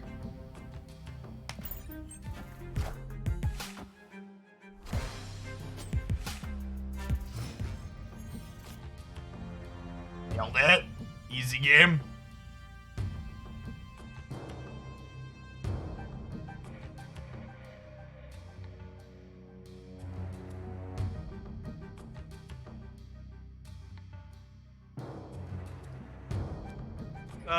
Juggernaut mid for now? Juggernaut left? Juggernaut left. Sorry, Juggernaut, Kingpin, and is setting up Juggernaut potentially for next turn. We'll decide between Juggernaut Surfer or Killmonger Surfer depending on what they do. I was holding Kingpin because he sets up Juggernaut in a way.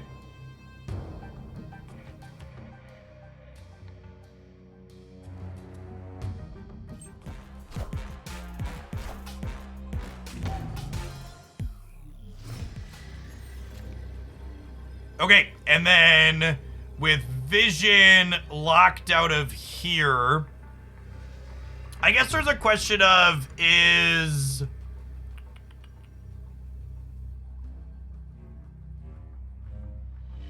There's a question of am I going to have enough power here?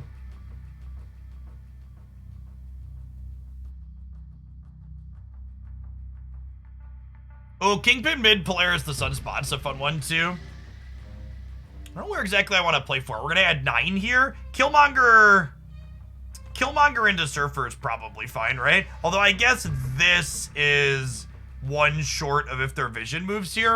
I'm gonna go up to a total of 16 over here, so that probably covers anything big they can do.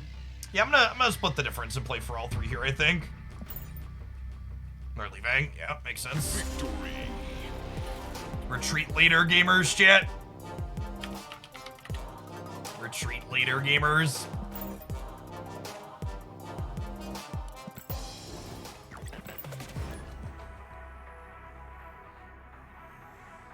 At collection level 2150, about 19 cards off of completing Series 3. I spent about $60 on the game. Yeah, that's a good rate, Allran. Like, a lot of people act like nobody's ever gonna be Series 3 complete and endgame players won't exist, but like, people that started at Snap's release are like getting to endgame status like over the course of the next month.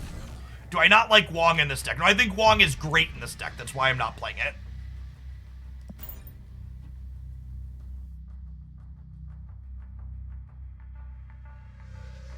How good is the bounce deck? I think the bounce deck really struggles to be competitive, which is sad because it was one of my favorite decks for a long time, but I don't play it anymore for a reason. What are the odds? Jody goes rawr. Thank you for the 2 months of Prime. And Shady Carry, thank you for the brand new Prime as well. Chilling on Oscorp Tower here, obviously.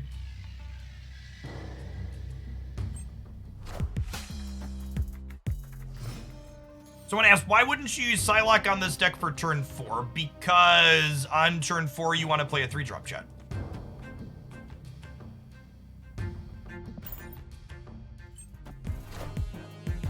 Wind, aid my hand.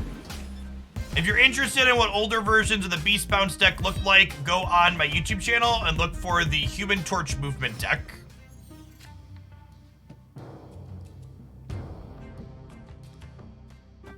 Juggernaut here, but it looks like they could be a hella deck, so jugging the flooding doesn't necessarily guarantee a win.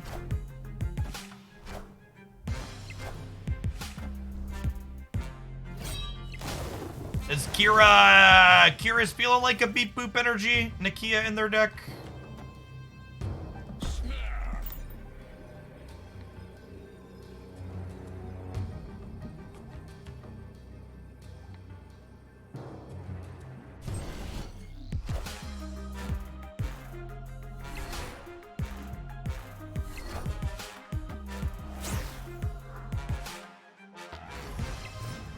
You know, honestly, if we were playing, okay, this is it a bot? I'm so confused, chat. Get got by a hella? No, just a Chavez. Got it. That was a bot snap, right? Yeah. So if I was playing against a human, I actually did this backwards. I should have brooded on 5 into rogue on 6 for cube equity, because a human never snaps here. But a human might have stayed in if they thought their Morbius was still alive. So cube equity against a human being in a spot like this, I should have played these backwards and had this on the final turn with Surfer. Arrow is currently one of, if not the best card in Marvel Snap, and it will likely continue to be so once she loses 1 point of power.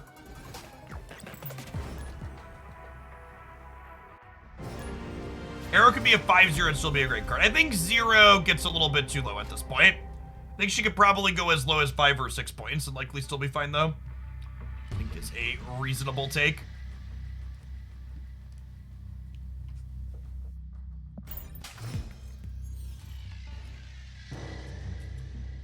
Right on time. The Mr. Negative deck, Fringe Devil, is one that you will frequently be retreating for 1 cube with. It's not a you problem, it's this is how the deck works problem.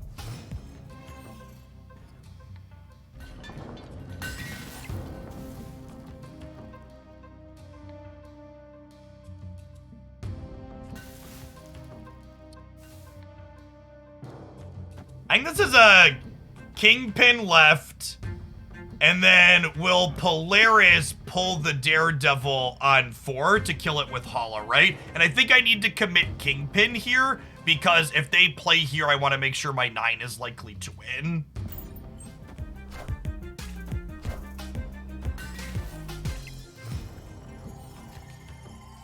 All right, with Zabu, we could die here. But I'm gonna gamble. Yeah, I'm infinite. Come take my cube. This is a cube donation stream for the sake of content, chat.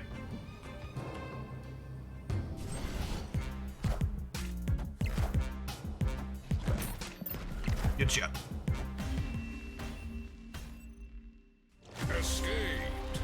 If Kingpin's ability worked on every 6 instead of just turn 6, would it be too strong? Yeah, I think so.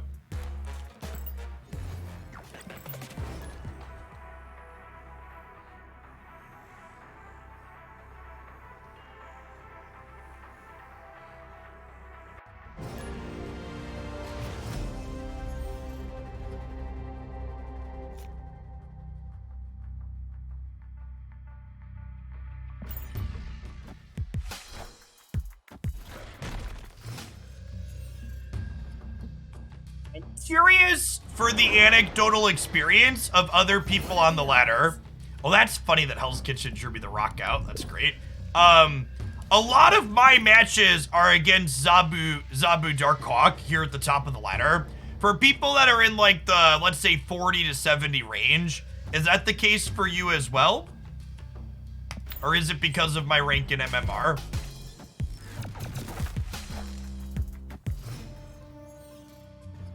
No, not much Zabu at all. Okay. My expectation would be that... My expectation is definitely that I should see more of it, so... Doesn't surprise me. I don't want to play rock. I want to play 3-drop this turn.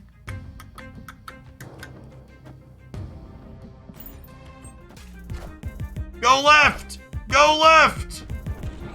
Oh, yeah. What was that card, chat? We'll never know. Hopefully it was a Zabu. Hopefully it was a Zabu.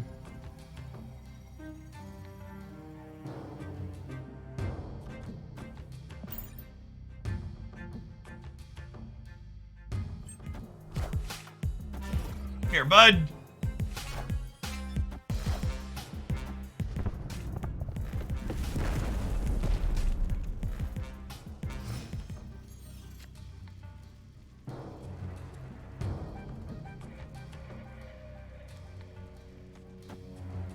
We're gonna Kingpin the right, and then we'll max Surfer on the last turn, play for here and here.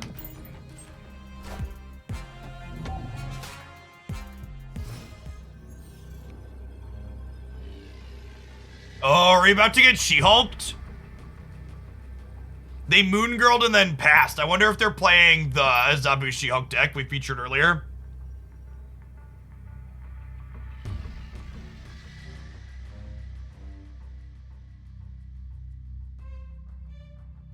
Am I supposed to play for all 3 with She-Hulk being in the mix? I don't think so. I'll definitely lose this though.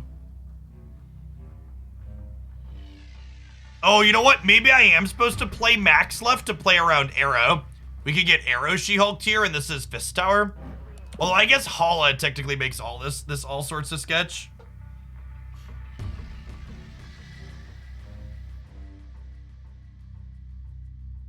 No, they're just out. All right, good stuff.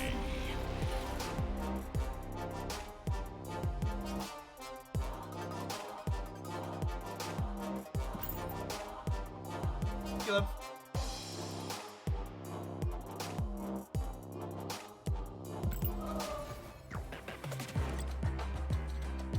How has this deck been working? I like Kingpin. I've always played Kingpin in my Surfer decks. I think he's underrated. Juggernaut's a good card.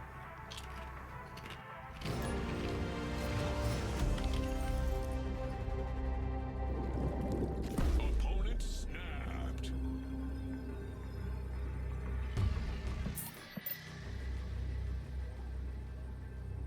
Escape. I think with no Surfer, we punt turn 1 snaps with this deck.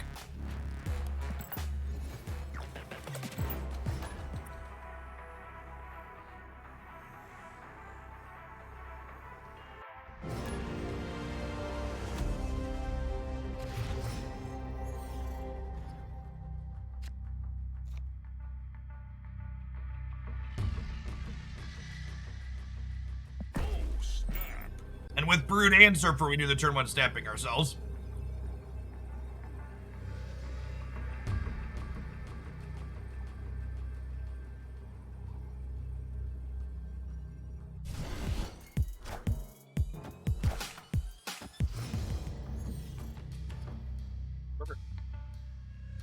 Always lucky.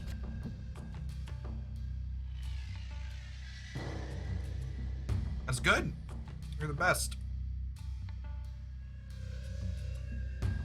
Let's commit Kingpin to the board. One of the things that's nice about Kingpin in this archetype is the fact that you don't mind playing it out early proactively.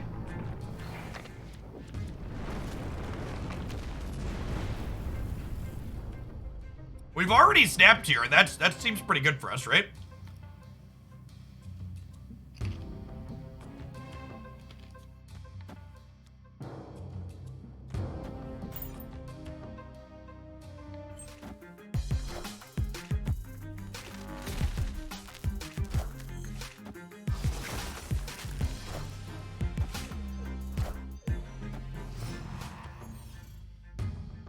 Surfer replacement. I've been desensitized to Twitch chat. I can't tell if surfer replacement is a genuine question or a sarcastic comment. Please send assistance. Okay, we have priority here, so I think I play my Killmonger this turn before they have too many more things to soak up.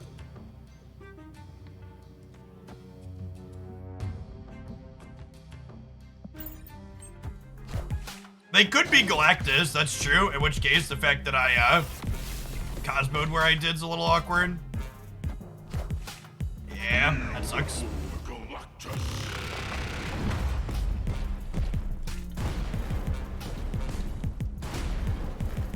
Clear for takeoff.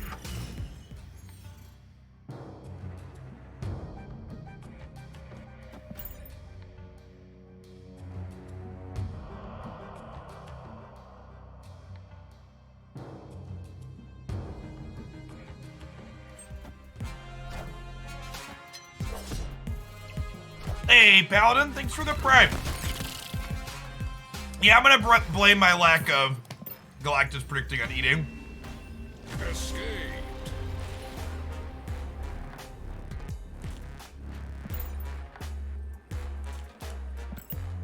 I mean, it's a factor ranger, but how much of a factor really depends on, like, other context around what you have going on. Does Galactus kill Colossus? It does, yeah.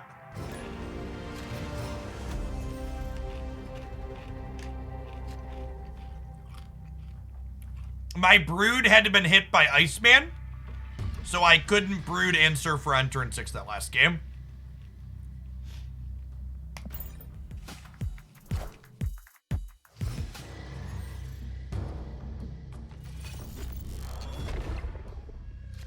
What are the odds?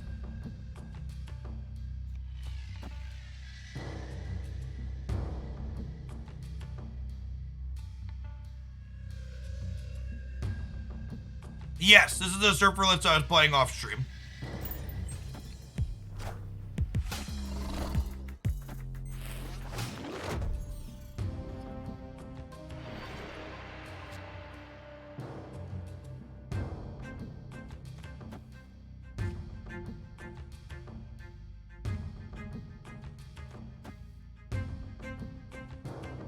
I think I want to try and pull the lizard out of here to maybe get priority to Cosmo next turn. We'll see though.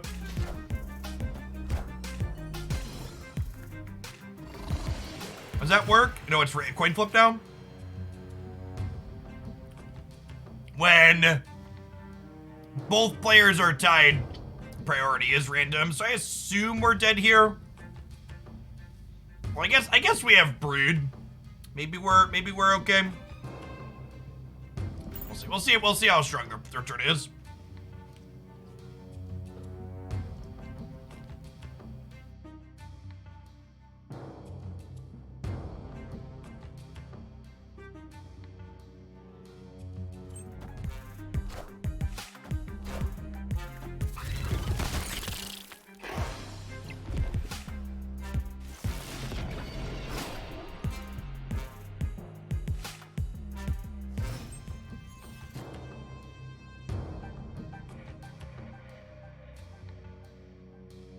Hey, Sphinx, thank you for the 27 months. And Rufio, thank you for the 26. It's crazy I don't miss Arena at all since Snap came out. You and me both. Thought ties stayed the same the previous round. No, it's randomly assigned. Alright, so what happens if I put a 30 power red skull here? They'll go to 38. Will go to 27. And then 12 puts me to 39. So I'm gonna jug the center because we can beat their thing here.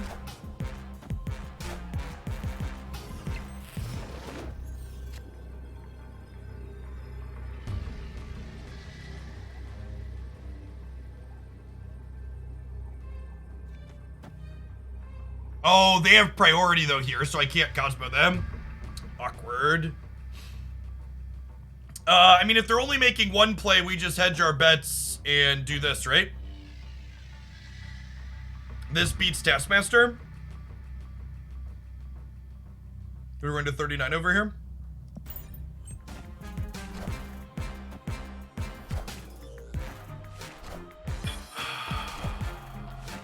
That's so frustrating that they won the coin flip. It's so frustrating that they won the coin flip. Killer Rat, thanks for the prime. I mean, they didn't snap either, right? That's a rough beat. Yeah, the cubes or whatever. Would have been a solid win. Yeah, just a pure 50-50 there.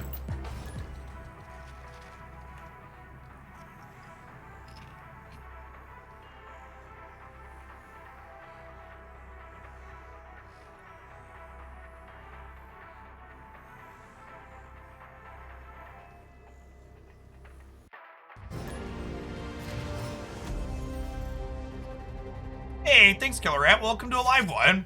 Folks like you make my content possible.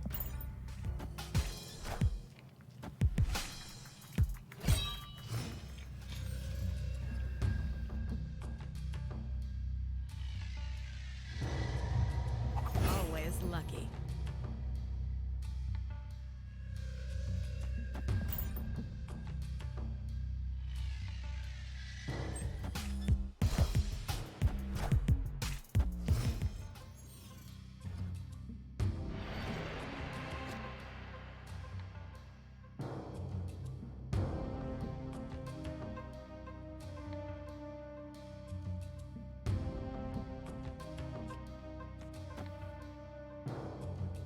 So wait, how does this work? The Bifrost is gonna slide? No, I think we just storm the Bifrost, so I don't have to worry about it. Yeah, I'm just gonna storm the Bifrost, so I don't have to think about it.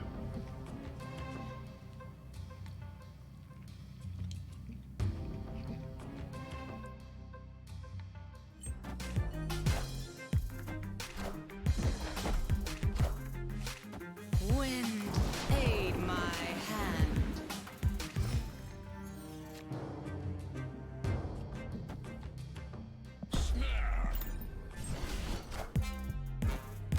Do I have a variant for every card? I have a variant for most cards.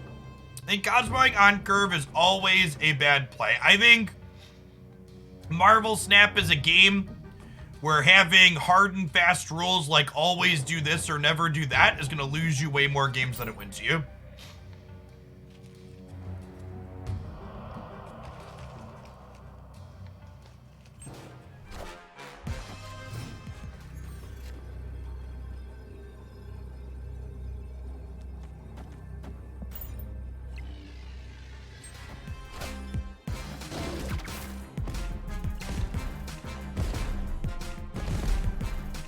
Killmonger living up to his name today on stream. So long, friends.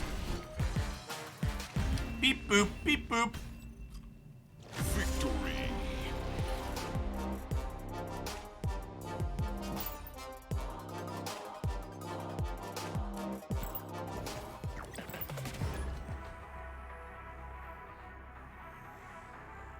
Pretty sure that was a robot chat.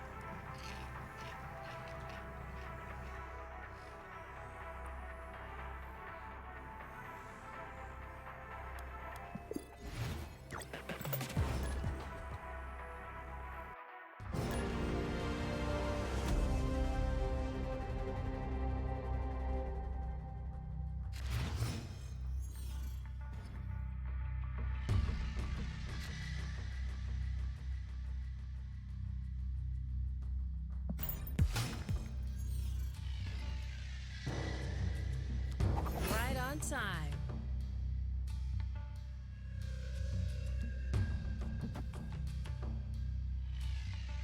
I think Elysium is good for us on average.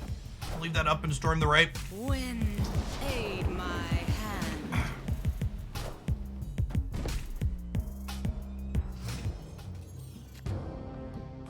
That is a lovely draw. And we'll even be able to use Polaris to yoink Sunspot out of here. Sounds great. This card has such good random utility, being able to grab a one or two cost card.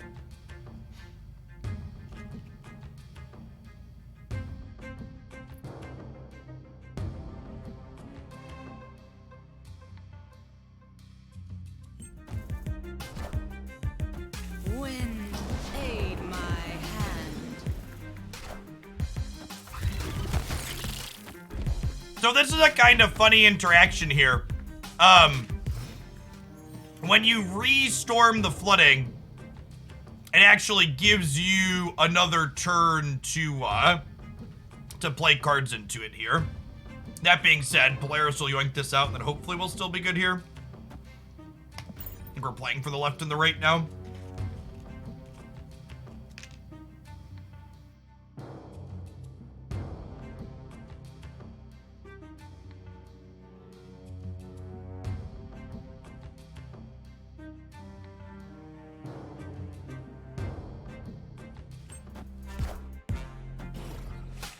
Can't Polaris get Storm? No, Storm is a 3-cost card.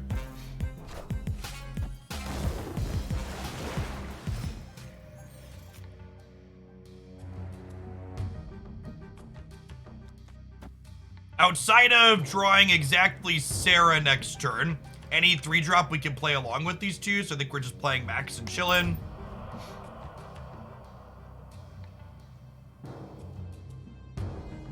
They do have the Red Skull Avatar on point to match their deck.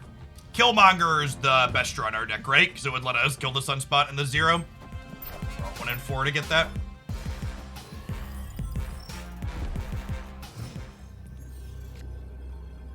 This Twitch stream is pre-recorded in front of a live audience. I appreciate everybody hanging out today. Thanks wherever you are. I'm gonna put the extra points over here. I need to Killmonger in the middle for the trigger, obviously, though.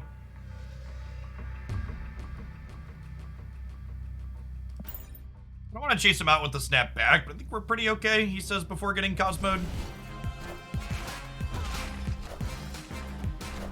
Yeah, clean stuff. Got it here. Big swings, champ. Big swings. Surf's up. Cowabunga. Victory. Bigger swings than the Giants' playground.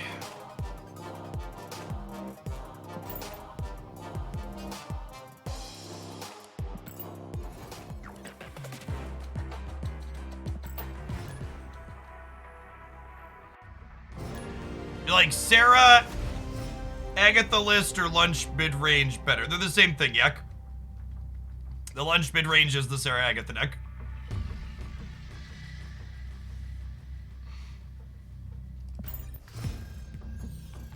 They can't leave if you snap back, right? They can, yes. Always lucky. I don't want to play into Strange Academy because I want control over where my things end up, and we want to chill on Atlantis for the time being. It's a little confusing, but a card like Polaris cares about the original energy cost of the card when it was put into your deck, not how much energy was actually paid for it. Similar to how Zabu only reduces things that started at 4, or Silver Surfer only pumps things that started at 3.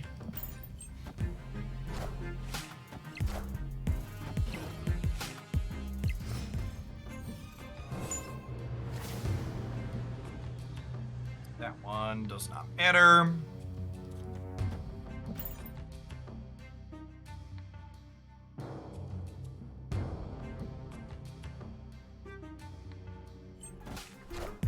Chat, if you are someone who is missing cards from this deck list, Silver Surfer is an excellent opportunity to exercise your practice when it comes to building decks of your own. Silver Surfer has a very clear deck building restriction in that your cards need to cost 3 energy. So if you find yourself missing from this Surfer list or any other Surfer list, you should substitute them for other 3 energy cards that you think could be good.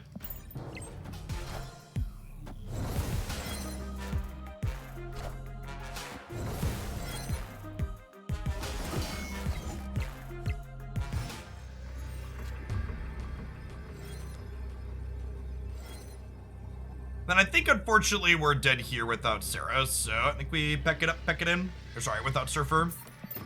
Trick for cube. Escape. If I tried these Zabu Surfer decks, yeah, they felt incredibly clunky to me. Decks like Zabu Surfer and Zabu Discard are decks where people hyper fixate on the high rolls that they are capable of, and they completely block out all of the mediocre draws where your deck is basically non-functional.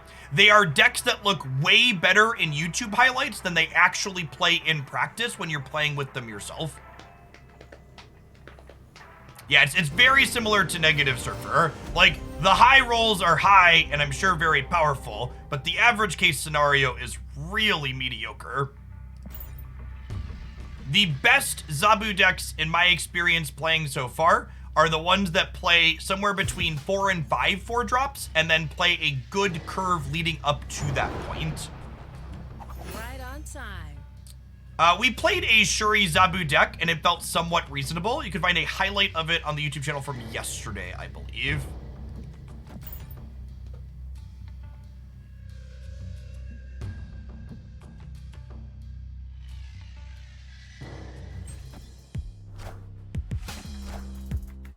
I actually disagree on the context of Surfer Patriot, and I think Surfer Patriot's actually a good example of something that's good like what I'm talking about, because Surfer Patriot gets to play things like Misty Knight and Wasp and Shocker and Mysterio that allow you to curve out eloquently underneath the 3-drops that your Surfer deck wants to be playing. So it very explicitly does not suffer from the problem that I'm currently talking about. I was gonna storm the right, but Diablo Space could get rid of Crimson Cosmos, and this location kind of sucks for us, so I'm gonna take the coin flip if this goes away.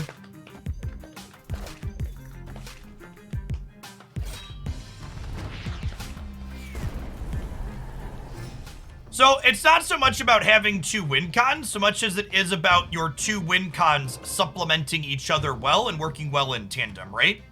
So like, as I just described, Patriot works well with Surfer because Patriot gives you things that you want to do early before turn 3, while also having overlap with 3-drops that are also good with Surfer, right?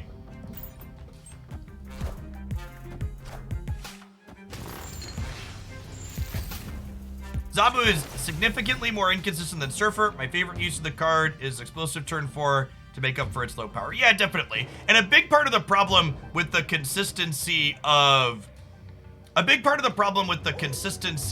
of Zabu is that it's a card you need on turn 3, right? Not a card that you want on later turns. Fortunately, I only get to make 2 plays here, so we're probably dead.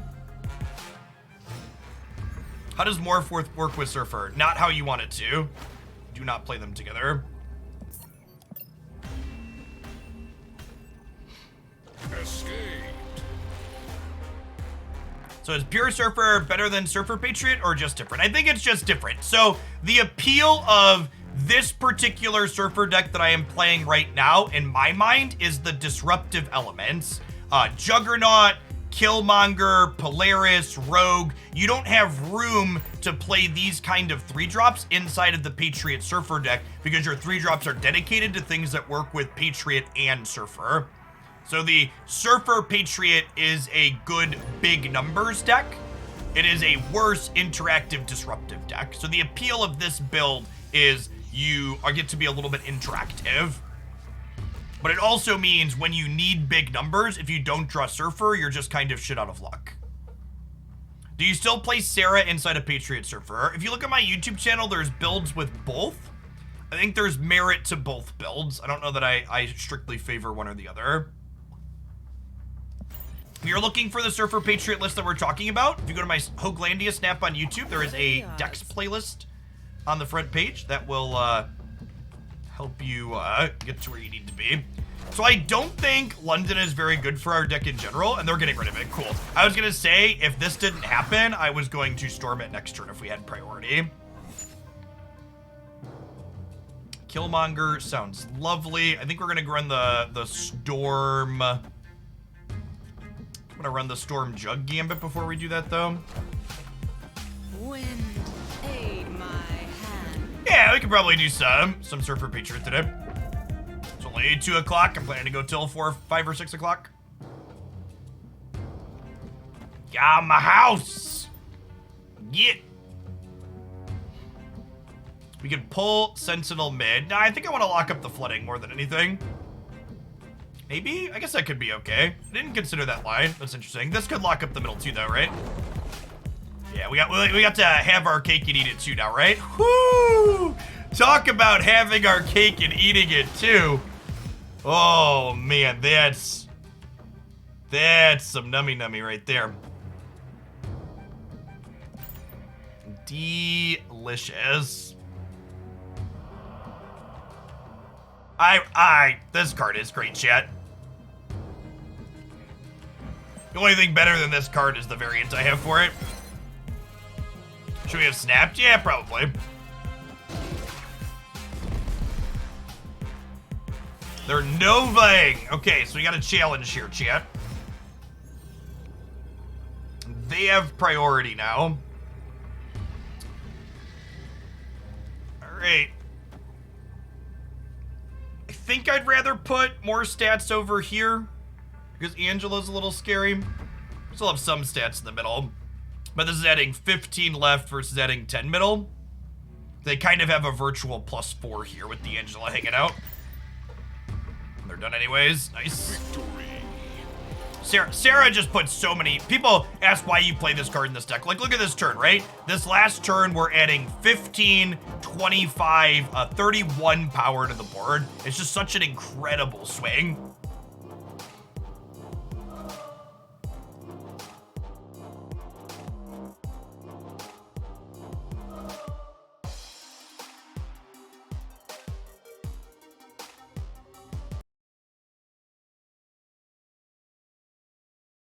All right, chat. For our ad break here for a second, we're gonna watch something together. Let's watch a movie trailer with Jeff time. Sorry to interrupt. Are you okay? I need to get out of a toxic relationship. Why don't you start by telling us what brought you here? My boss, he's different. You can't get him out of your head. No. I need your assistance. I'm coming, Master! Oh, you feel like he could destroy you with the snap of his fingers. Wouldn't even need to snap.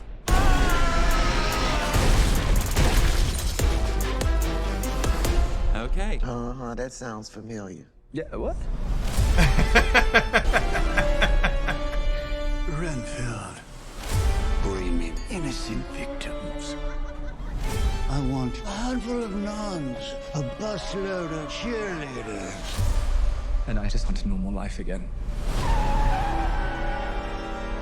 But this modern world is a dangerous place. No, no, no, no, no.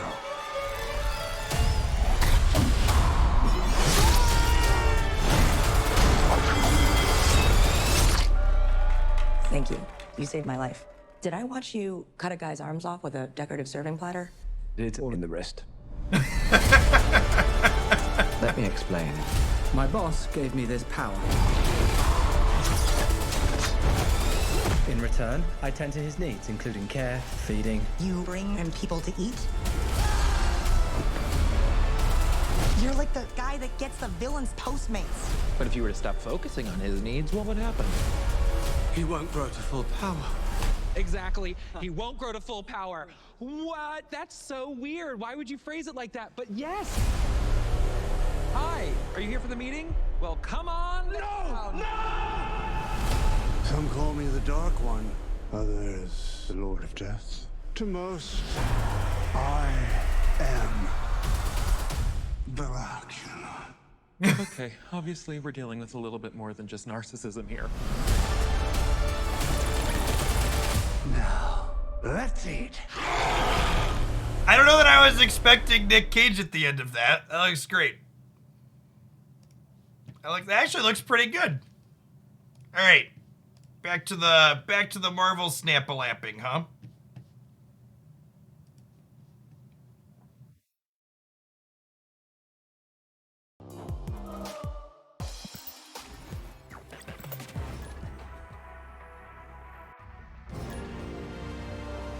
It was a good ad, chat. Look at that. Something I actually want to go do.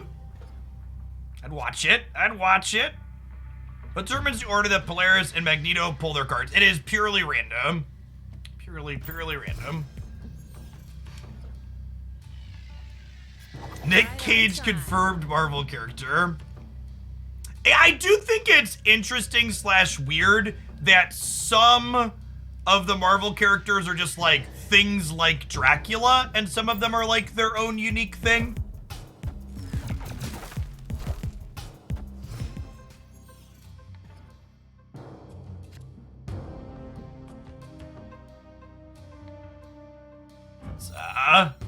Sick Widow.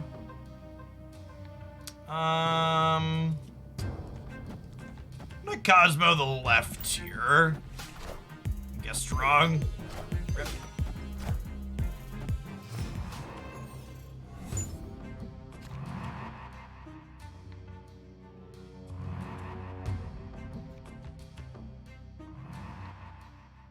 Okay, wait. What if we kind of build our own TVA? I don't know that we're winning this game outside of this, so yeah, let's do this. I'm gonna storm the compound here, and then we're gonna jug them next turn, and we'll hope for the best. Hey, Cyclori, thank you for the brand new prep, appreciate that. That's like a not quite TVA. Greek gods are canon in DC, whereas Norse tend to be canon in Marvel. That's an interesting note. It is true that Juggernaut might end with us not being particularly happy. However, Beast makes this likely great for us. All right. All right. I don't know that I am,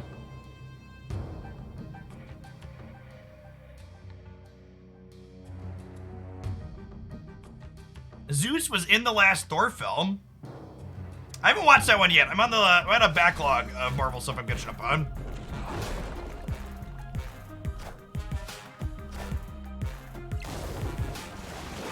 Perfect. Look at that, chat. Just like we drew it up. A true skill-based game.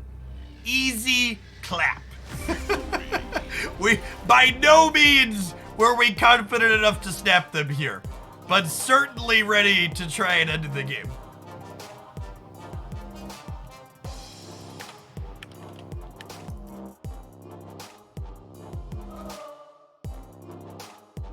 All right, should we try a little Surf Patriot? We need a Nick Cage Dracula variant. That's a big mood. Oh, you know, I'm gonna stand up. I didn't stand up while we were watching that. Stretch your legs out, chat. You're old like me. Get that circulation moving. Let's go grab Surfer Patriot. Go net deck for myself real quick. Let's go to T-Pain. Thanks for the prime.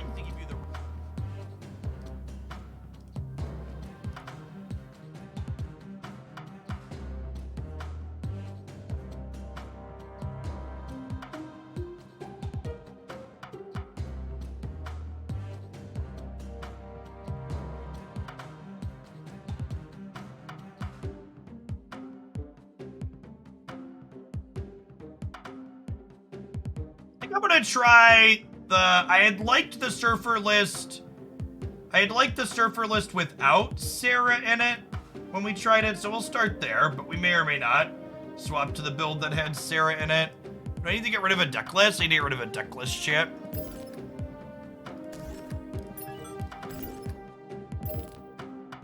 I need more hoods. You're not wrong.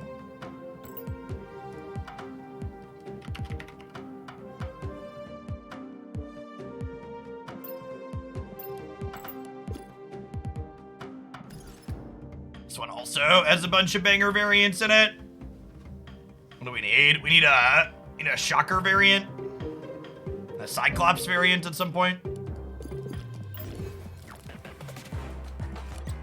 Oh, I was on the wrong page. Sorry, you'll see the deck list in a second. Apologies for forgetting to change the scene. Right, still consider Mysterio a top Series 3 card. Probably not tippy top, but it's still reasonable. For sure. Can you get Surfer from caches? You cannot currently. So Silver Surfer will be added to Series 5. Probably when the patch happens, because it hasn't hit yet, right? No, but has anyone seen Surfer in their token shop?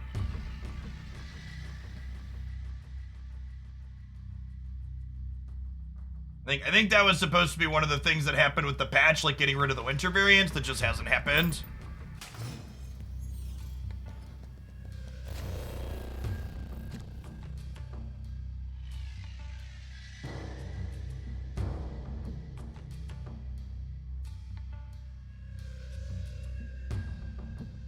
There aren't really a lot of good replacements for cards in this deck as that barrage of questions starts to enter the chat. The Venn diagram overlap of 3-drops that work with Patriot and 3-drops that work with Surfer is fairly small. The only card in this deck that is super replaceable is Juggernaut. So Debris, Brood, and Cyclops are the only cards in Marvel Snap that get bonuses from Patriot and bonuses from Surfer, is the idea behind them. Is Venom a good card or too narrow? The Destroy archetype, while powerful when left unchecked, is fairly mediocre into a lot of very common disruption people play in this game, like Cosmo and Armor.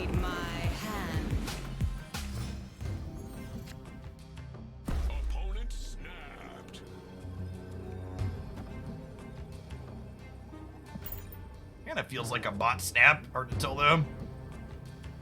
Surprised the Swordmaster went into the danger room. They could also just be a hella deck, so they don't care about the flooding, so they're snapping. I'm not sure if that was a misclick, Sunshine, but that was unnecessary. Either way, can we fix that?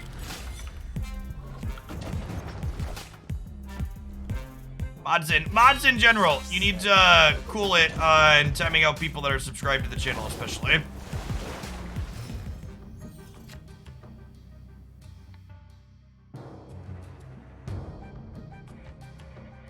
So we have Brood into Wasp, Patriot, Mystique. Actually, I want to Brood here because I don't want to risk these getting blown up, right?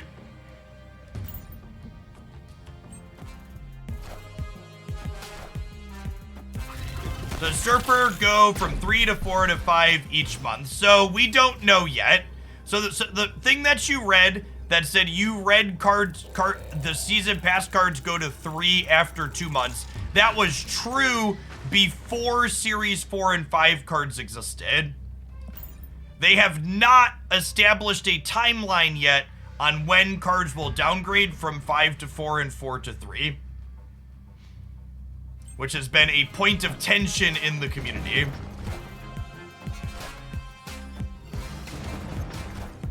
What do I replace Juggernaut with? Your favorite other 3-cost or thing that works with Patriot.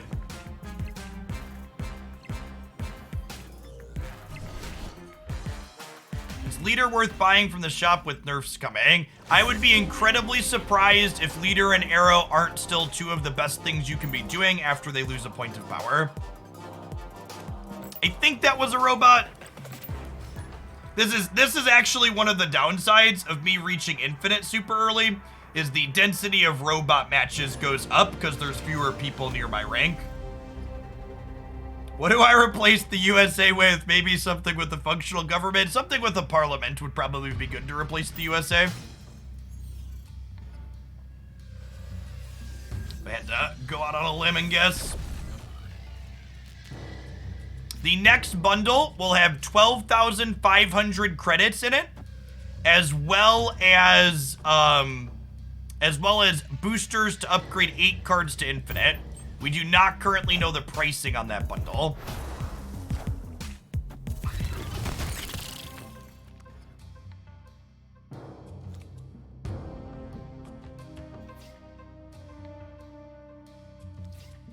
Storm the Space Threat, I think. Generally speaking, whenever we can play our Patriot in a stormed path, it's beneficial. Wind, aid Because it means that they are safe from other things.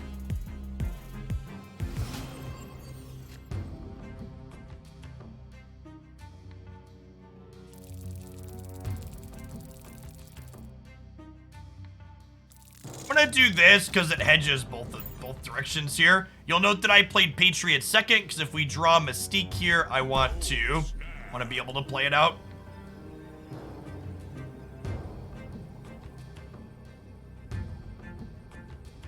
My expectation is that the 12,000 credit bundle will probably be in the $50 to $100 range.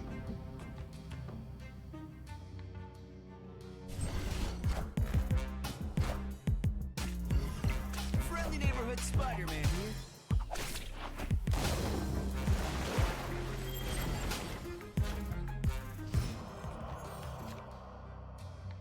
So is this Spider-Man into Absorbing Man into Think You Can Get Me? Surfer is actually a good draw. It adds 9 here and it adds 6 here. Okay. Got me in the middle. I think we're good left and right though. Surfer beats like Dr. Newman stuff here. I assume the pack that I'm talking about will be released when the patch goes live, whatever that is. Best guesses currently.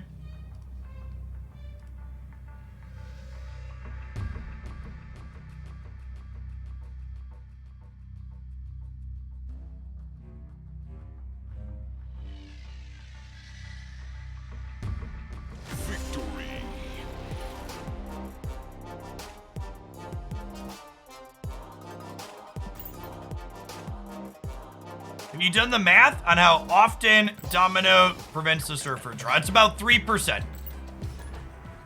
About 2.5%. 2.3%, somewhere in that range. 2 to 3%. Like one in 50 games or so.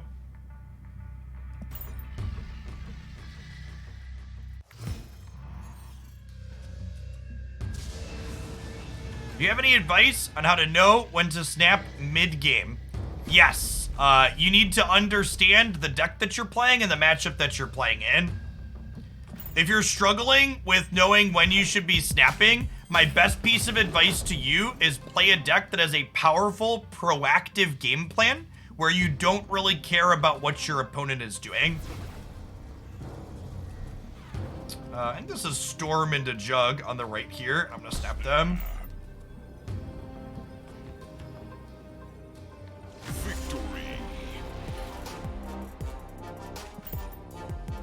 There isn't a clean way to calculate the value of a collector's token because we are playing a game with a convoluted, abstract economy system for the purpose of obscuring it. You say this deck is better to climb with over Sarah Surfer. No, I don't think they're a strictly better, strictly worse comparison. So this deck, compared to the Surfer deck we were playing before this, is better at putting big numbers into play consistently. Whereas the Domino Surfer version that we played before this has more disruptive, interactive cards. So going back to what I was talking about a second ago, this deck is easier to snap with than the other one because it's more clear when our hand is going to put big numbers into play and thus be doing something powerful. As opposed to the Domino Surfer deck, where the strength of your archetype often depends on how your interaction lines up into what your opponent is doing. The Domino Surfer deck is easier to play and substitute particular cards into, because like this deck, for example, really needs Debris and Brood. Has more strict requirements on which cards you can skip on. This one gets to play Colossus, though, and his animation is S tier, so consider that when you're picking as well. I really enjoyed today's video about the infinite grind. Hey, thanks, Ardale. Yeah, I think that's something enough people don't talk about, right? Like, you know, there's infinite content out there, pun intended, about decks that will get you to infinite easy, or these are the tips to rank up to infinite. And the number one thing people just don't talk about is how much time is involved getting to infinite. It is a huge factor.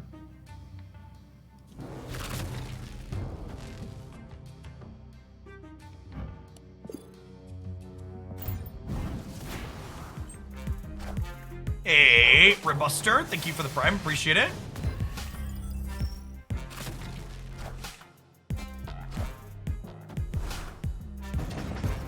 How does Zero with Mysterio work? It wipes. I actually don't know. I think it still has 4. We're gonna find out. I'm doing science here, chat.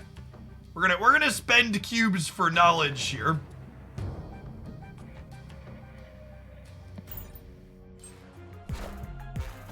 Wind. It's a 0? Okay. Let's just draw Patriot then. Rats, never lucky. I'm gonna spew a cube to find out how big this is for future information.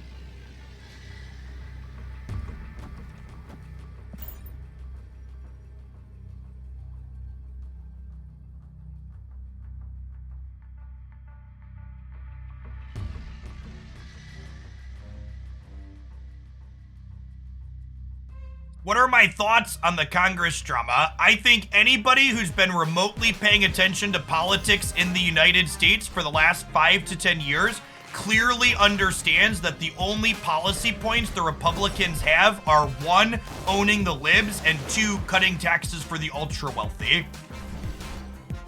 It is in fact a 0 power Mysterio, noted for the future. So it does not surprise me that there is a circus going on with them being in charge of the House.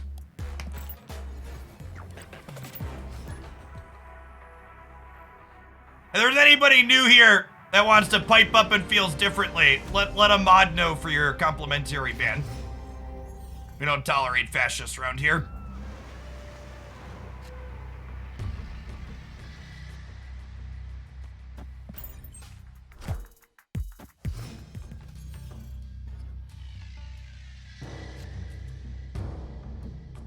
All right, hold on. Jeff's gonna retreat, and we're gonna talk about politics for 2 whole seconds. Cause there's a motherfucker in my chat that just both sides be like they always do. Jeff, if you truly believe either party cares about you, you're a sucker. Listen, chat. I do not think the Democratic Party is perfect. I think there are a lot of things that Biden and his administration and the Senate and the Congress could improve on in the Democratic Party. But you know what also is true, chat? There was a bill that was passed through the House and the Senate for marriage equality. A bill that should be a slam fucking dunk in 2022 and 2023. And 150 people in my government voted against it. And every single one of the people that voted against it was a fucking Republican. They are restricting women's bodily autonomy in many states across my country right now. And the only people restricting bodily autonomy in any states across my country are fucking Republicans. So don't you dare for a minute take your bad faith, they're all the same and nobody cares.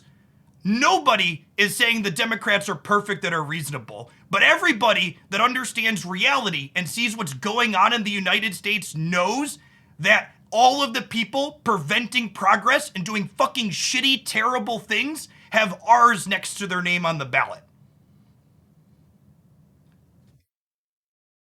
All right, well, I'm gonna go back to playing Marvel Snap now. And before anybody says, Jeff, this is a video game stream, chat, I have a daughter, and I have people that would like to be able to marry the people that they love. And this isn't about politics, it's about people's lives, and it's important to stand up for what is right when you have a platform. So I do that on occasion when an idiot comes in here and drops things that are not true like that. I'm gonna go back to surfing in the USA, chat.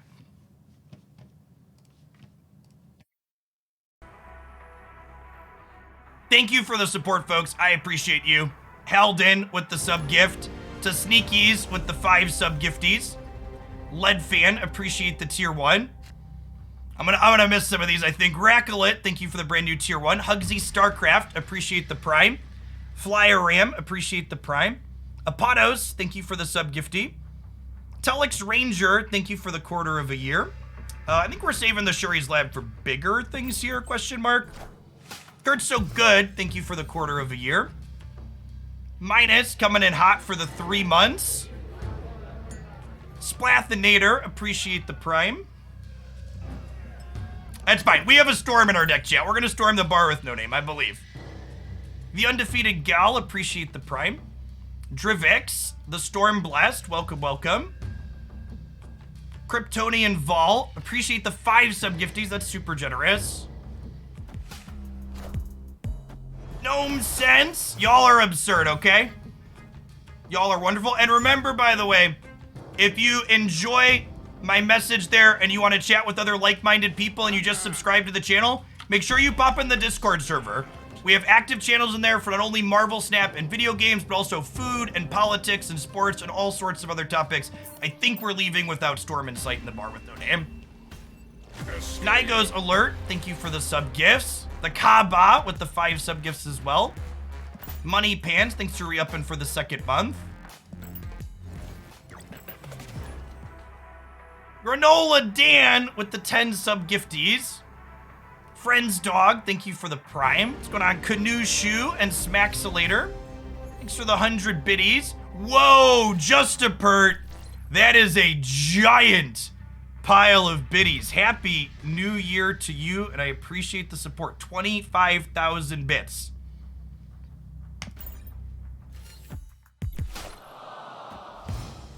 Floppy and Cannibal. Shocker, okay. Sinister London's an interesting one, because our deck is really good. There is a Pet Pictures channel. There's a Pet Pictures channel and a Family Photos channel, too. Because I'm not using Twitter or Facebook anymore, so I need places to post cute pictures of my kids. Dak, thank you for the Prime, appreciate it. Or the tier 1.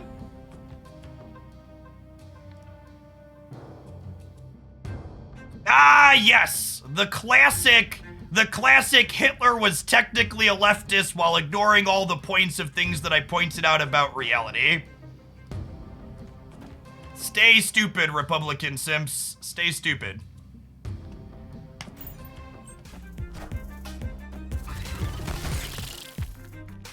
Dak, Cannibal Bishop, appreciate it. Hood into Wave. Huh. Oh, I was gonna say, what are the odds this is Galactus? Do I debris? But because of Mojo World, I actually don't have priority. I actually don't have priority? That's awkward. So I guess we just play like they're not, huh? And hope for the best. Everybody clench. Okay, this is fine. So I don't get a second Patriot, which is a little sad, but we'll have 2 Surfers at the end of it all.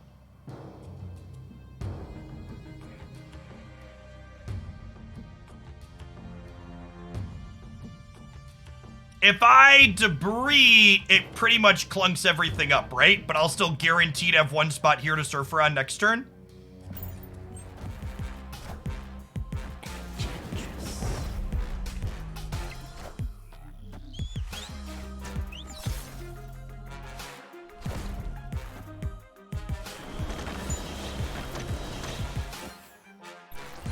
Oh, I'm only gonna have 1 Surfer though, right? Oh, that's awkward. And we got hit by Enchantress on the Patriot too. Yeah, we gotta go. I forgot that we were gonna fill the right with this. Yeah, that's fine. Take your cube. Escaped.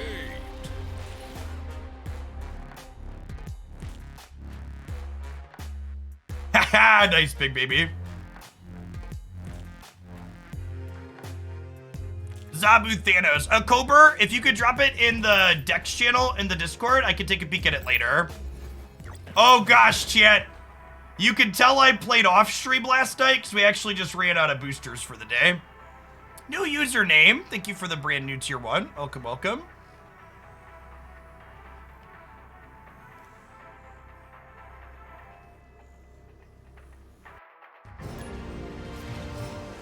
There's a booster limit. Yeah, you have to be playing an incredible amount to hit it. I played 3 hours last night off stream after I streamed all day to hit infinite, so it's 1,000 boosters. You have to play a ton to hit it. Oh, thank you, Mr. Floppy. What's going on, Crooked Rain? Thanks for sticking around. Show us the bed, bro. Touch some grass, email. I'm not allowed to. It's private. It's very private. Yeah, you're supposed to go touch grass after you hit the 1,000 booster cap, chat.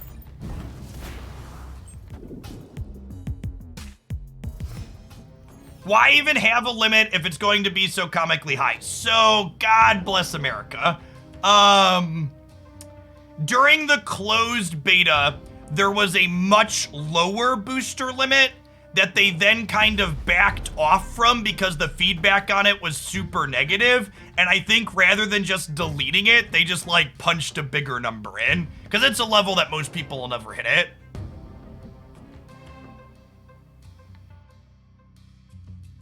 That's interesting, man. You're actually talking about that earlier, and the number of people said at the lower ranks they were hitting Zabu plenty, but they weren't seeing a lot of darkhawk. It's probably very different, depending on different folks.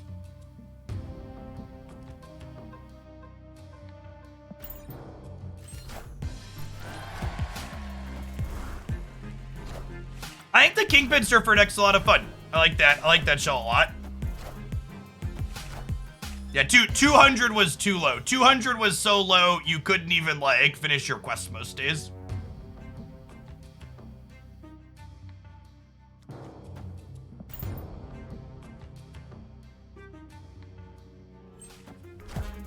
You know what? I wonder if I'm supposed to storm the Mojo world here. I might have been right to storm Mojo world. I think there's a... It's a shame they have Daredevil, because otherwise we could probably debris this space throne.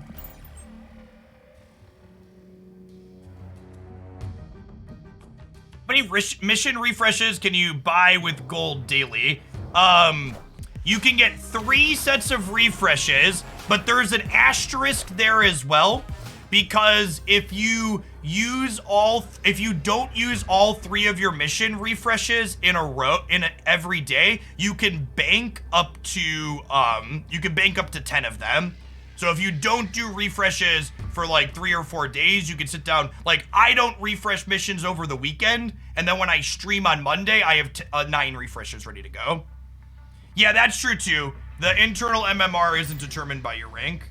Debris is more than one part. So the problem with debris is that she gives them an extra thing here.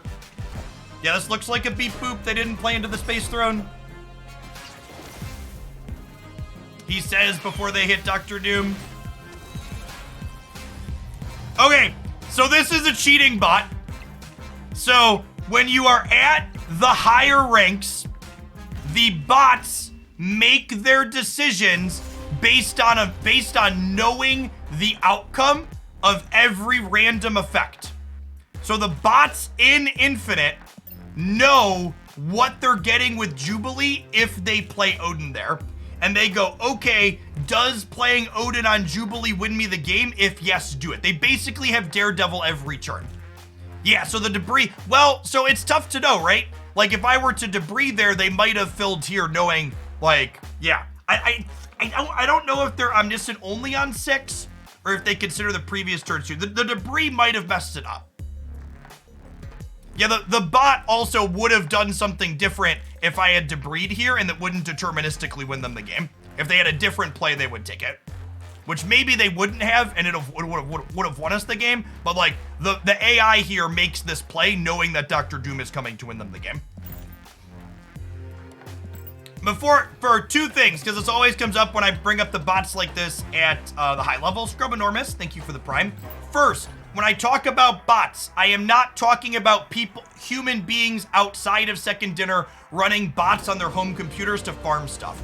The bots are things put into the game by Second Dinner to cap how long you can wait to find a match in Marvel Snap, a cap on the queue times. They also serve to add extra cubes to the economy, since cubes are generally a zero-sum system. The cheating bots, like the one I just mentioned there that knows it's gonna hit Dr. Doom, those are only present at the higher ranks to make them more challenging and more frustrating.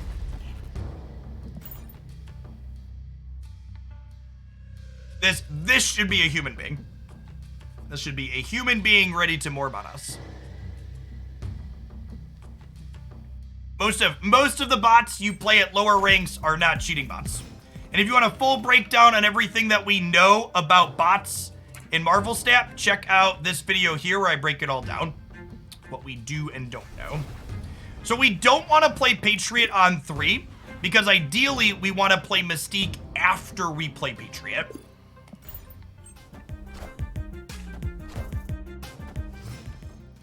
Sokovia took their leech. Noted. Thank you. I would love to kick some rocks into this lockjaw path.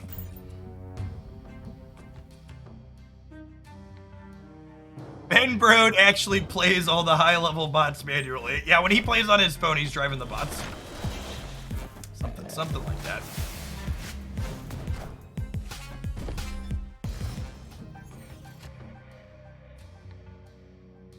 Why no Sarah in this list? So, I had originally cut Sarah, and look at that, chat, we drew Mystique. I had originally cut Sarah from this list because there was a lot of leech around. I think Sarah is fine in this deck, but it's worse against the leech variations. The cheating bots start appearing somewhere north of 80 is my understanding, but they're not always cheating north of 80. They're just sometimes cheating north of 80. This deck is an example of a very good 8-cube deck in my opinion.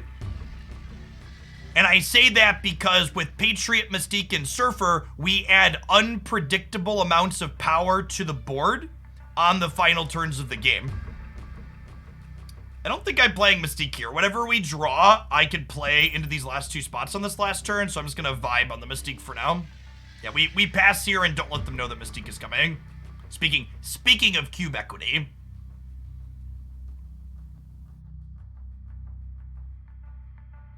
There are bots in silver and gold. Yes, so a majority of your games below rank 20 are bots. Sorry to break it to you, you're not a Marvel Snap savant. A majority of the people you play against going up to rank 20 are bots. And then past rank 20, between 20 and 30, there are also a lot of bots. And my understanding is once you are past rank 30, it tries to give you a human being whenever possible. But again, some of what we know about bots is firsthand from Second Dinner, and some of it is speculation. Like, the cheating bots knowing what you're doing with the random, that's verified by Second Dinner. Exactly where they stop showing up on the ladder is largely anecdotal.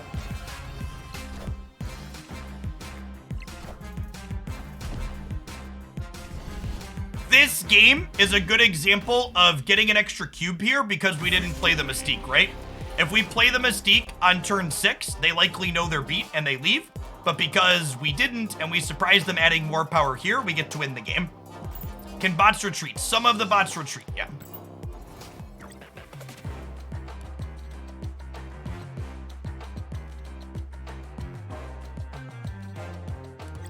If you snap, do they leave? Yeah, I think so. I think I would have needed to snap earlier.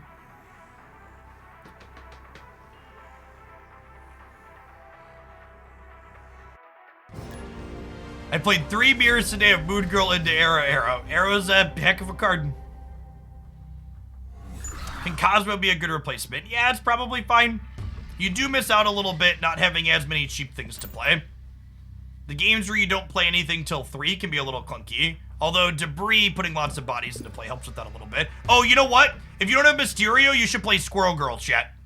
Someone else, I forgot about that one. If you're missing Mysterio, you play Squirrel Girl in this deck. It's a bit worse, but it's also fine.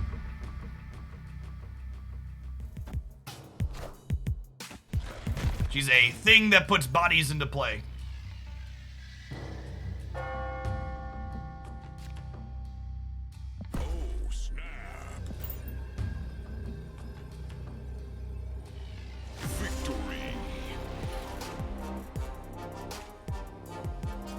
Juggernaut is the most replaceable card in this deck, and you can just play any 3-drop.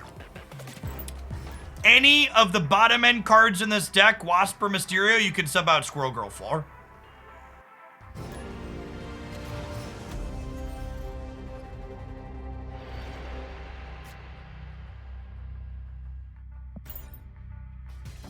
Debris Carbotage may not always be the best play, but it's definitely always the right play. I agree. It sparks joy, okay? What more could you ask for? I think this deck is not really playable if you are missing Debris and Brood. Debris, Brood, and Cyclops are the only 3 cards in Marvel Snap right now that get buffed by both Patriot and Surfer. And I think it's important that you have things that hit that overlap.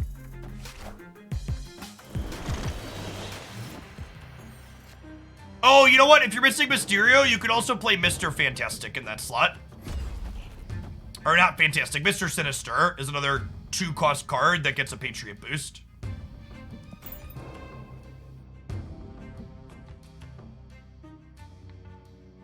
I think I prefer this build without Sarah, but I don't know that I have enough experience with either of them to really have a strong opinion on it. They play out pretty similarly outside of like the very last turn. Thanks for the tier 1, Neurosploit. Appreciate it. The Sarah version is playing like Sarah and Wave. If you look up on the deck highlights channel on my YouTube, there's some highlights up there from when Surfer first released. All right, if we draw Patriot, our hand is very good. If we don't draw Patriot, we're probably in trouble. And we did Vibranium Mines a few things into our deck, which is awkward.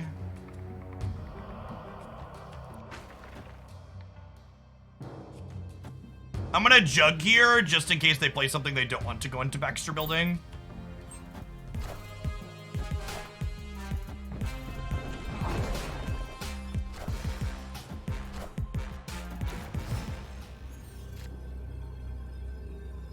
And even if we had found him, we needed Mystique and Patriot.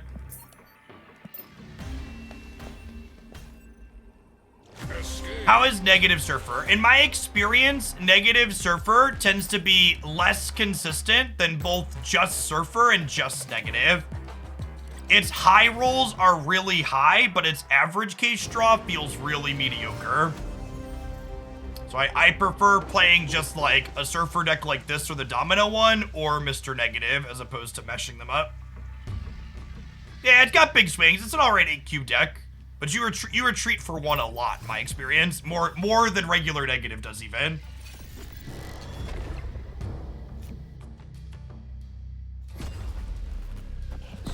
I think we snapped the Brood draw into the Raft here, right?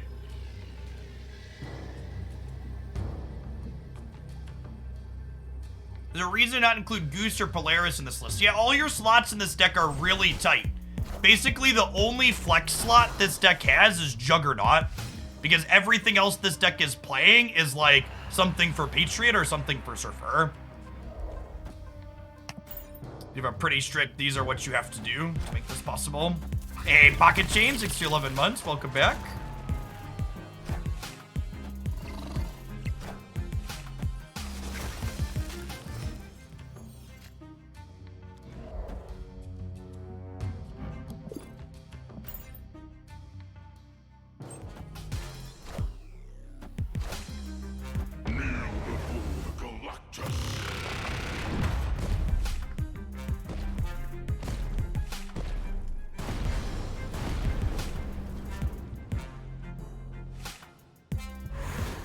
Okay, so we need to not have priority on turn 6 here.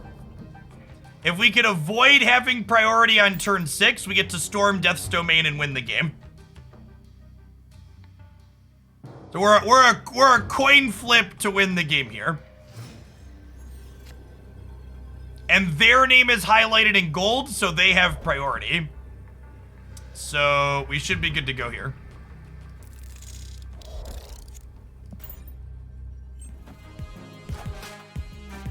Wind aid my hand. Wind aid my hand.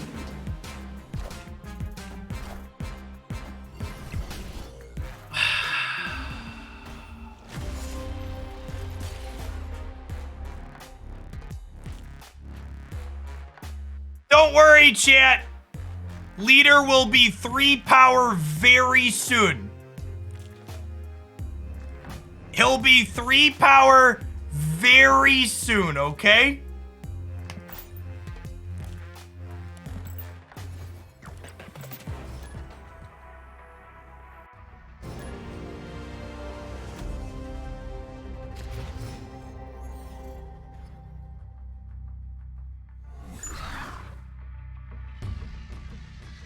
Fleet Arrow is 3 power, you know what, there. Potentially. Bam. Opponent snapped. They snapped on DC flip. I mean, I just pressed the button back, right?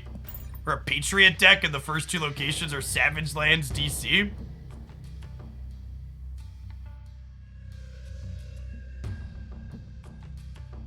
I think there's a lot of different good ways they could nerf Leader.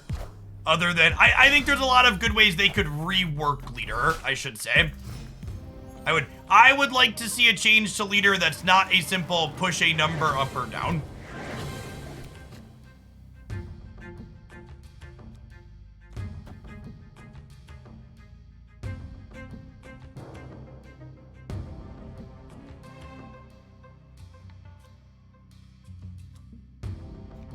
They have Giganto. I was gonna Debris, but they have Giganto.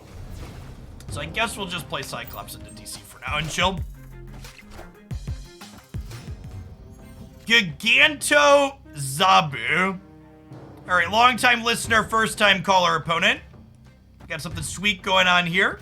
Tell me more about it.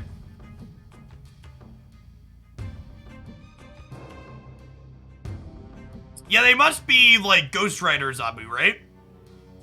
Guys, we got a Zabu, Jubilee, Ghost Rider deck. Yeah, or Dracula. We played Dracula, Jubilee, Zabu earlier. It was kind of fun. Giganto would have been fine in there.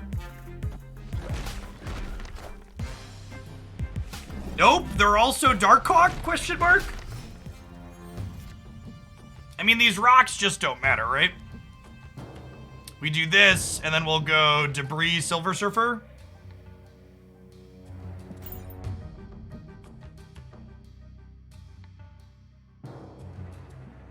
Ghost Rider and Dracula, the 2 Nick Cage characters. Did Nick Cage really play Ghost Rider? Am I forgetting a piece of content?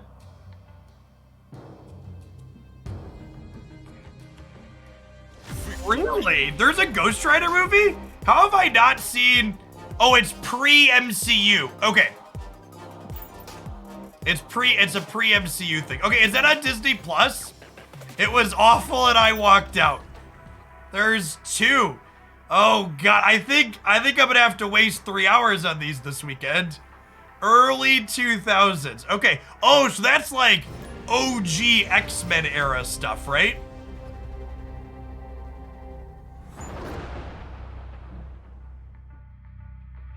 ...2007 and 2011. Okay.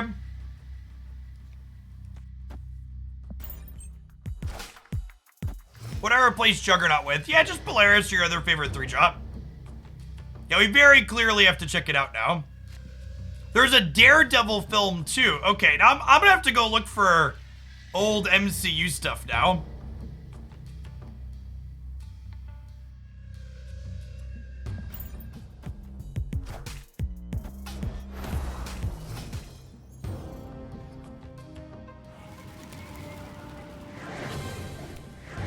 Oh, I think I remember the Daredevil movie. The Daredevil movie has Elektra in it, right? Am I remembering that correctly? Yeah, it's Jennifer Garner Elektra. Okay, yeah, I remember that one. There might be some bias there in my memory, chat. Don't judge me.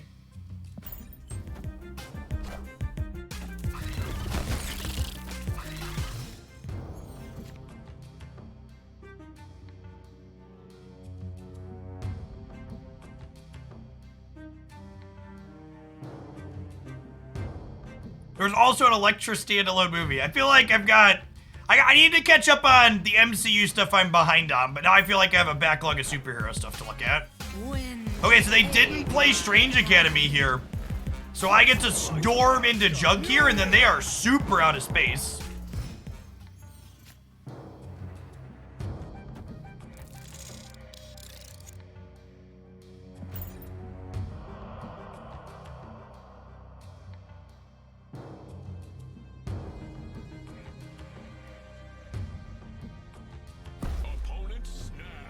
There's also 3 Blade movies. I think I remember hearing talk of those.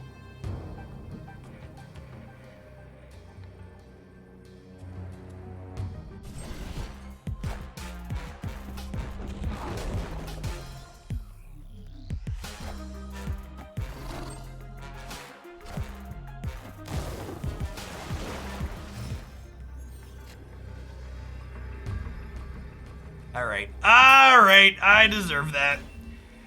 I deserve that. The Elektra movie has Typhoid Marion, and that's definitely a character I don't think I knew existed until I started playing Marvel Snap.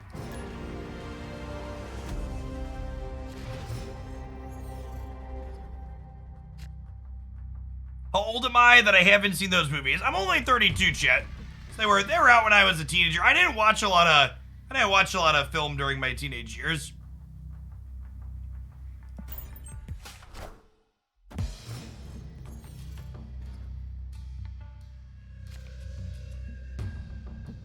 Chat, I was 17 in 2008, and from the ages of 17, from the ages of 17 through, and when did I start college? From the ages of 16 through 20, I worked 40 to 60 hours a week and went to college full time. I basically didn't do anything other than work, go to school, and play poker. There's the three things that existed in my life.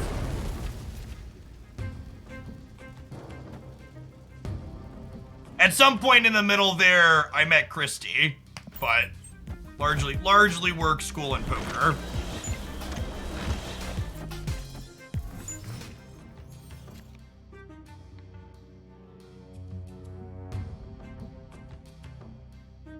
I think we Patriot just for the sake of not getting Spider-Man out of the game.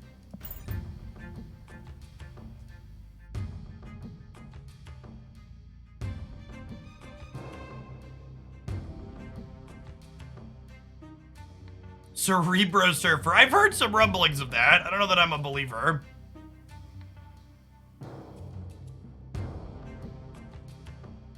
We did play Zabu Hulk to start this morning, yeah.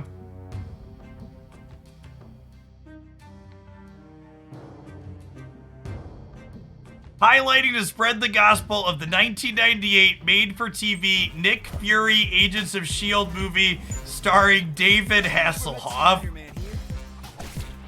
Hey, look at that, chat. We played around getting Spider-Mans.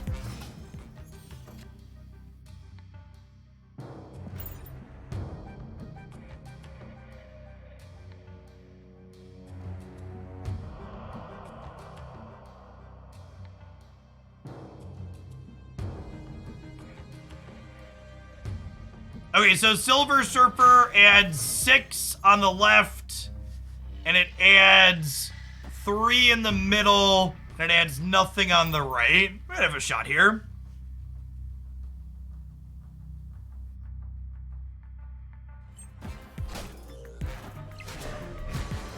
Maybe Copium?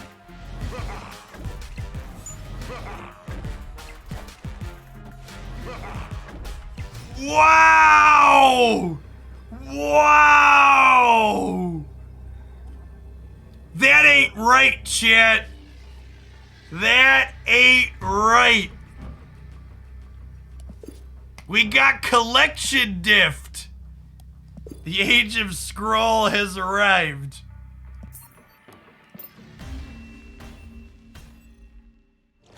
How did they get 3? One was from Sinister, one was from Moon Girl.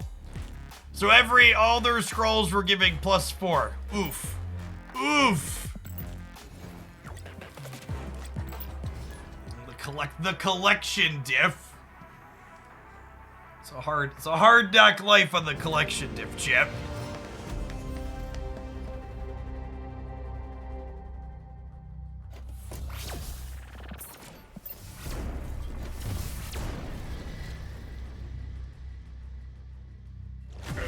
Super Skrull meta. I think if Super Skrull was more accessible, more people would be playing it in Zabu. Most of my Zabu decks would play Skrull if I had it.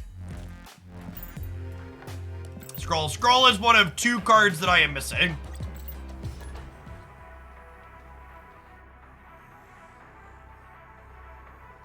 We should watch the Ghost Rider trailer. So, a lot of those types of things will get me copy struck.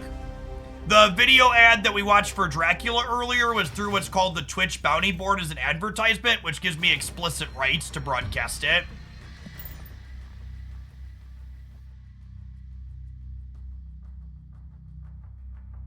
You have scroll, what you replace Zabu for it? I genuinely don't know. Trying to figure out how to fit it in there is the question.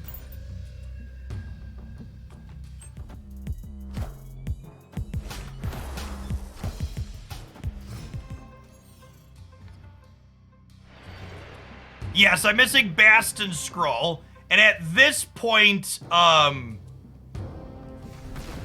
was I gonna say? At this point, I think I should be able to get one more of them. I think Bast. And then I'll have to wait for Scroll to eventually downgrade to 4 to get him, but I'll be able to buy everything at release moving forward. Is the 2007 hit movie Ghost Rider trailer not on the bounty board? It is not, unfortunately.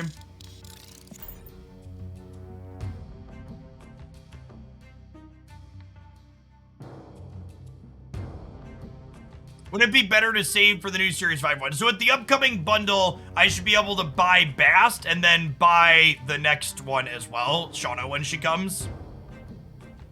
Thereabouts, or close, or Sauron, whatever it is. Might have to wait a small bit. We don't know when pool downgrades are coming in, fortunately.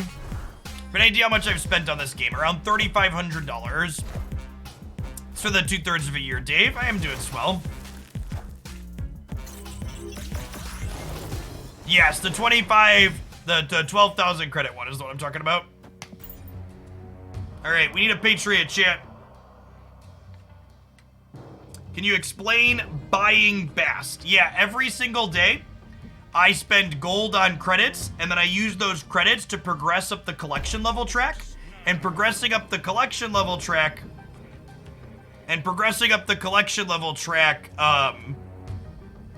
gives me collector's tokens. I should retreat here, chat, but I am staying in because we're infinite, and this person gave me some cubes yesterday, so I'm probably gonna give them back. This is a donation stream. I am currently Series 4 complete. We don't know any details about the 12K bundle other than it will exist. I assume it will drop. We'll get more when the patch drops.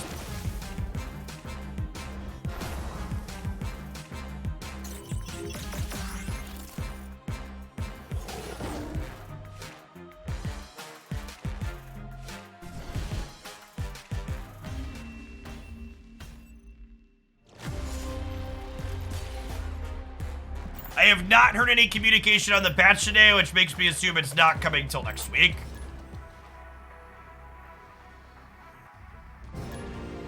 All right, chat, after this game, we're gonna hit our 1-minute ad roll and I'm gonna run to the bathroom. And then when I get back, we're gonna play a different deck. Maybe we'll play some more Zabu. I haven't played Zabu for like the last 3 hours. I need my kitty.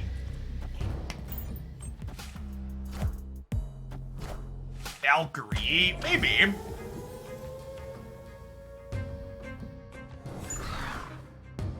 Marvel Snap is incredibly overpriced if you are trying to collect everything.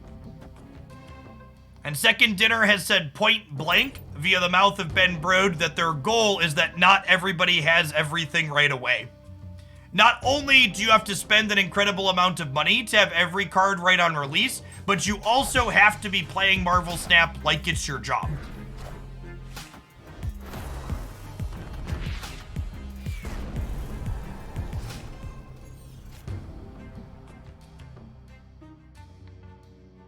A Zabu Valkless? I don't think Zabu really does anything with Valkyrie, right? What are we thinking there?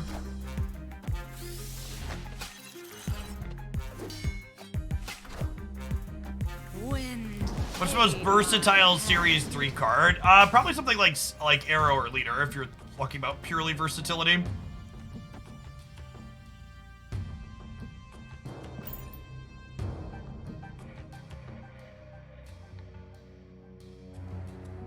Sucks for content creators. Honestly, keeping up with everything in Marvel Snap doesn't cost me much more than I paid to play Magic Arena.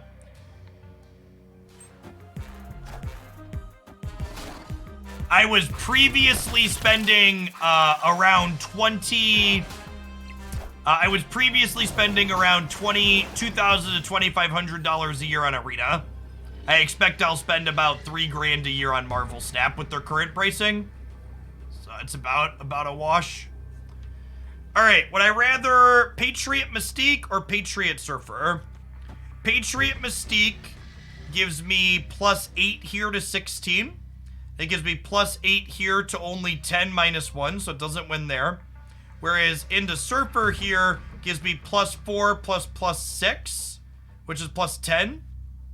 Sorry, did I say +8 give me 18? +8 gives me 16. They could also be a Surfer deck, though. No, wait, this was my Brood from White Green. Okay, I think we do this.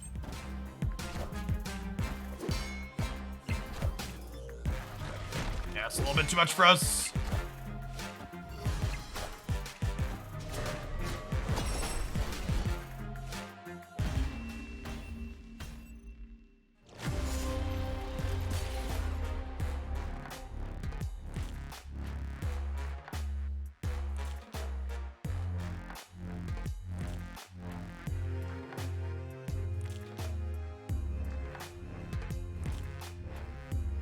I hate the stupid Twitch mod icons that won't let me select someone's username in a message.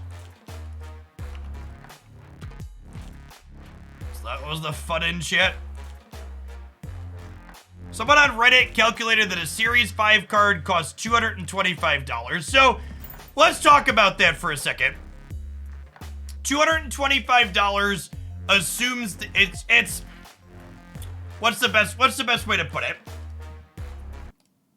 Your first Series 5 card is free. Your second one via the season pass is $10. And then your third and fourth, if you want more past that right away, right when they release, is around $200. So you're right.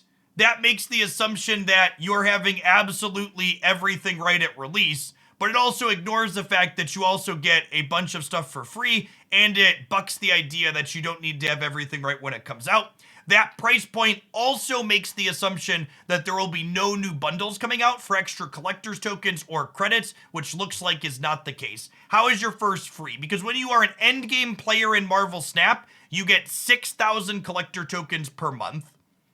One of the things that a lot of people don't understand about the Marvel Snap system is that if you are not Series 3 complete, you're supposed to largely be ignoring Series 4 and 5 cards. The advice I give people constantly is if you don't have every Series 3 card, you should not be spending tokens on Series 4 and 5. And it's an interesting system, right? Interesting, weird, maybe bad, because in every other card game, they want everyone to have the new releases right away. In Marvel Snap, they want people to get all of the old stuff first and then focus on the new stuff. And like a lot of things in Marvel Snap, it's very different. For all the people in chat that are asking, how do you get 6K tokens a month? I'd really encourage you to check out all the various educational Marvel Snap stuff I put on my channel. I've spent a lot of time crunching all of these numbers. The long and short of it is you get 6,000 tokens per month just progressing up the collection level track from the levels that you get for free. And if you want to see the math on how that works out, there's a video here on the YouTube channel that covers it. I'm going to run to the restroom really quick and hit a 1-minute ad roll. But like, unlike a lot of the people that talk about a lot of these things on other places where they're just complaining about it, I've crunched the numbers and stuff. And I know the metrics that I'm talking about. BRB. Yes, that assumes you are an endgame player who is Series 3 complete. Because if you are not Series 3 complete, you should be getting Series 3 complete first. It's a very different mentality, and it bucks the normal mentality coming from other card games.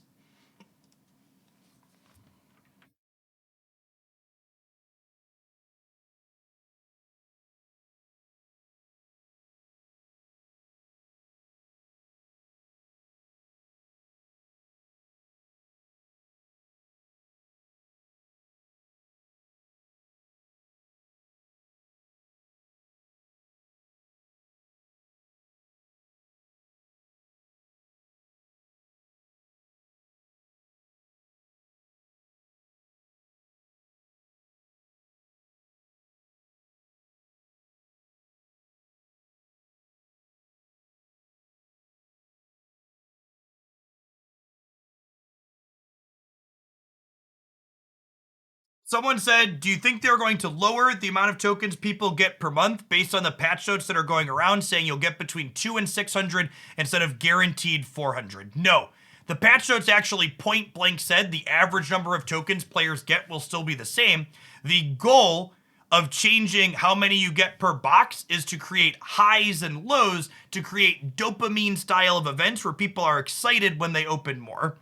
You often say you want 2 Mystique targets to play her. Why is that different here? Yeah, because we're not all in on Mystique, right? We have Surfer as a secondary plan as well. Is it a good idea to spend tokens on Series 3 cards? Yes, my advice would be if you are not Series 3 complete, you should be getting Series 3 complete first.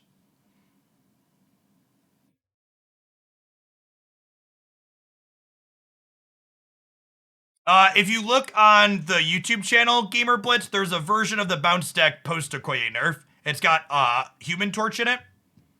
The build with Human Torch is the one you want to reference. That's my latest.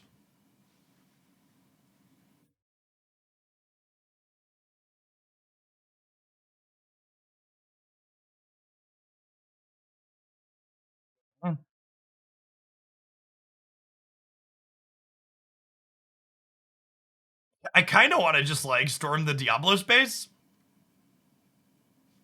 Oh, I've got game audio muted. Thank you. Sorry, I didn't put my headset back on. Eshed.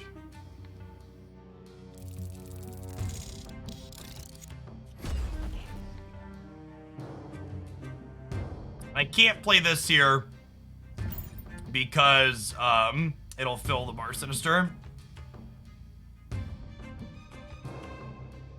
Yes, I actually agree with that, Chulk. I think if they would have, I think they put Series 4 and 5 cards in the shop way too frequently when the end goal is they want people to be doing Series 3 first. I think a lot of people also got the kind of wrong message with the initial burst of tokens that they got, thinking that they were frequently going to get large amounts of tokens, when very clearly that is not the case.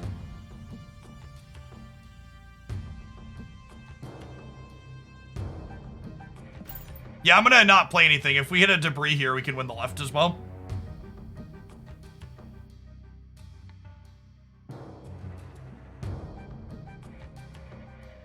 We're gonna math thingy. I was wondering if the collector level of grouping of 4 for pull 3 cards you were 40 for rule starts at the same time.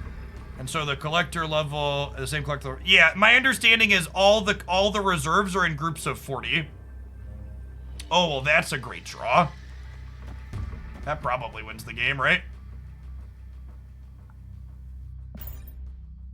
Because we have priority here with the Misty and the Bar Sinister.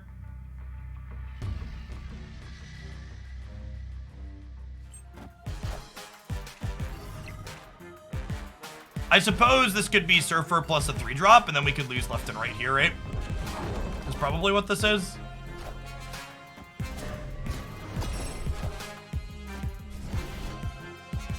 Fair. Good game, opponent. Do you think issues will arise for new players as the cards downgrade and becoming pull 3 complete takes longer and longer? So that's an interesting question. One of the things Marvel Snap does different than every other game economy is that it's actually possible to catch up in Marvel Snap. If you started playing Magic Arena or Hearthstone today, you would never fill every card out in the game. I disagree with you. To buy complete Series 3, when you buy pull 3 cards, you lose 600 tokens. Yeah, but think about it this way, chat. Every time you buy a Series 5 card, you lose 5,000 tokens, because if you wait, that Series 5 card will eventually be a Series 3 card that costs 1,000 tokens. It's technically inoptimal to buy anything from the collector's token shop because it's all cheaper if you just wait.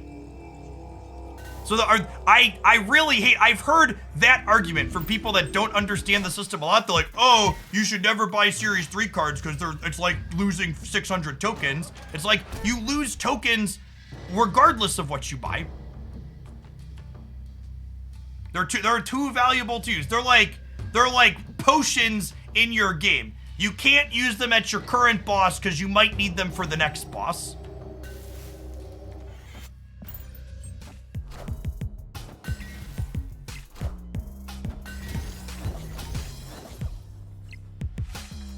How much of my job is explaining the economy in this game? A lot of it comes with the predatory mobile game territory.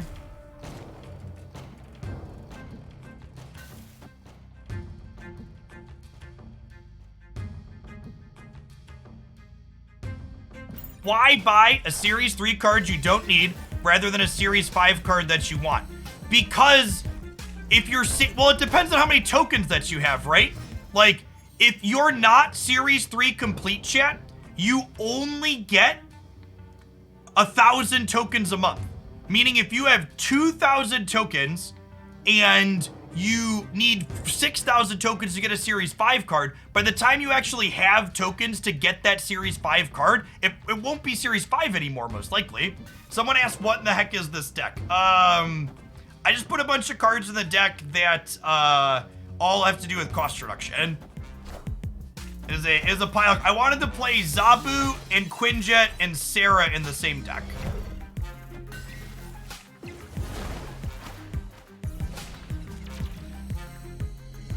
Was the idea here.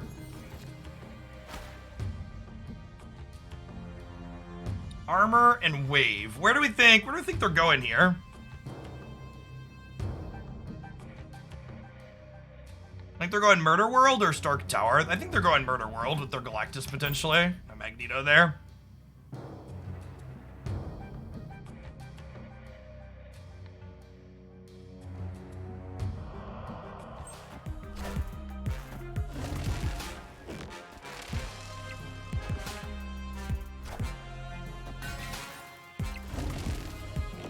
Harsh, but fair. All systems go. Does Series 3 complete oscillate once they start downgrading? Yes, that is correct. Once they start downgrading cards, you will be in and out constantly of being Series 3 complete as cards get downgraded. This is my full-time job here on Twitch, as my title implies. What are we doing here, chat? We're probably losing the left, so I need to hedge right and center.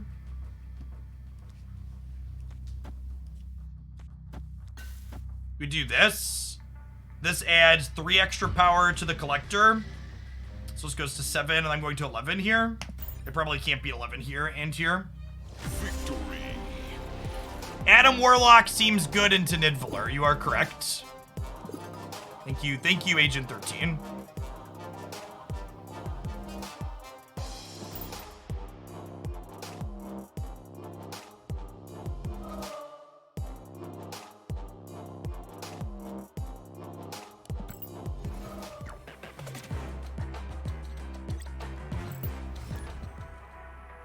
So realistically, the average player will never see more than 100 collector tokens at a time on the track, or will downgrades be slower than the collection? The absolute slowest you earn Series 3 cards in Marvel Snap is 11 per month.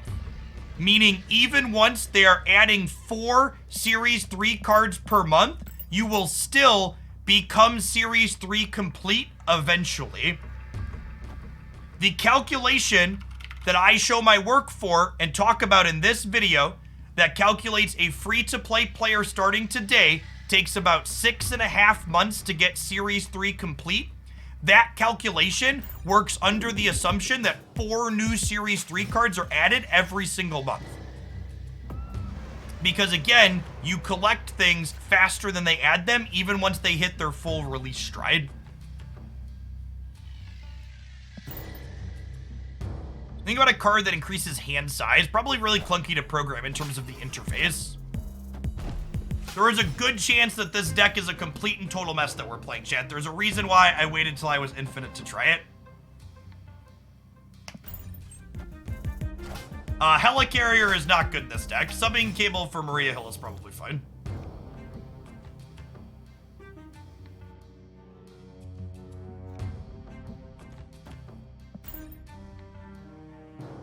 Think they're gonna retire or phase out cards? I hope not.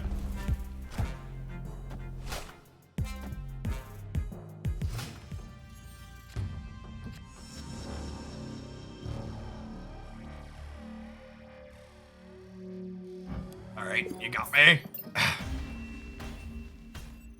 Just trying to have some fun over here.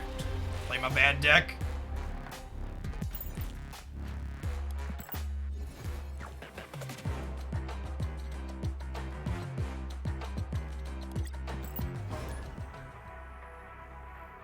That said, once you're talking about 6 months plus the time, the model will change in the meantime. Every single time Marvel Snap has changed their collection economy model, it has made it faster for players to collect cards. At the start of the Marvel Snap closed beta, the calculated estimated time to collect every Series 3 card was 10 months. It is now 6.5 months, and there are way more cards in the game. They cut the time from originally where they started over in half by now. One Kitchen Knife, thanks for the prime. And I fully expect them to continue making it faster to collect everything as time goes on.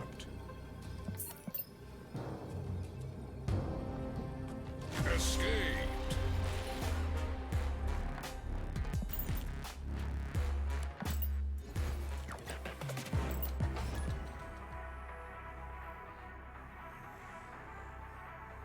If you already have all the Series 3 cards you want to play with, I don't really have a mathematical argument for whether or not you should be saving or buying them because we don't know what downgrade timers look like. There is no pity timer for Series 5 cards. Marvel Snap doesn't have any pity timers, period. It does, however, have set groups that you get cards within. Getting a Series 5 card is a pure chance.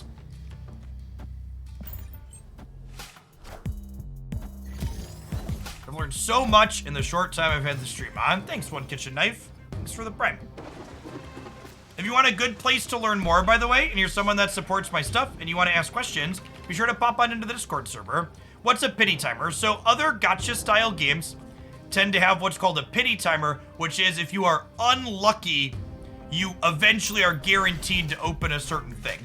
Marvel Snap has what are called determined groupings, essentially, where every group of 40 reserves is guaranteed to have 1 Series 4 card and 9 Series 3 cards in it. And if you want more on the breakdown of how those reserves and groupings work with some picture examples, check out my video here on it.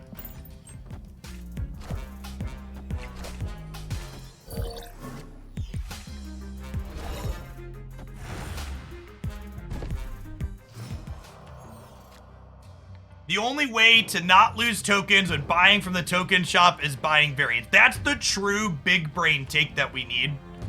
No kappa. No kappa. The truest, biggest brain take is the only optimal thing to buy from the token shop is variants. Friendly neighborhood Spider-Man here. Not even, no cap. Just all truth. For the people that want to be pedantic and give me arguments that are technically correct, the only technically correct argument for the token shop is you should only buy variants from them.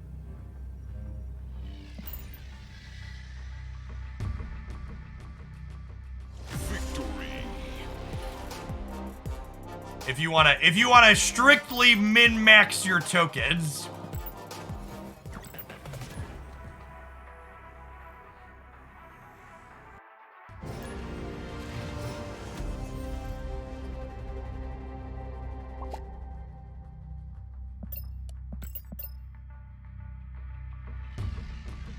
Without getting too much into it, Lost, I'm not going to say more on it than this. I reached out to Alex twice privately about something I felt he was doing that was misleading in his content. And he refused to acknowledge or change it in his content, so I called him out publicly. And then after I called him out publicly, he started changing and doing things a little bit differently. Because occasionally doing public callouts works. I have no ill will towards Alex or the content that he makes. I think he's actually a very good content creator and makes very good Marvel Snap content. I just also felt some of it was misleading and being misrepresented, so I called that out.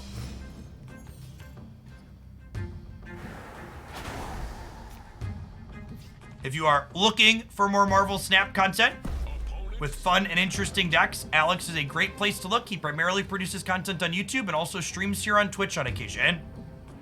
No, he does collab stuff with Cozy Snap. He's the other guy in Cozy's podcast.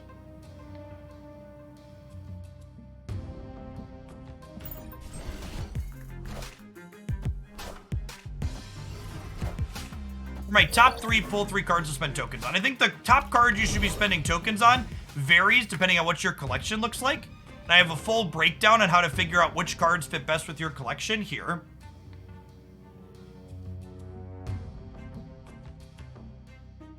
Okay, so we have a Devil Dinosaur for the Space Throne, which is nice. I think we're piling up White Queen here, and we'll Korg over here to kick a rock.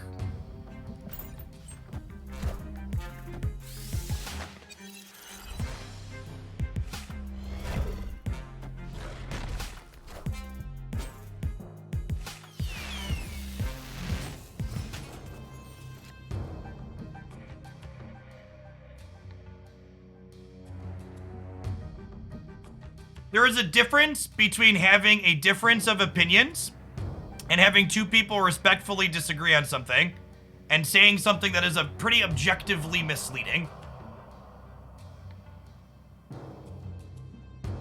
As for what is good for being positive, being nice doesn't always get the job done. Just like some people get offended when I say swear words on my channel occasionally and would rather be pedantic and gripe about me having used a swear word rather than engage with the thing I actually talked about.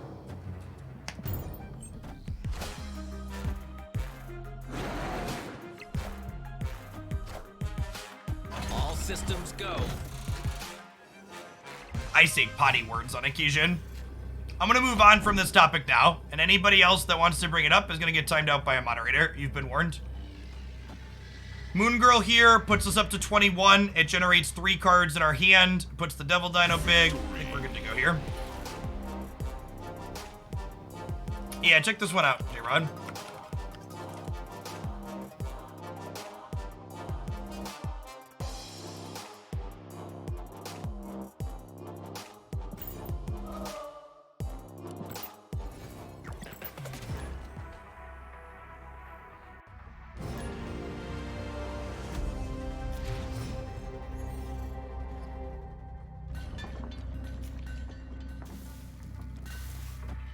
So I have a favorite deck. I'm really a big fan of decks that, I'm a big fan of decks that have a lot of sequencing decisions in the final turns of the game.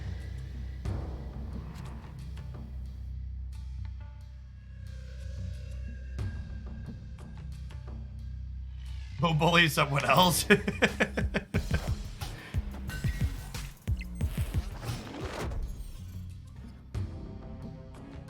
Honestly, that's one of the reasons why I don't enjoy playing with the card leader. Because it's the exact opposite of the things that I really like doing, right? I think I'm leaving. My hand's not very good. Escaped. My favorite Zabu deck. Zabu She-Hulk and Zabu Daredevil are the two things I've liked the most.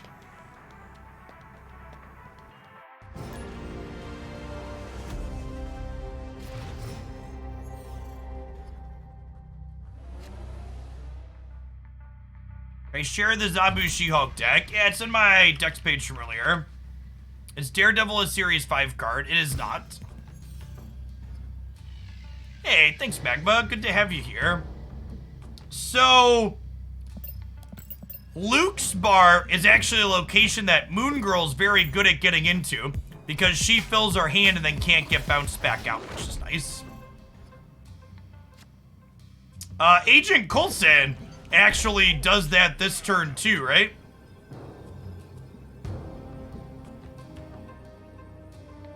Yeah.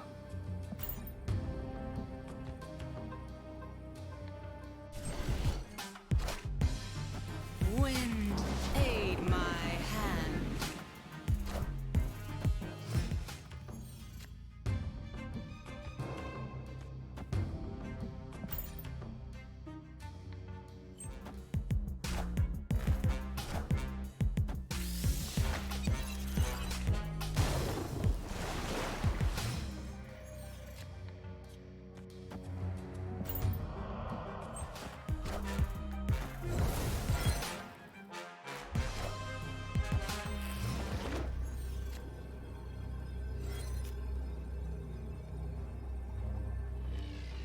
Go Collector, into Maria Hill, into Devil Dino. I think I need to play for all three in case Vision goes over here. We do die to Taskmaster though, right?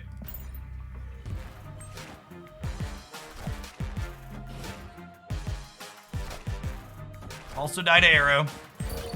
Yeah, like I've said this a couple of times today, chat, so sorry for the people that it annoys to bear repeating. The comments about Zabu and Silver Surfer being too strong or needing nerfs, there's a reason why Arrow and Leader were both on the nerf block, even if just small nerfs, right? And they will probably continue to be the best cards you could be playing in Marvel Snap, even after they lose 1 point of power. I fully expect both of those cards to be nerfed again. The things Zabu and Silver Surfer does are very obvious and easy to point out.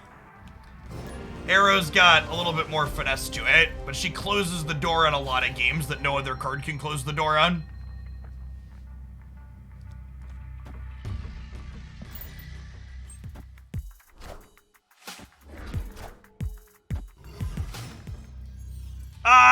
To be correct a little bit, someone said they've confirmed Leader will be nerfed again. They didn't exactly do that.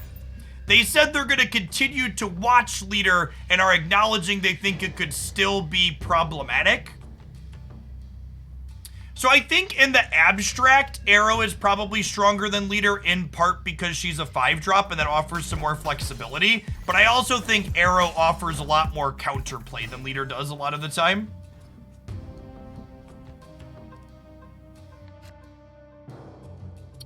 It's a fun one. We'll put some Sarahs into there for later.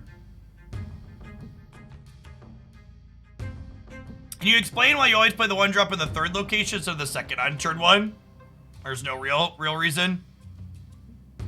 Do my wife or kids play Snap? They do not. This deck isn't bad. It's probably fine. It's playing like a bunch of pretty good cards. Why not Snap? Because I don't know if my deck is good or not, chat. I would like to play some games with it to hopefully help me figure out if it's good or not.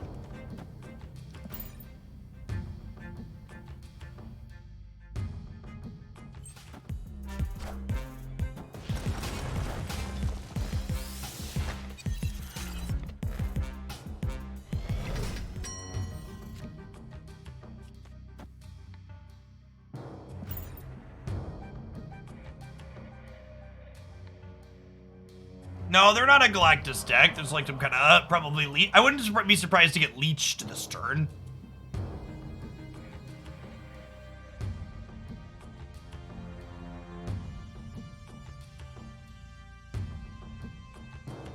How am I ever supposed to Snap if everything I do is constantly being countered every match? Being countered in what way? You're having bad location variance or bad opponent variance? Maybe the deck you're playing needs to change because it's not good into the counter cards that are coming. What led to the fall off of Leech Leader decks? I think people got bored with them. I think the Leech Leader decks are pretty dry to play. Anecdotally, I've experienced a lot more Leech Leader since the ladder reset than before, because people went back to tryharding because they cared about the ranks again.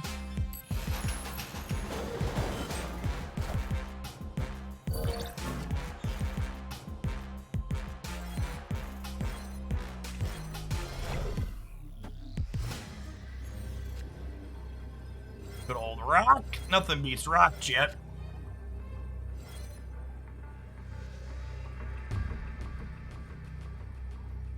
Victory. Is that good for climbing or only fun? I have no idea. But I think of Maria Hill. I think she has a lot of potential. I think Maria Hill and Agent Coulson are cards that aren't particularly flashy, but provide good, consistent value. I don't think I would want to Mystique anything other than Devil Dino consistently, so I didn't include it in here. I need to make sure we have a critical mass of 4-cost cards to make Zabu reasonable.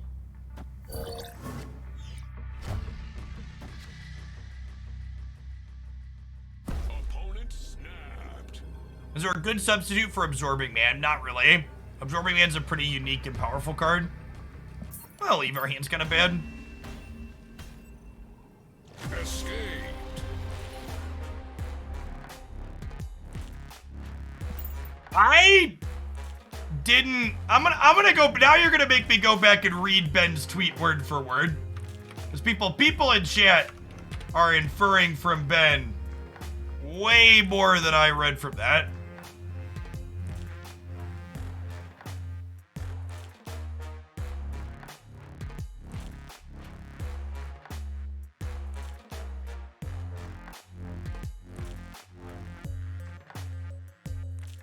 Oh, okay, so yeah, okay, I missed this then. Look at that. Let's go right to the source.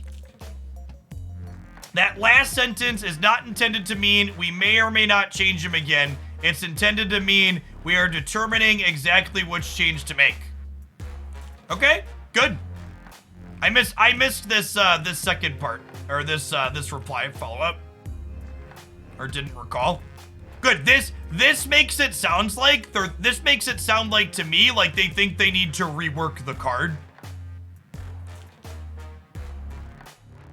That's what I take this to mean.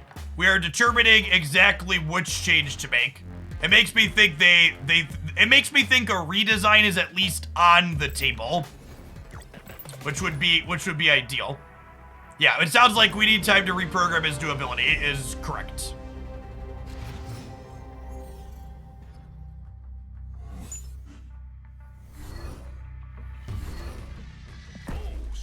Gonna bully the Zabu player. They got Sokovia.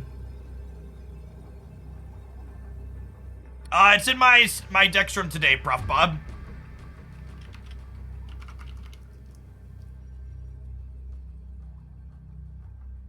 We have no info on it yet, Boo. Glad you're having fun, Dystoxia.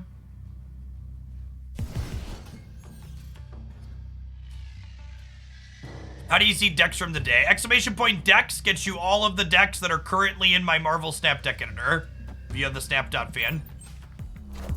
Oh gosh, and then we drew our Zabu? That's exciting. Zabu. Oh, that's a little sad. That's a little sad. Has a card in Snap ever had a full rework yet? I don't believe so. They're also an Agent Coulson deck.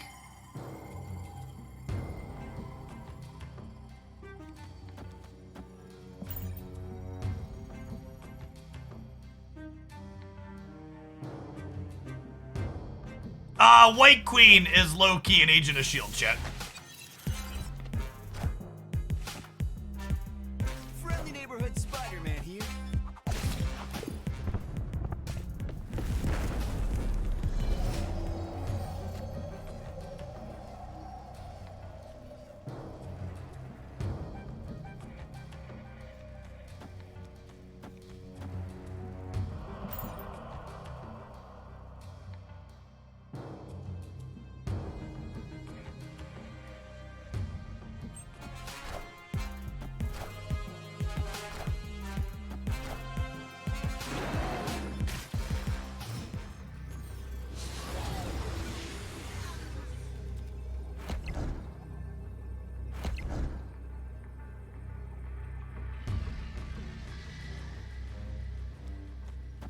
So Shang-Chi breaks leader parity here.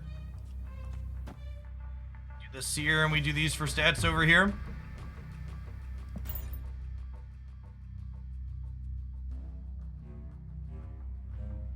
Victory.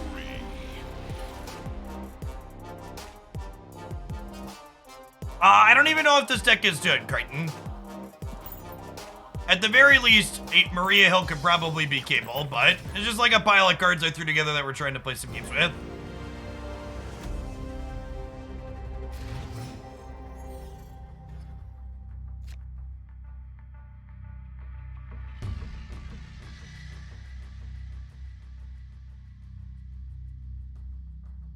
I've talked about this before, Aiko, but just to articulate myself again, I think the crux of the problem surrounding Leader has nothing to do with just its pure power level, although it's also powerful, and has everything to do with the fact that it's a flexible card that has no deck building restriction around it. If you look at other generically good cards that could go in any deck, things like Doctor Doom Hulk, etc. are cards that fill that kind of role, and they tend to be much worse on average than what leader is.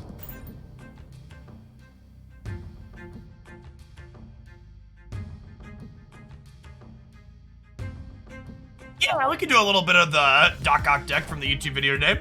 I like that. I like Valkyrie. I like darkhawk.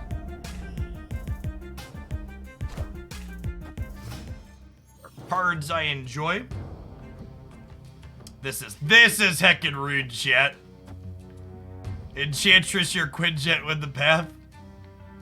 Snap them before this flips up. They might be leaving because they got caught in the Space Throne, but we'll see. Yeah.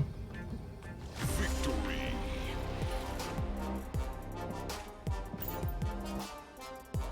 Yes, when they don't have priority and their leader breaks parity on you and your cards are better for them than they are for you, is one of the worst feelings in Snap, not close.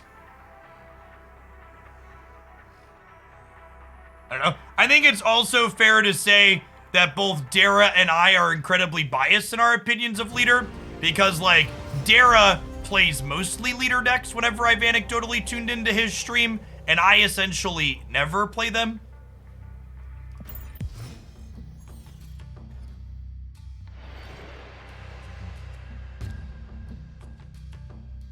We should build Shuri darkhawk. I could see that. I wanted to build other darkhawk decks. Shuri Hawk could be fun. I wanna try other darkhawk mojo things.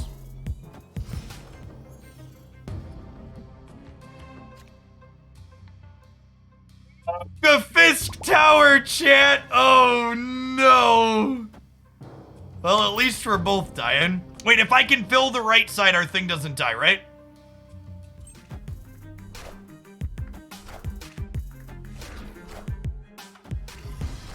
Hey, thanks for being here, Presto.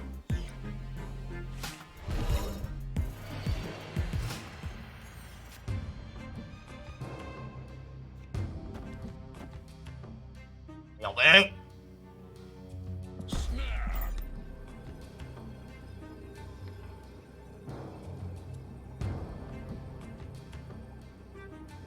I don't remember what deck you're referring to that has Wave and Rescue in it. I play a lot of decks and they're hard to keep track of. Oh, wow. Clever. So they chose to turn this downside into an upside. Quality electroplay for the opponent here. Well done.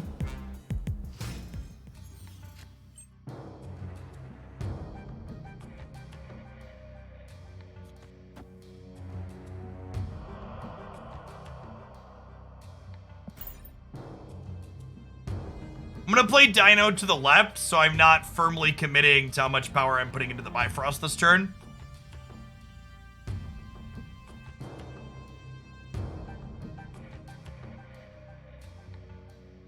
I don't think they'd ever print a card like that, MD Knights, because they very clearly don't want you to play cards or require you to pause and make decisions or enter information like that.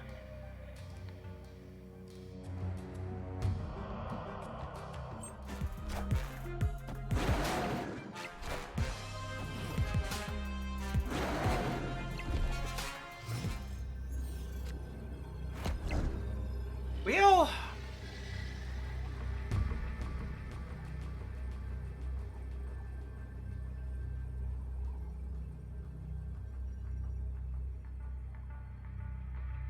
what are the odds 21 wins here?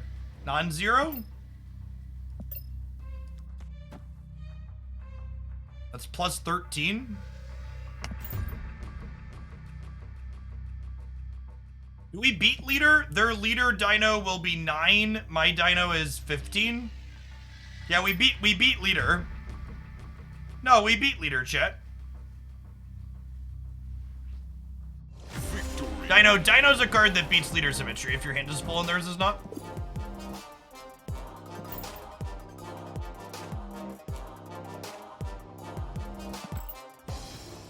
That sounds very powerful, 24-hour Prince.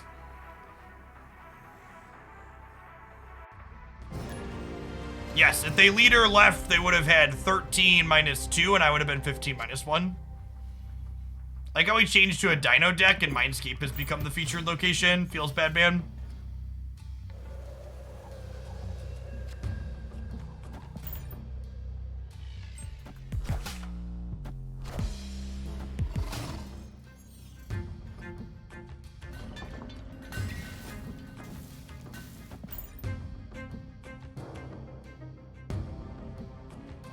Calm down, Mindscape.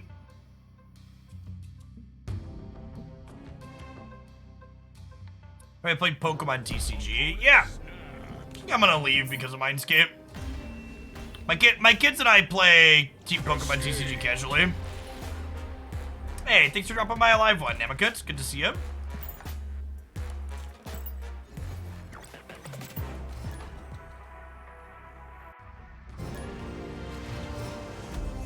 What are my 3 favorite locations? Bar Sinister, Sinister London. Is there a 3rd Sinister location I'm allowed to name? Probably that one.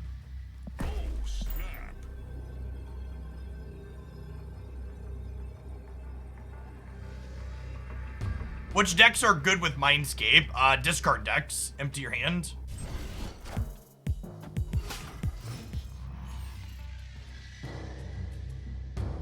The snap.fan has a Steam client. I'm playing on the Steam client right now. The snap.fan working. Man, that's a great draw. Did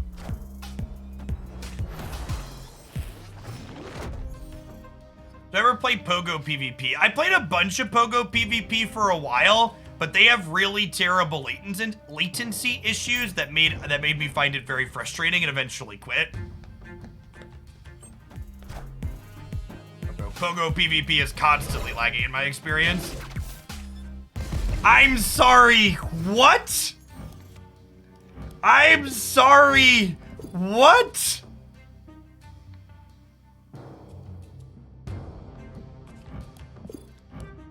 That's incredible. That's actually incredible. I don't even know that it's great because they killmongered our friend. We're probably dead to Deathwave at this point, but...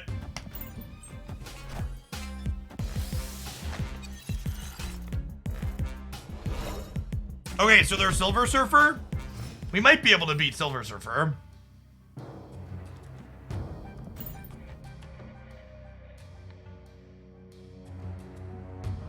I want to say thank you for getting me into Snap. 2 days in, I've gotten to pull 2 and rank 40. I'm a little addicted. Are Apocalypse decks viable at my level, or is it too colorgraph? I think at your level, Apocalypse decks are plenty fine. There's even some occasional Apocalypse decks that see play to the level in the level where I'm at as well. They're definitely not all bad. Into Leech, really. Okay, so I think we go this into this for the most stats on the left. This only puts me -2 here in the middle. I guess it could be right to just, like, keep them honest and play for the other side as well.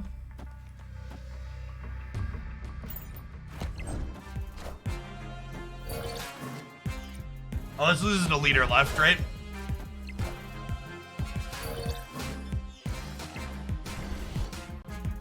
It's a fun game. Interesting. Neat. Entertaining. Feels great to get hard countered. These last couple of games playing against leader are a good example of why I am not taking viewer submitted card pull / deck ideas until we get a balance patch, because a lot of the decks I like to try and build from people's collections are just kind of generic good stuff pile of cards like this, which leader just absolutely dumpsters, especially when paired with Leech.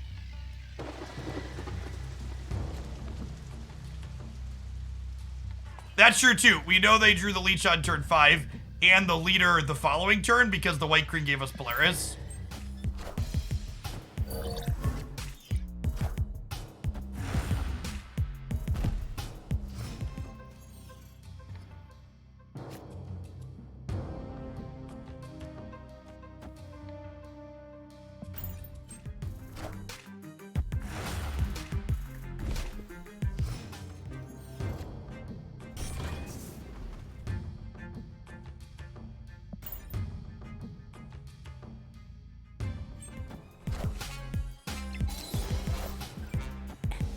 You're in good company, Wens. They played their Enchantress already. That's great for us. Let's play Sarah here. Trigger the rescue. And then Moon Girl's going to be able to sneak into Luke's bar. She's got her fake ID ready.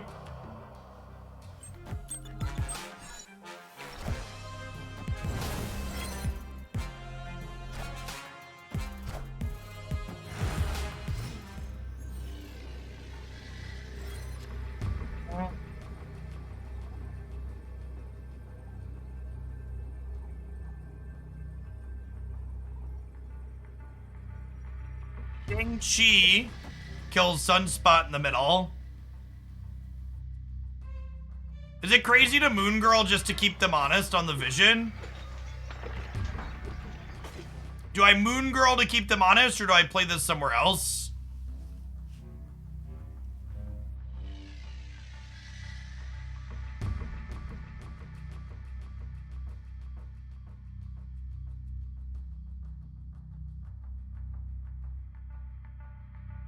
Yeah, playing for the right's probably better. I think Vision's going left. If he doesn't go left, we probably win the tiebreaker, Shang-Chi the Sunspot anyways.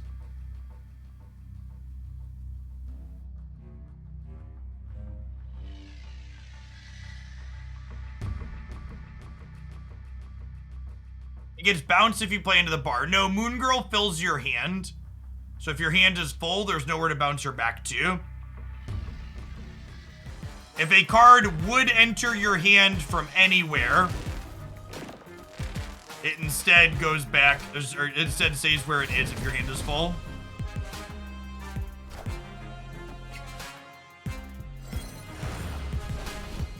So Sentinel and Moon Girl are great cards that can stay in Luke's bar. Victory. Quite frequently if you sequence correctly. Bum, bum, bum, bum, bum, bum, bum, bum.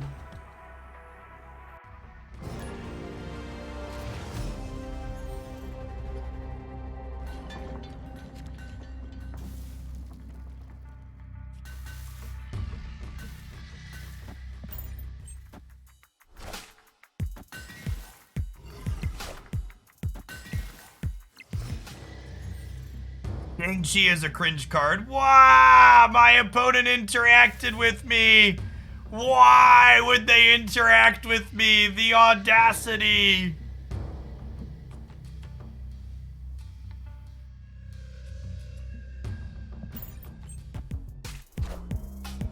Part of the problem with discussions about leader is that it degrades into very quickly every card that I don't like losing to is basically leader, which becomes very dry to interact with.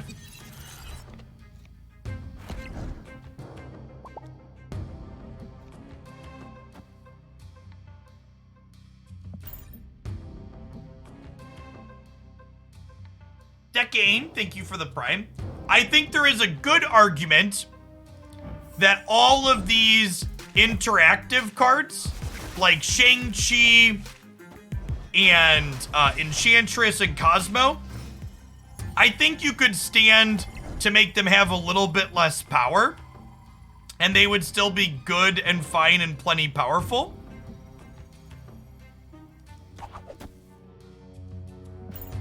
But the idea that they're unnecessary or like leader is very silly. Distortion, thank you for the 2.5 years. Welcome back.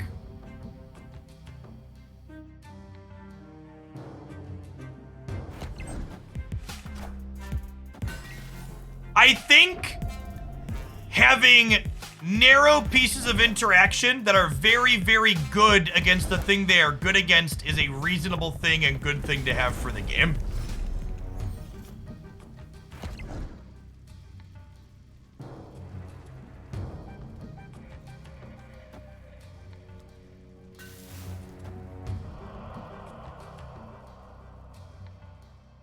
Only +7 here. Actually, not. It's only turn 5 though, too, right?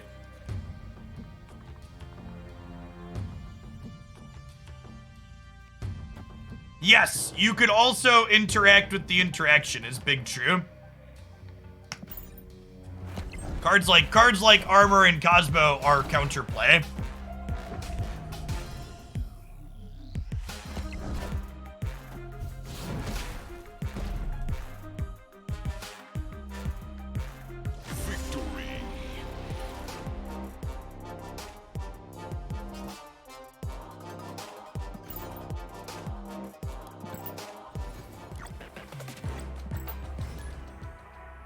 Is Darkhawk viable without Absorbing Man? Yeah, for sure. Darkhawk needs Rock Slide, Widow, and Korg more than Absorbing Man.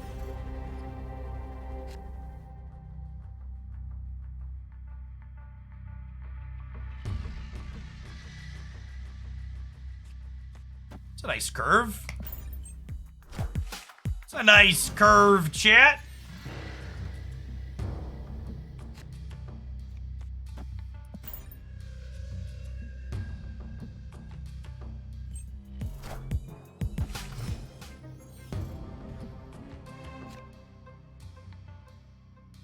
I'm honestly too afraid to ask if the comments about Iceman and Scorpion are genuine or if people are just being silly. Because there's been so many of people saying things like that recently. Y'all need to chill.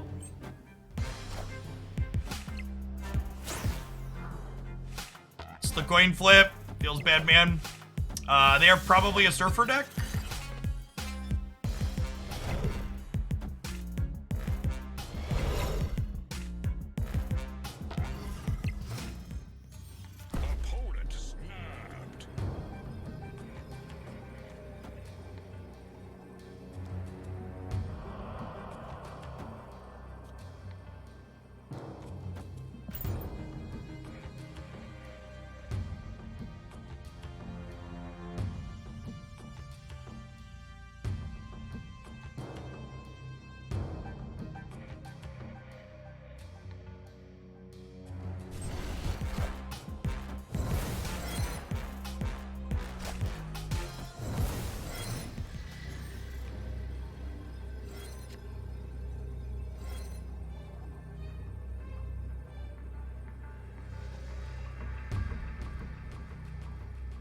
Guess the question is, can we beat them surfering? Guess I should have put Sarah over here.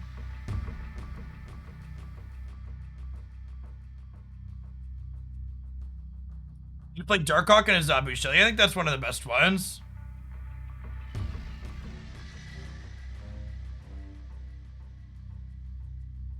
Telling people that chill is toxic. This is an Iceman Scorpion joke. LOL. It's a shame we can't get our hand more empty and get more things out here for collector. They're in the tank here, so maybe they don't have surfer.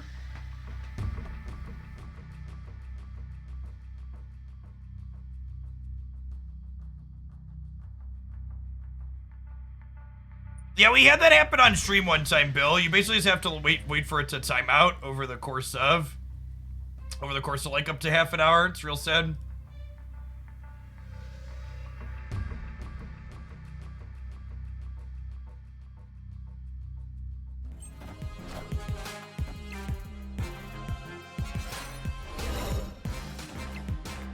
About an 18 on the left.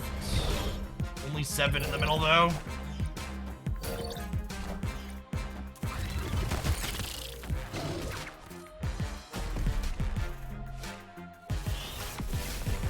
Oh, this is a surfer on the right.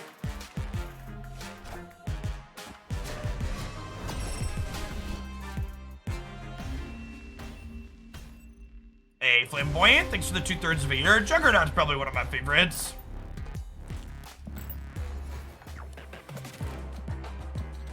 I think I'm ready to retire this one.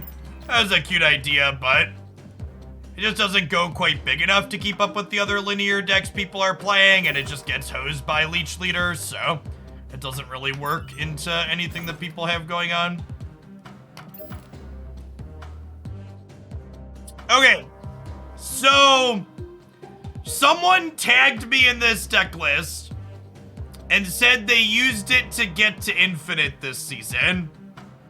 And they had an Infinite screenshot attached to it.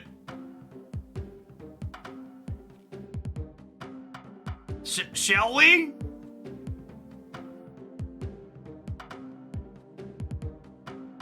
I think we shall. I don't know what their like MMR collection level is.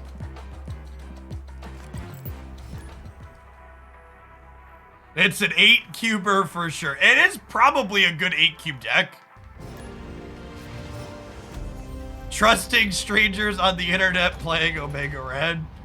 That's probably true.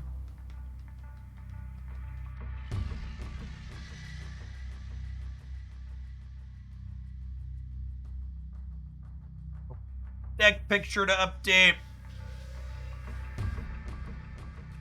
After this game chat, we'll take our Our hourly 1-minute ad break. Like Ant-Man in the middle. I don't really want to play to the vibranium mines, I don't think.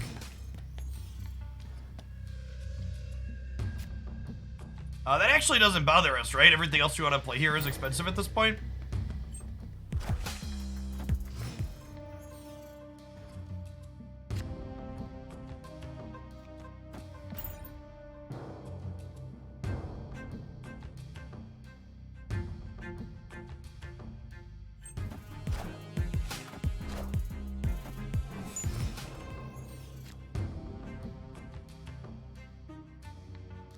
Someone do the math on this opponent's name. Their name is very nice, chat.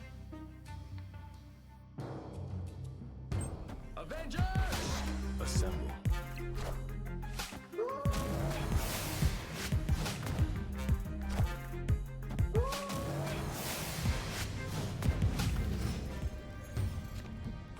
Do you believe in magic? And this turn 7. We're gonna magic here in the hopes that she gives us an extra draw to find Onslaught. And we'll tee up Onslaught into Iron Man here in the middle.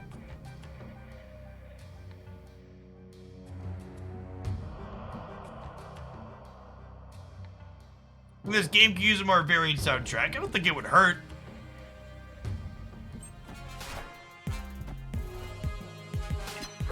I'm not personally a big fan of limited in card games. I don't think more game modes would strictly be a bad thing, though. I'm curious to see how adding unranked to Snap hurts or helps,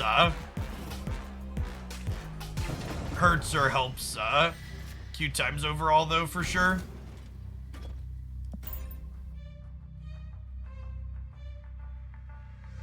You like Magic and Surfer decks to help find it late? Nah, I think you just punt the 25% of games you don't have it.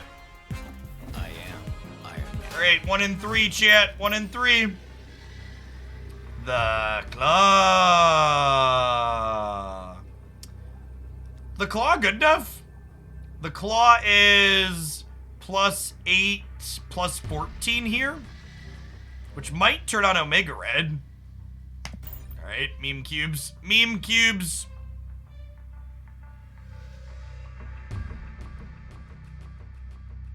I can't mystique the Iron Man, chat. Scrims and Cosmos.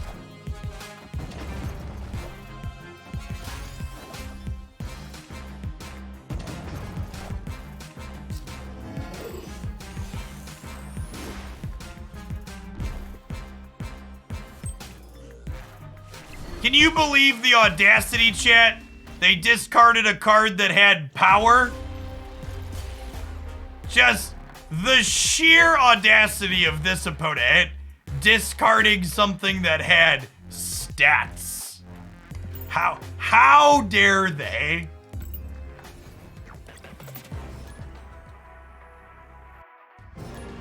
I, for one, am shocked that we enabled our Omega Red and then promptly lost the game anyways.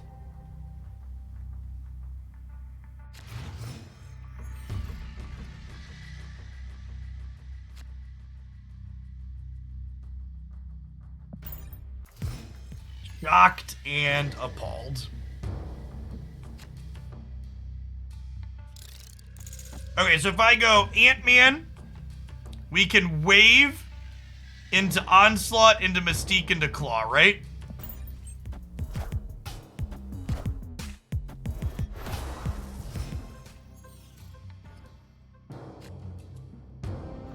We should snap because Enchantress doesn't exist, dude.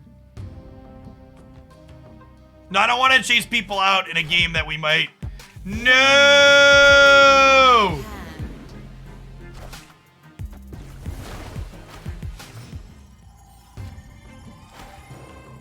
Alright, pivot.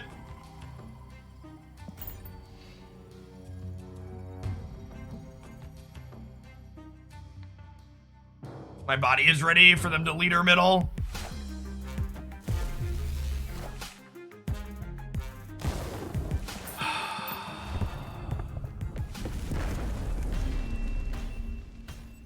Fun game. Neat. Neat. Neat, interesting tactical gameplay. All right, 1 minute break, chat. I'm gonna sit out because leader kicked the wind out of me.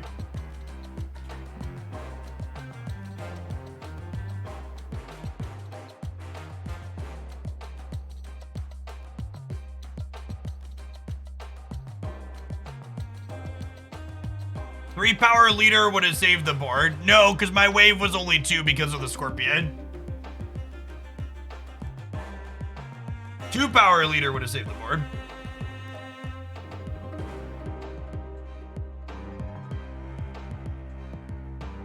Boom, boom, boom, boom, boom.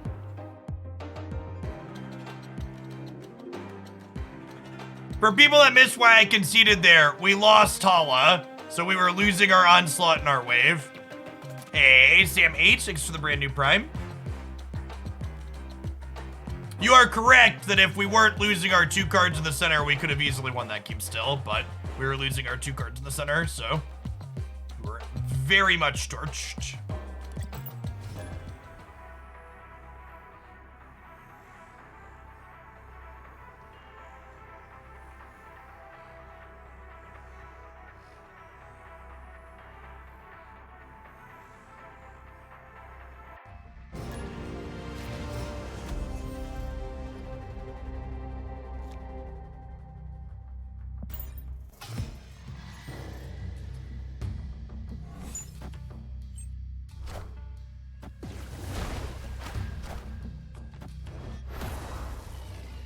That's fine. I didn't want to...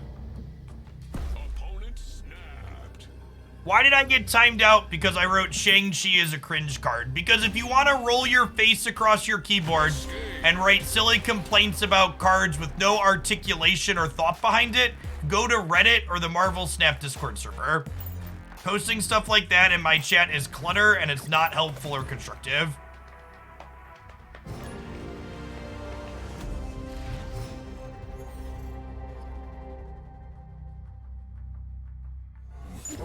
There are plenty of Marvel Snap places where you can go scream into a void and find other people that will pat you on the back for doing so.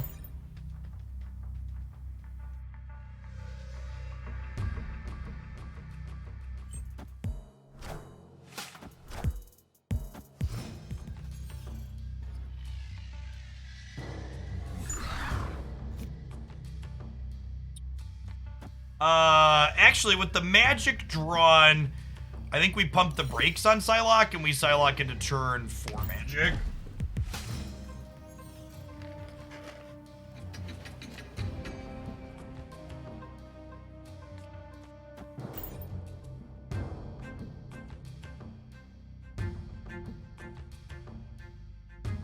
It's not even about evidence, it's just like articulating your point, right? What does this generic complaint even mean?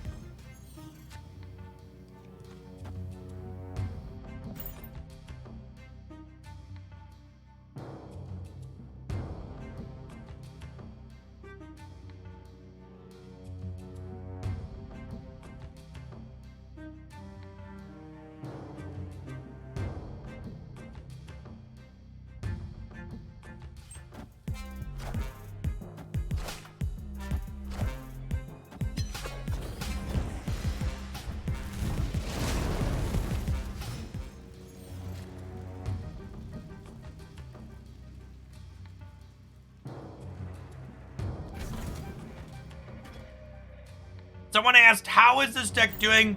You thought about putting something together like it, but you haven't had the chance yet. We have not won a game. Why is it good to turn 4 magic? Because look at this curve, right? Because we played magic on 4, I get to go Iron Man on 5, Onslaught on 6, Omega Red on 7, right? Omega Red plus Mystique. Not necessarily in that order.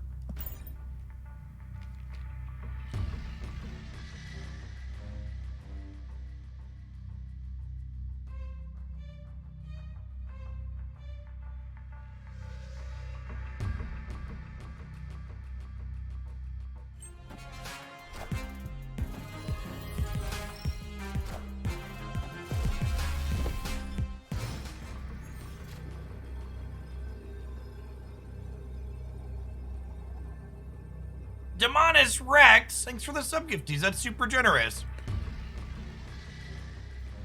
All right, so we Omega here. We Mr. Fantastic here. Actually, we probably Captain America, right? Because I think our best chance is to win here and here. Yeah. I don't know if my body is ready to get Enchantress by this Zabu deck or not.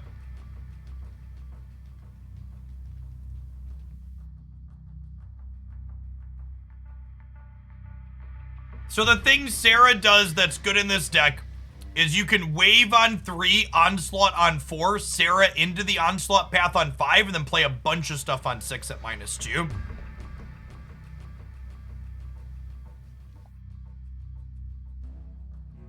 The older I get, the more I realize how sad and angry everyone seems to be. Why watch me spend so much time on being negative? It is very exhausting.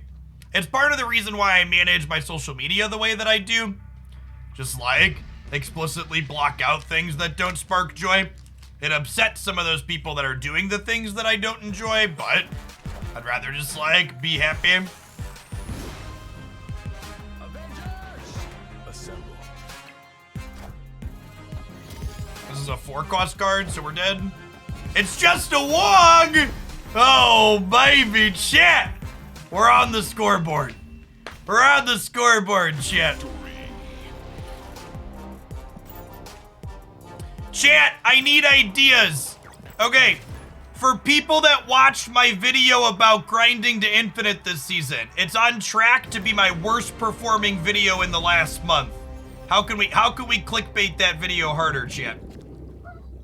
What can we title it, or what can we do with the thumbnail? Whoa!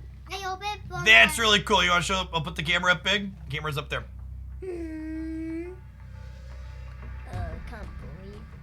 A little blurry. You're back by Dead's faces. It's a Radiant Blastoise, chat. Pretty cool. You could see regular Blastoise Pokemon. Oh, it's a basic Pokemon, so you can start with it. That's pretty cool. But why? I don't know. Some Pokemon cards are fake. No. That's a real one. Came right out of a pack. I think this is again a turn 4 Magic Angle. Hey, Daddy, can you look this on the internet? Why I like this? Why I like a basic Pokemon? Get infinite week 1 of every season with this trick. Yeah, probably should posit it like that. Hey, Daddy, can you look on at the best video we made?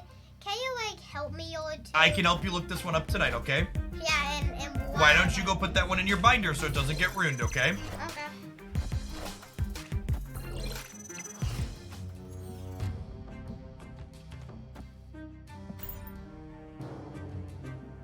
It's not a Blastoise V. It's something out of one of the Pokemon Go set ones.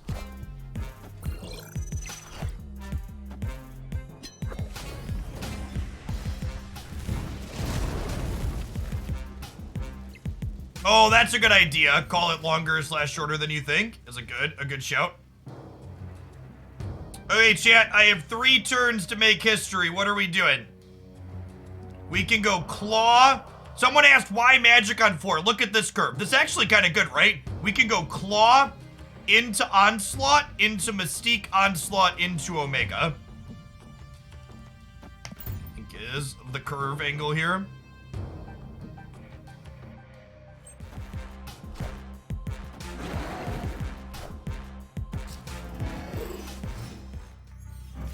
As a Sweet Crossbones variant.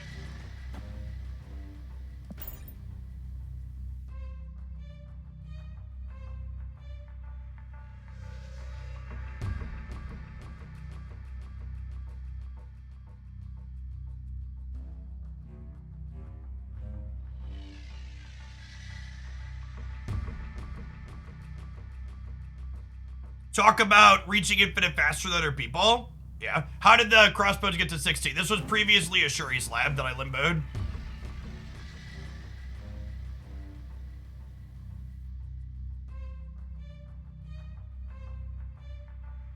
Parenting tips. You have a 6-month-old and you're wondering if it's soaking as much as possible. Their difficulty only scales up as they get older. Get ready.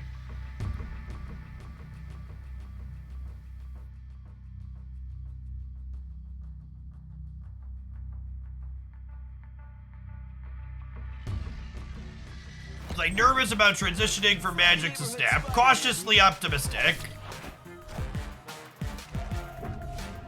Oh, joke's on them, chat. They didn't web the onslaught path. Okay, so we go Mystique this, and then we just like, I can't enable Omega right here, but we can go Ant-Man into Mr. Fantastic. I think is the plan. Play for here and here. Hey, Demartis, thank you for the sub gifties. I really appreciate that. And Demonius Rex, did I miss yours a few bit ago? I might have. Is Omega red mid more? Oh, maybe? I couldn't Ant-Man then though, right? And the Omega red in the middle wouldn't get the bonus from the onslaughts, huh? I think I'd rather play a huge... I think I need the Ant-Man here to win the game, chat. Like, this Ant-Man's gonna be, like, huge. It's gonna be times... Force will be 13, I believe.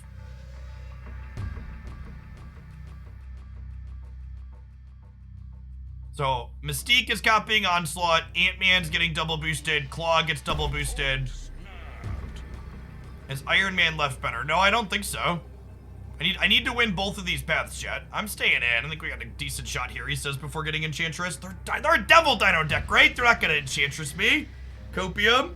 They're not gonna Enchantress me in their Devil Dino deck. Copium. Oh my god! Holy fuck! Holy fuck, chat! Mercy! Mercy! I think we win anyways, right? I think we would anyways. Get fucked, Enchantress. Get out of my house. No, Sunspot. Oh, no. Oh, no. All right, chat. I think I've got like 10 more cubes in me, I think. Maybe not even that many. It's definitely... There's no... To set a low bar, this deck is playing out exactly how I had expected it to.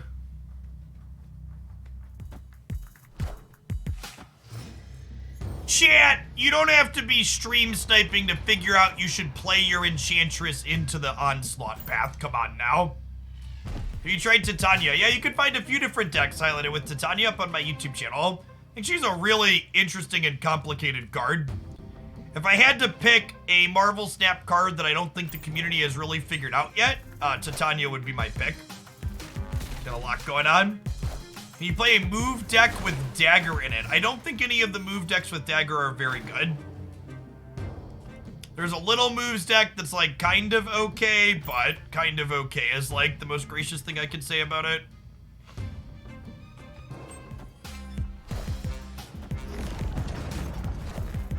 The claw.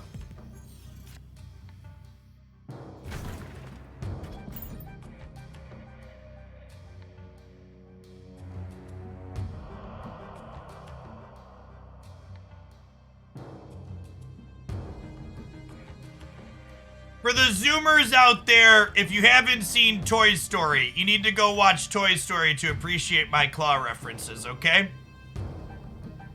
It was a movie from when I was a child.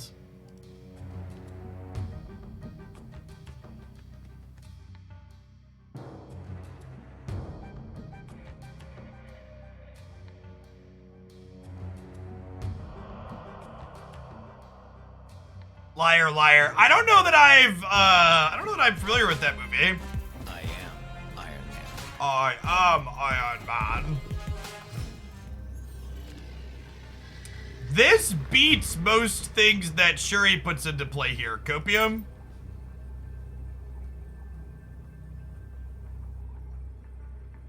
Yeah, I probably would have... I don't know if I would have snapped, honestly. Because they're losing the center path, right?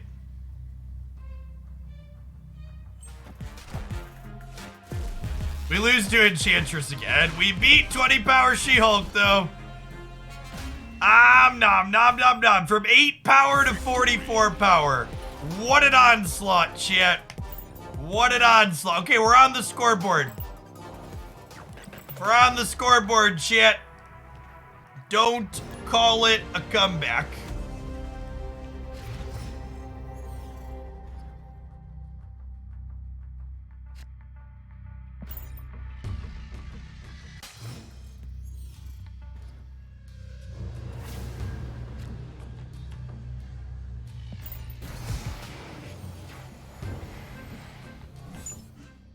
I have a discard deck that I'm playing, and my win rate is very inconsistent. Is that typical of discard decks, or is that you and the deck structure? Discard decks are highly variable, yes.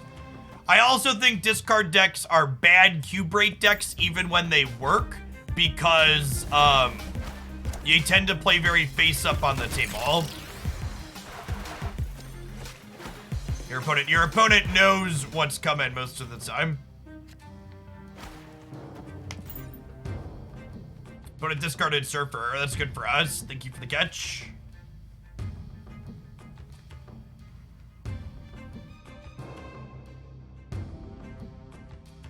We definitely don't want to snap them if they discarded Surfer. I don't know if they fixed it or not. There hasn't been a patch since the last time I experienced it bugged. It might have been a coincidence that it just worked. I think Omega Red needs a buff, definitely. It is in the list of kind of bad cards in my tier list for a reason. There's gonna be a surprise Ghost Rider in the Surfer deck. It feels like that some days. We're about to get killed by Rogue. Yeah, that's a mood. I have a video for this deck. No, this deck probably isn't very good. We're playing it to figure that out. There's probably too much Enchantress in the Zabu bracket that I'm in. There's a lot of Enchantresses and Rogues. Where can you find this list? Gosh.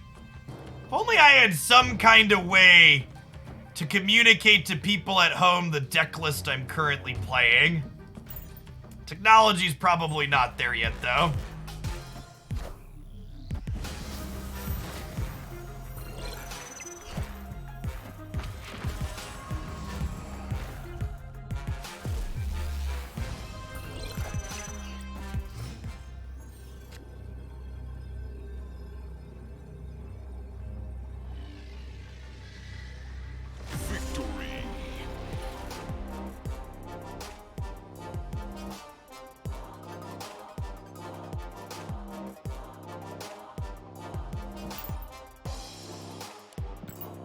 So, one of the mods did a timeout that I think I'll stand and I think is reasonable.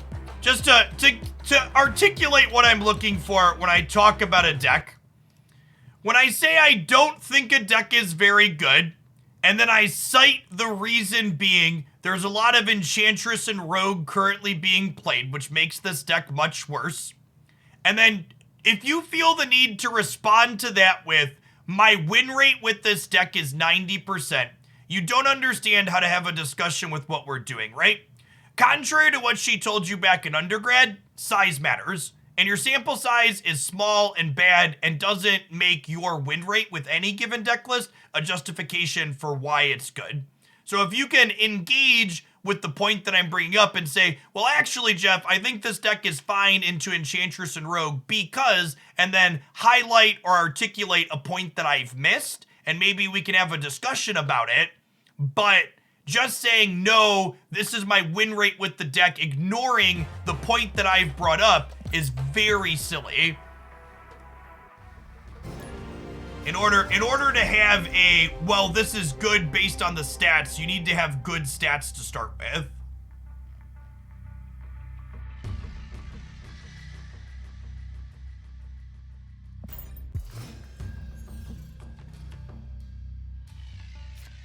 The clickbait equivalent of how to start a conversation. Yeah, that's a good way to look at it.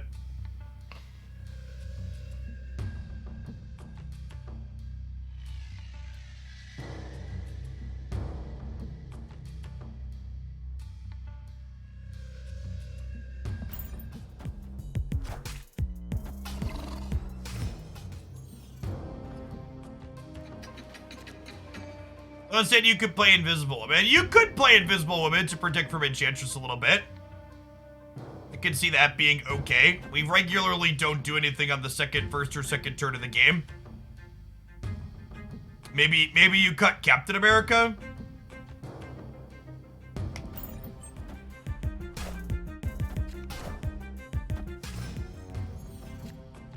Ooh, hey, and then we got magic. Lovely. Yeah, Cosmo could be good too. And those types of things, chat. You see how we actually engaged and had a discussion about it? And it's not just like derp and derp. Win rate, win rate, win rate. Incoming leech. I don't know if my body is ready to get leeched yet, but you're right. I should probably prepare for it. What I want to do here, it's probably just Iron Man into Onslaught into Mystique Omega, right? That's the line here. Okay, sick. I believe, chat. We are going to crush this Surfer deck. We're using their Cosmo as cover. No! Come on. Oh, we can't Mystique. Good call. Good call. That's a reason to not play Cosmo. The other problem with Invisible Woman is if you're setting up Invisible Woman, you only have, if you try to set up Invisible Woman, we only have 3 slots in the path, right? Which is not great. It's hard to do.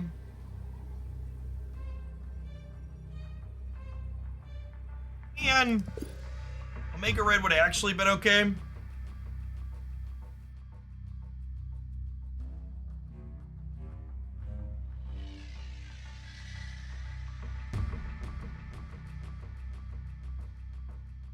Mystique plus Captain America, right? Chat, you have to be plus 10 to turn this card on.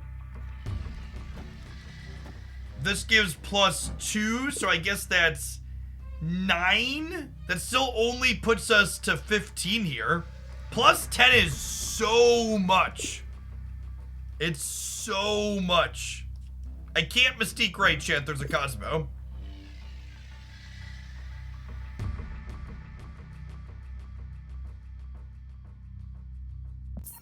This deck is very bad, and I think we are done playing it. Escape.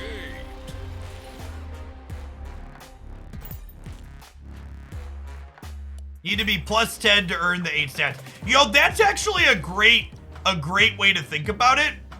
Is Omega Red should probably give you at least plus 5. He basically, he doesn't make up for the amount of extra stats you put into his lane.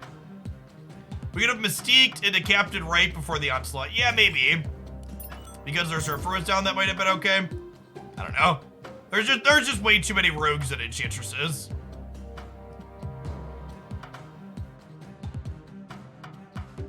Yeah, Bobby the man. Thank you for the prime. Appreciate it.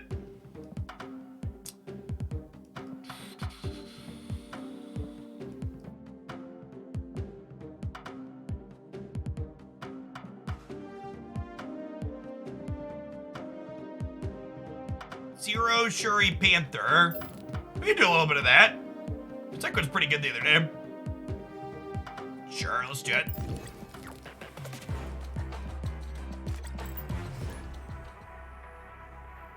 For our golf, thank you for the prime. Appreciate it. I hope they give us a way to sort for specific types of specific types of variants soon, so I can build an all pixel deck. The PC client also only has 20 deck slots. It's a big rip. We have tokens for Shuri. Try to decide if you want to get her. She does one thing really well. Fulverd, thank you for the prime. This is definitely a Storm the Mindscape angle.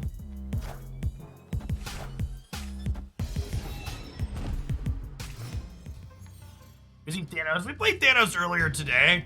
Maybe we could think about it again, but archetype's kind of middling. Wind, aid my hand. For what it's worth, Mulverdi, I never fault someone for playing a powerful deck that they enjoy. You can and should play lots of powerful decks that you enjoy. All right, I think we zero under the Invisible Woman. And then we get to go Black Panther into Arnim Zola here and send 16 across.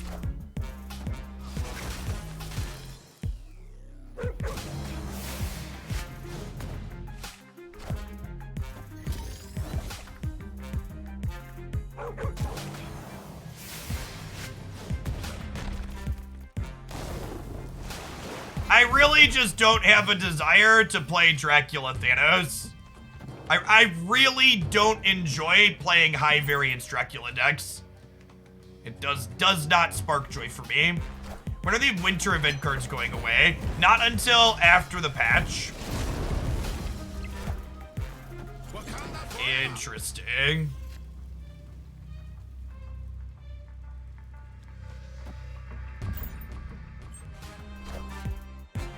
Are you about to get dirty 30? Is there a disruptive Thanos deck? I don't think so.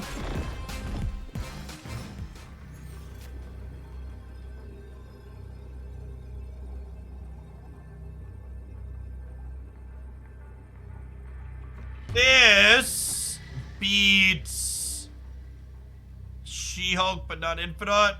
We're just dead to Infinite.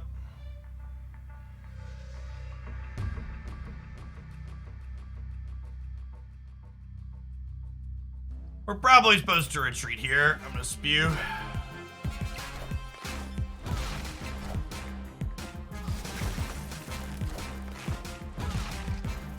Oh, they had Moon Girl too. I forgot about Moon Girl, chat.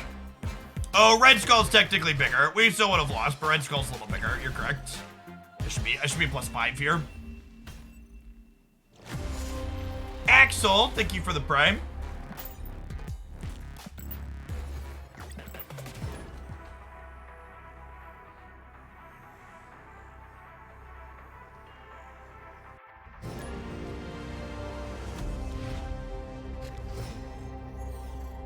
Was it turning 40? Yes, it was.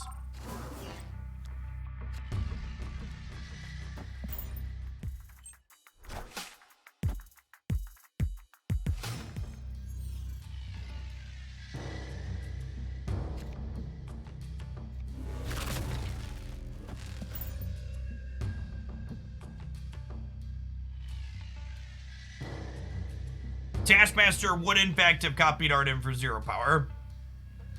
You're morally obligated to play Galactus. Not anymore. Maybe once upon a time before he was a real card you could put in your deck, but...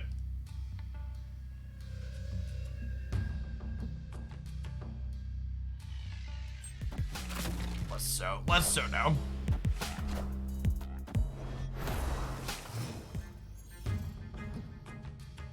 Get you later, guard. Have a good weekend.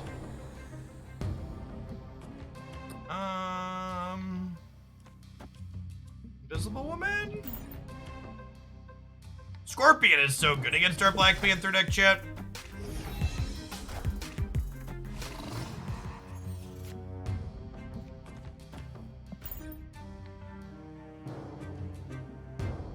Does this happen to anybody else? You play a deck, win a couple of matches, and all of a sudden you get countered 24/7. Yeah, that is Ben Brode personally executing his vendetta against you. Second Dinner is out to get you, and they're watching you play, and they're only letting you win just enough to keep you going along.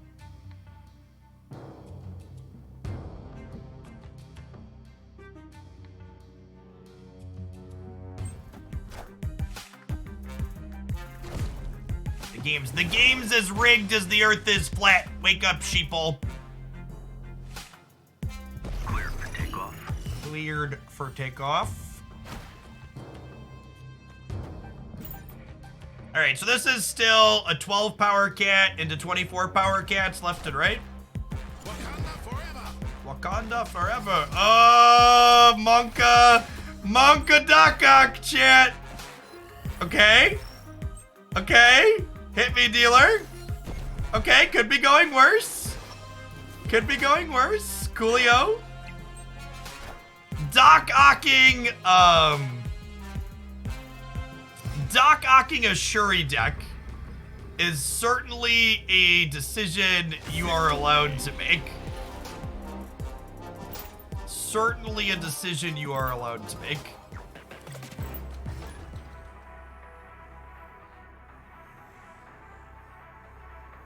Only 12 stats instead of 24 is a little sad. We'll have to figure out how to survive. So, fun interaction here. If you Ebony Maw under Invisible Woman, you don't have his ongoing effect and you can keep playing into her path.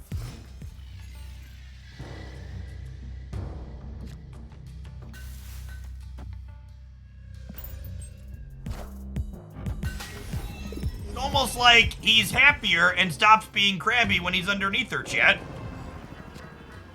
Funny how that works.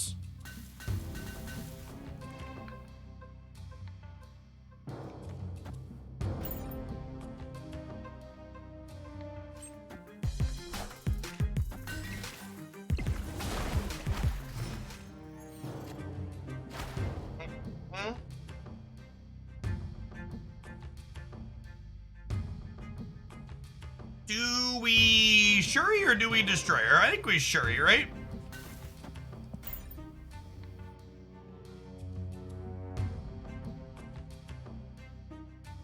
If they Galactus mid, I'm gonna be happy they Shuri'd. Or not a Galactus deck. Interesting.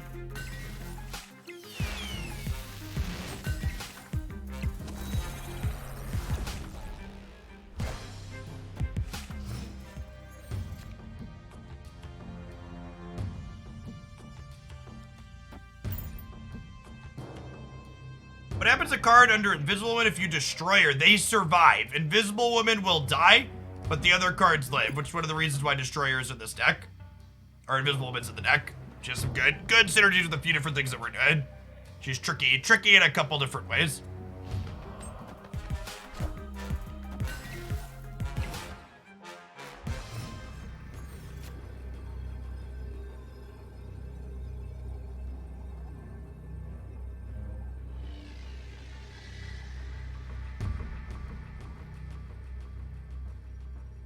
They have 40 here. This is 12. 8 is 20. 8, 13 is 33.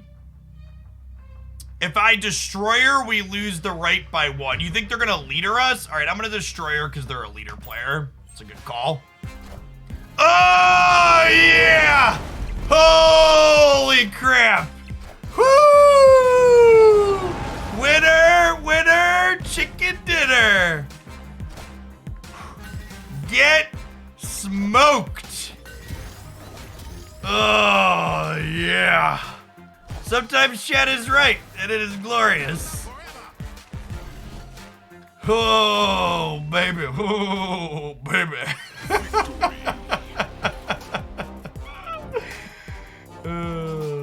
Really seems like more of a follower to me, chat.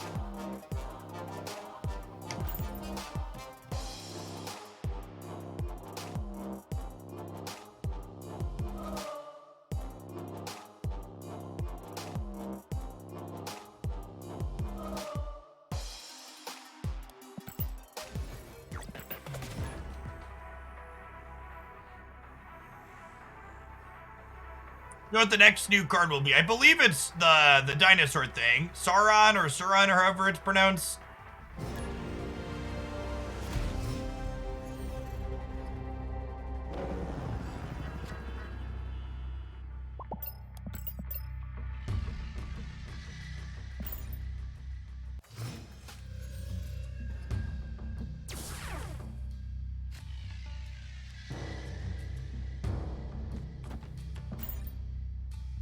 Probably storming the Gamma Lamp here.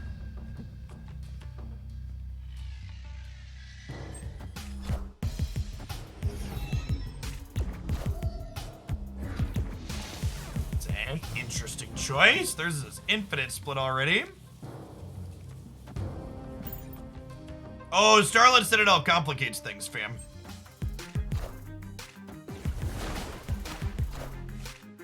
Wind, aid my hand.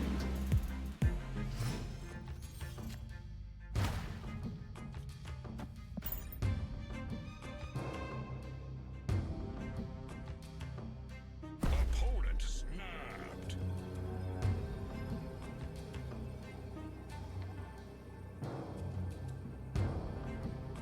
Galactus.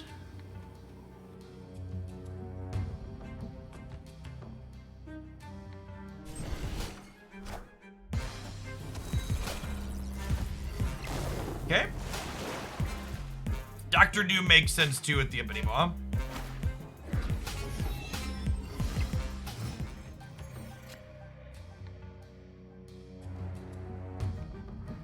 So we'll go Panther into Zola, spread some friends across the board.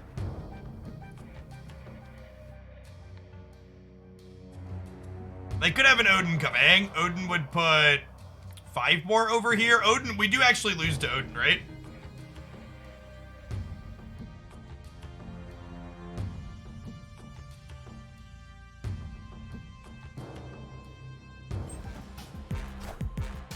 Wakanda forever.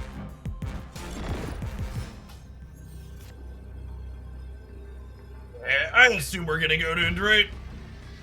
So I'm like, I'm only gonna go to 18 here, and they're gonna go to 20. They are 100% an Odin deck, which means there's 75% to have it, so we should leave.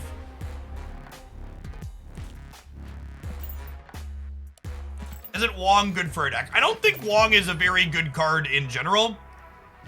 It tends to often be a win more card, and it's always very telegraphed. It's a card that has a lot of counterplay available to it. Wong's just like one of those cards that feels kind of bad to lose to when you don't have counterplay. So it sticks out in people's minds, and they have a really adverse reaction to it. But in general, it's not very powerful.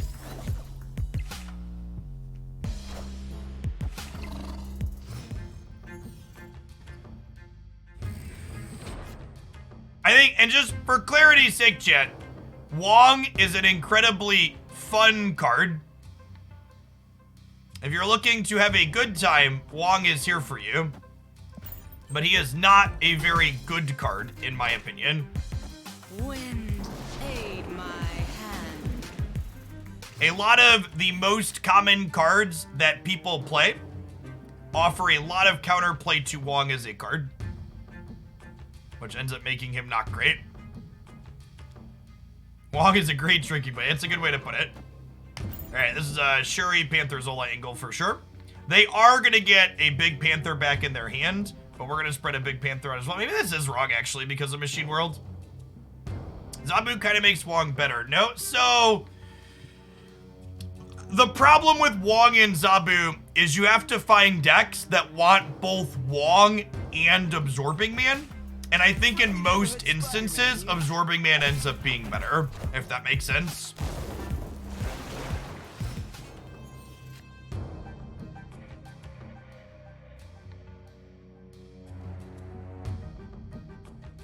I can't really give them a Panther, huh? What if I just Atuma the sewer system as a 20 power thing, and then we destroy her here on the last turn? Okay, I think I'm into that. I can even 0 into the destroyer. So that way I don't blow up these and I keep them for tiebreakers. Yeah, I like this, I think.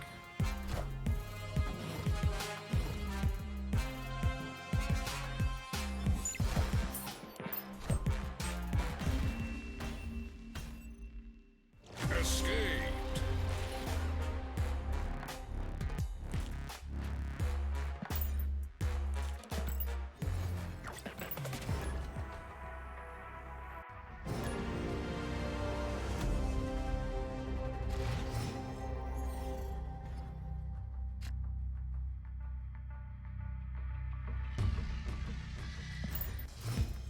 Wong decks would be one of the best things in Marvel Snap if there was no interaction, but there is a ton of really good, really interactive cards in Marvel Snap.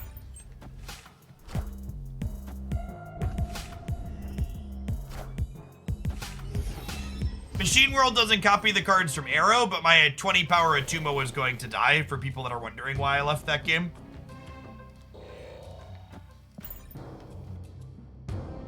What I mean by interactions, I mean things like Cosmo or Enchantress or Rogue that stop Wong from being able to do what his card deck says.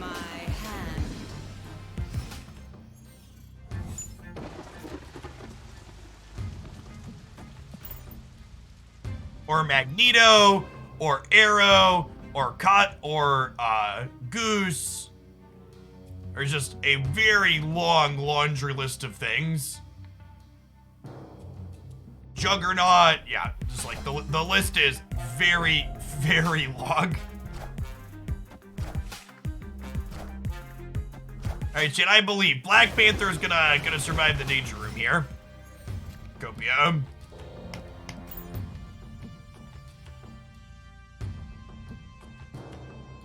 I'm playing through. I'm using the PC client on Steam.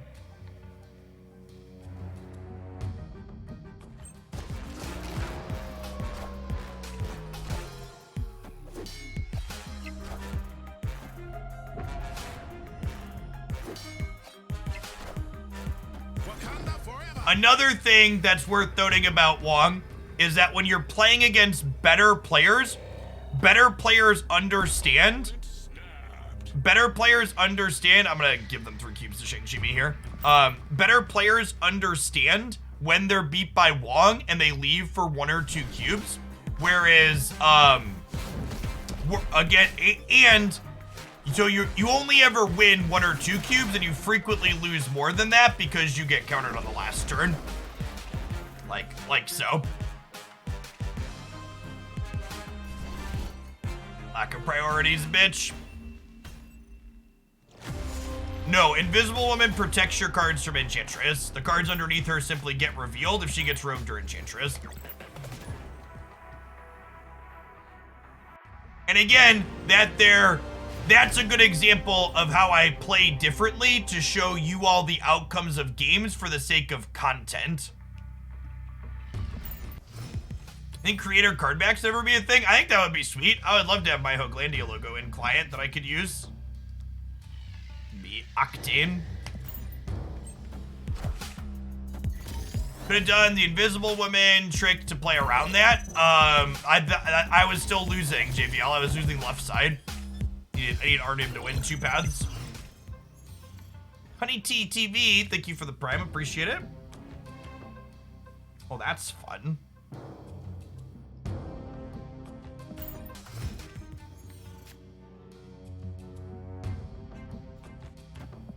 One of the habits that takes a while to break coming from other card games into Marvel Snap is understanding that your opponent is more likely to have their good thing than they would coming from in another card game. In Magic the Gathering, for example, it's frequently right to go, well, my opponent's deck plays this card, but they're incredibly unlikely to have it in this spot, so I should play it out and make them have it. Not only are they less likely to have their good thing in other card games, but you also don't get punished more in other card games for staying in, right? In a game of Magic or Hearthstone or Runeterra, all of the games play out exactly the same and are worth the same weight. In Marvel Snap, that's not true. In Marvel Snap, certain games are worth more or less than others. 32 power into 64 power into 128 power across the board. Not bad, not bad, not bad.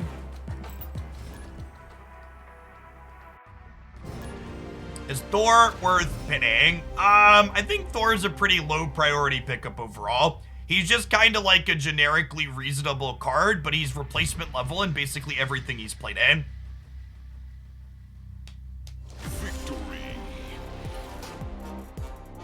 Yes, Marvel Snap is definitely the most poker card game you will ever play.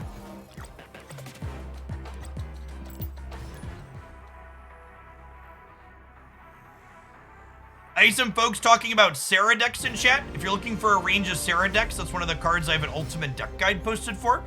Get on over to the YouTube channel, it's on the front page. Except it's really hard to bluff in Snap. It's not that Snap makes it hard to bluff, it's that low stakes settings bluffing is basically always bad. And that's true in Marvel Snap, where the ladder rank is a low stakes setting, and it's true in poker when you're playing casually without money on the line. When there's no risk involved, bluffing isn't a real thing. You think I'm the best player in Snap? That is almost assuredly not the case. I'd like to think I'm one of the better content creators in Marvel Snap, but best player. There are certainly people that play the game better than I do.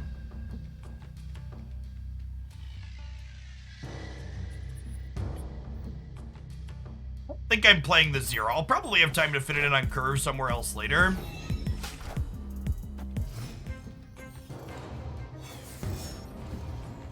I don't think we currently have any objective measuring units in place for figuring out who the best Snap player is. And part of that is because of the lack of what's it called? Stakes that I just talked about, right? All of Marvel Snap at this point is basically a vegetarian card game. There's no stakes to be seen.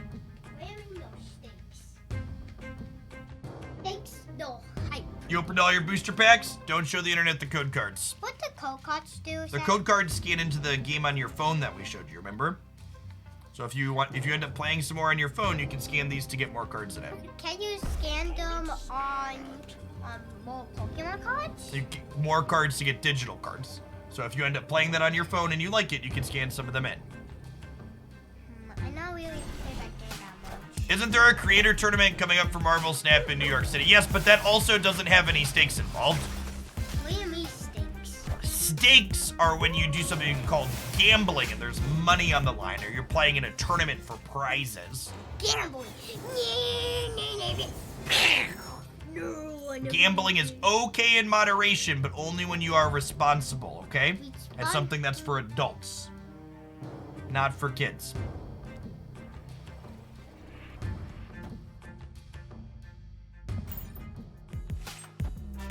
Magneto, a solid pin card. I think Magneto is a reasonably generically powerful card.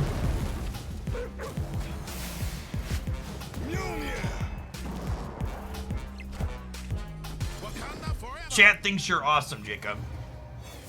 They're not right about a lot, but they're probably right about that, so we'll give them credit.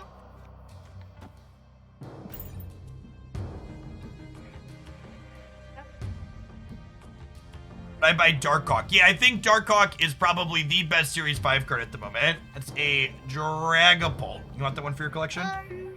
Do you think...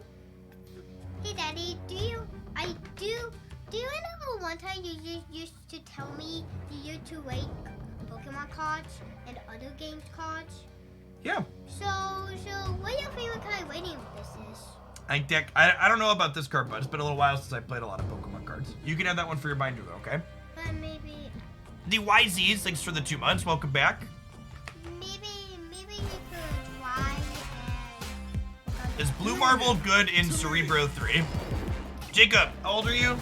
16, 17? 8? Almost 9, right?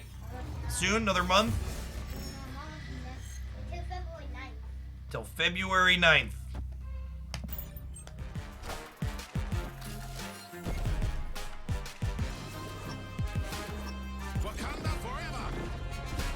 They passed here, so there's an Infinite coming, potentially. Unfortunately, Taskmaster is currently copying a 0 power Zola, so I guess we can... Oh, I can zero Red Skull here, right? We should be good to go. Put the booster packs back, my son. Put those back where you found them. You just opened a bunch. Maybe you can have more later. You'll probably get some for your birthday.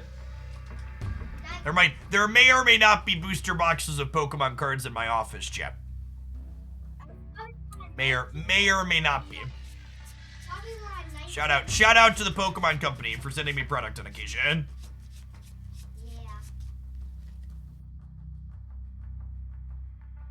Gambling is for adults. Here's some booster packs. Yeah, you're not wrong.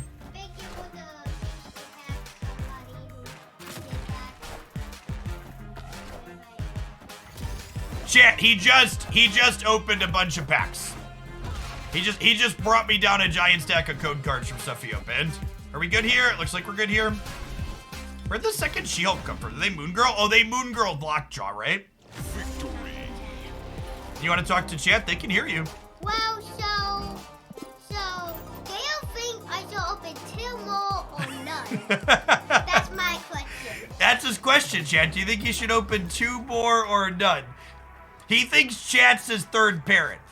Mom said no, dad said no, so he wants chat to weigh in. Jacob, this is a very important life lesson. We don't make decisions based on what Twitch chat says, okay? Yeah, I know. Okay, good. It's good to know. I just. How do we do it on a How do we do it on a vote? Your decision. Your decision. It's my decision. And chat. Oh, it's chat's decision? No, put the pack. You can have the Dragapult for your binder, okay? You're not opening any more packs. Thank you for the Dragapult. Larth, thank you for the prime. Appreciate it. How many years this was? How many years it was?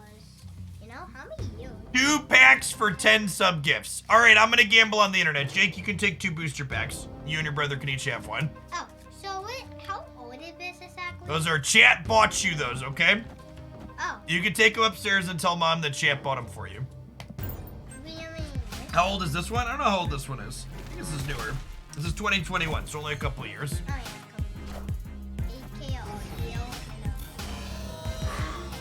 What do you mean? Chat just sent Danny money to give you booster packs. So you take 2 booster packs, you go upstairs, you and Declan can each have 1, okay? That's very generous of you, Dread Dog. Thanks for the support. Alright, so this is a Storm the Metropolis angle, and then hopefully we peel a Zola off the top. Wind, aid my hand.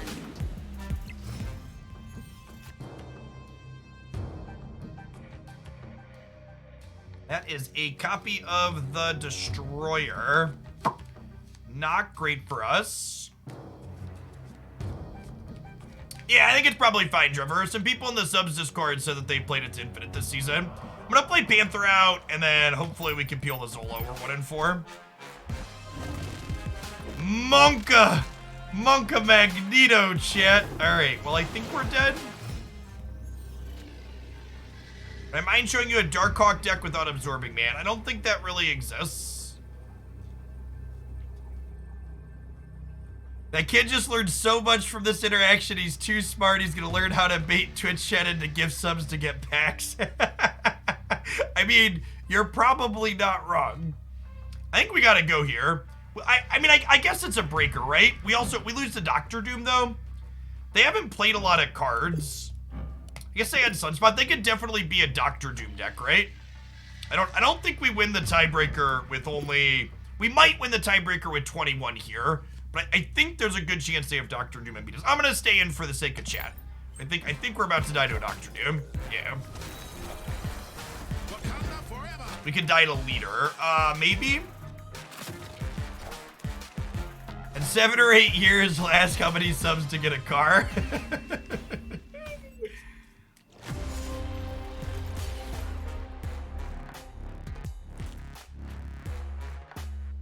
Griffin Bruce!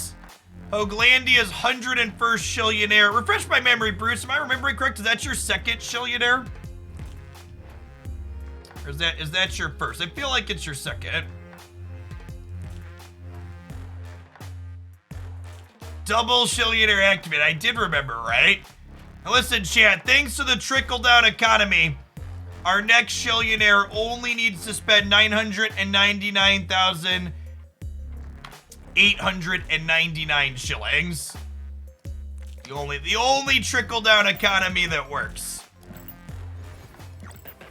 It's funny, it always makes me chuckle when new people are like, does anybody ever claim the Shillionaire role? Yeah, that was the 101st person to claim that, chat. Do I accept deck submissions? Not until we get a balance patch. Yes, yeah, you get about 1 million shillings per year if you watch all of the content that I stream. If you are subbed, you get shillings slightly faster. It takes about a year or so. We're still chilling on the 0 because we might be storming into Shuri. We find Black Panther. We have our 3, 4, 5, 6 curve. Apex Predator. Thanks for the prime. How many pull 3 decks I can use? Yeah, there's a ton of great pull 3 decks highlighted on my YouTube channel. What deck would I recommend for ranking at rank 40? It really depends on what collection you have. If you're looking for decks that are mostly Series 2 cards, I have a breakdown of that here with a bunch of decks that are only Series 1 and 2 stuff. And a Tram, thanks for coming back for the second month. And Imperator Nico, thanks for the brand new Prime. I'm not a deck that's very good at leveraging Murray Isle, so I think I'm just gonna go ahead and storm that one away. Any use for Maria Hill? Not really, unfortunately.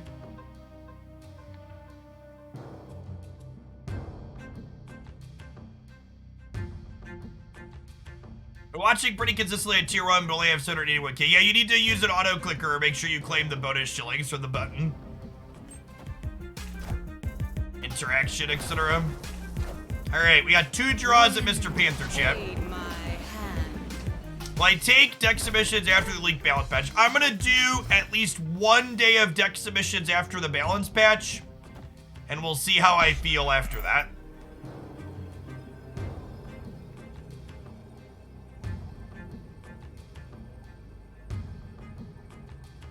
As someone who's here for 99% of the stream, is a little bit over a year using an auto clicker. Yeah, that makes sense.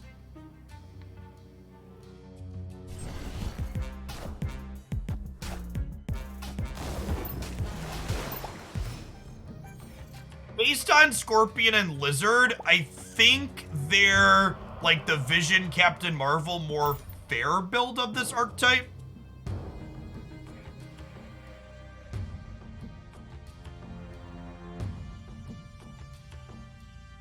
I think we're done with Marvel Snap decks for today. I'll play 1 or 2 more with this. It's almost 5 o'clock here Central, so kids are poking it out. Need to grab the youngest from daycare and eat some dinner and such. Appreciate everybody hanging out, by the way. For anybody that's new here, if you enjoy the vibes of the channel, wow, it says we had over 300 new followers today, which is awesome. I am here Monday through Friday during the week. I start about 9 a.m. Central. I stream till about 5 or 6 p.m. Central, depending on what else I've got going on. I also have a YouTube channel that I've referenced a few times. You probably heard me say, where I post daily deck highlights, other tidbits of gameplay wisdom up there regarding Marvel Snap. Great place to keep up on things. So if you want more from me over the weekend, Saturday and Sunday, there will be highlights up there over the weekend. And then I'll be back Monday morning at 9 a.m. here. What's the deal where you're talking about buying gold on Android? There was some kind of sale on the Google Play Store where I got like, you got like an extra 100 play points for spending $100. Okay, sounds good, Jakey. How are your packs? Good? Monka Cosmo, chat. Monka Cosmo. Dragon Bolt. Okay, chat. I am out of here. Let's find someone to raid. Well, wait, Bill Bates. I took some of Dara's cubes last night. We are Dara's cubes. So I feel like it's only fair that I repay him with some viewers. I will catch you all later. Everybody enjoy your weekend. Appreciate everybody hanging out today and the crazy amount of subs and resubs that we had. I will catch y'all on Monday. Be sure to check the YouTube channel over the weekend. Goodbye. Oh yeah, I ran out of boosters for the day, chat, because I played off stream last night. Oh no! You only get 1,000 boosters a day. Oh no!